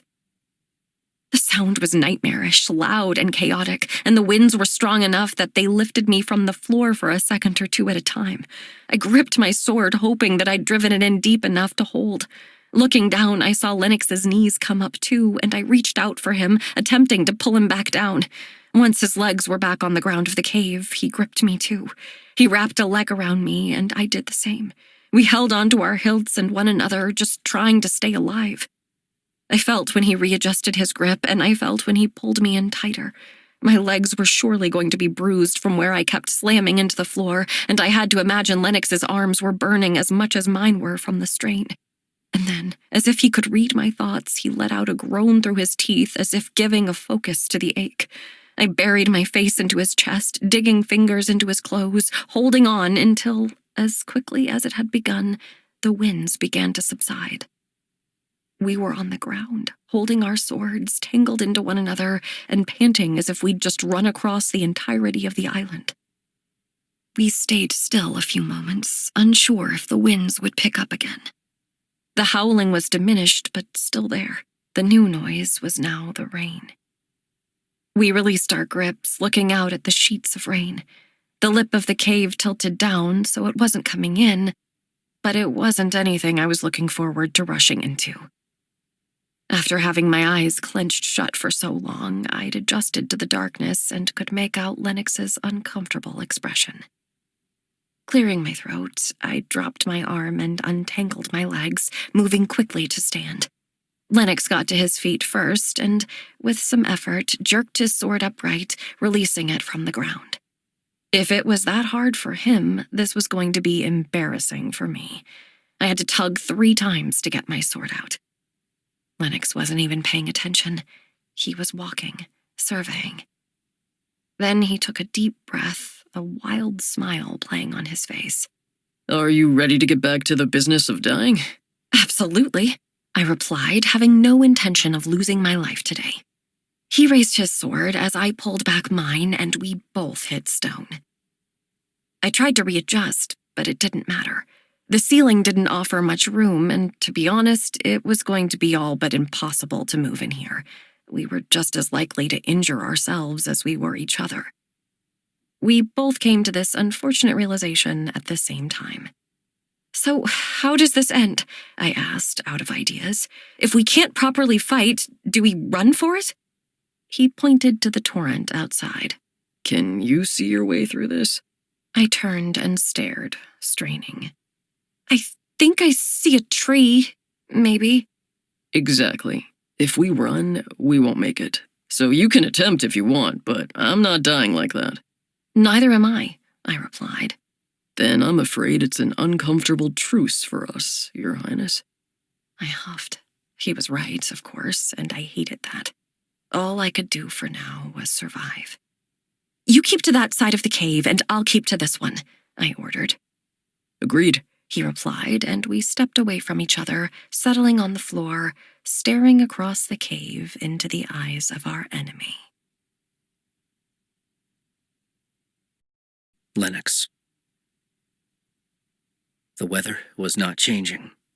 I didn't know if it had been hours or if it simply felt like that, but either way, the waiting was torture. I had no stars or sun to guide me. I had attempted counting seconds just to keep track of passing time, but it had only made me tired, and I couldn't risk falling asleep. Across the cave, Annika was clutching her knees to her chest, clearly as cold as I was. That wind had chilled me to the bone as well, and the rain wasn't helping. But I, at least, had my riding cape, so I was better off than she was. She picked at a hole on her dress, looking as if she was thinking about something more intently than she wanted to. So was I. Why had I gone back for her? Why had I clutched her to me when the winds came in the cave? Now, Hours later, I tried to come up with an excuse. I knew her. She was resourceful. I couldn't leave her life in the hands of a storm. No. In the end, if she was going to die, it had to be at my hands. I couldn't trust it to anyone or anything else. Anyone would agree that I'd had to save her. A shiver ran through me, and I finally stood. Please tell me you carry a flint. Annika looked up from her corner of the cave. What? It's showing no signs of easing up out there, and you look colder than I am. So if you want to survive, a fire would be a good place to start. Do you have a flint? Even if I did, what would we build a fire from? I rolled my eyes. That didn't sound promising. I bent down and picked up an overflowing fistful of debris blown in by the wind. This? She surveyed the ground, seeming to see for the first time how much we had at our fingertips. Sighing, she drew herself up. Leave your sword in the corner. I'll do the same. I smirked, walking my weapon back to my side. I could kill you with my bare hands if I wanted to. She held her hands out wide. So could I. Not the point. Drop your sword. I wiped my smile away before I turned around to face her. I felt confident that she was bluffing. Her hands were more suited for a ballroom than a fistfight, but I appreciated that she was bold enough to lie. I cleared my throat as I grabbed another handful of wood to build a fire. She started building a pyramid out of the larger pieces, while I shoved the smaller bits of leaves into the center. This cave looks man-made, I commented, or at least modified. It isn't a natural shape, and the texture of the walls, they're too smooth. She nodded. I keep looking at those marks on the wall, trying to figure out what they mean. Well, if either of us could guess, I'd suppose it would be you. This island is yours, after all. I finished my work, looking around once again. It was nice of whoever made this cave to leave it here, but would it have killed them to stock it? She sighed. Let's not make jokes about killing today. I probably should have held my tongue, but I was far too on edge. Why ever not? Your father mocks my people and is intent on slaughtering the masses, so you ought to be comfortable with the topic. You really have no room to make comments about slaughtering, she replied sharply, refusing to look up at me as she reached into her belt. Have you no shame? No, I answered quickly. It was beaten out of me years ago. At that, I saw her eyes dart sideways, uncomfortable. Yes, I was saying far too much. The last person on the planet I wanted sympathy from was her. Her hands paused on her belt, debating. Eventually, she caved, hands trembling from the cold as she pulled 2 small pieces of rock from the pouch. It took several hard hits for the sparks to fly far enough to hit the bits of straw and needles at the base of their fire. She pursed her lips, blowing gently, willing the fire to live. In all, it took very little effort, and it bothered me that she was so regal that even the flames obeyed her. She'd have no such luck with me. She moved around, sitting her back against the bottom of the wall, and held her hands out, taking in the heat. So tiny, formidable, but tiny. I, too, wanted to sit against the stone, but there was no way I was getting any closer to my target than necessary. So I sat with my back to the rain and looked across the growing fire at her.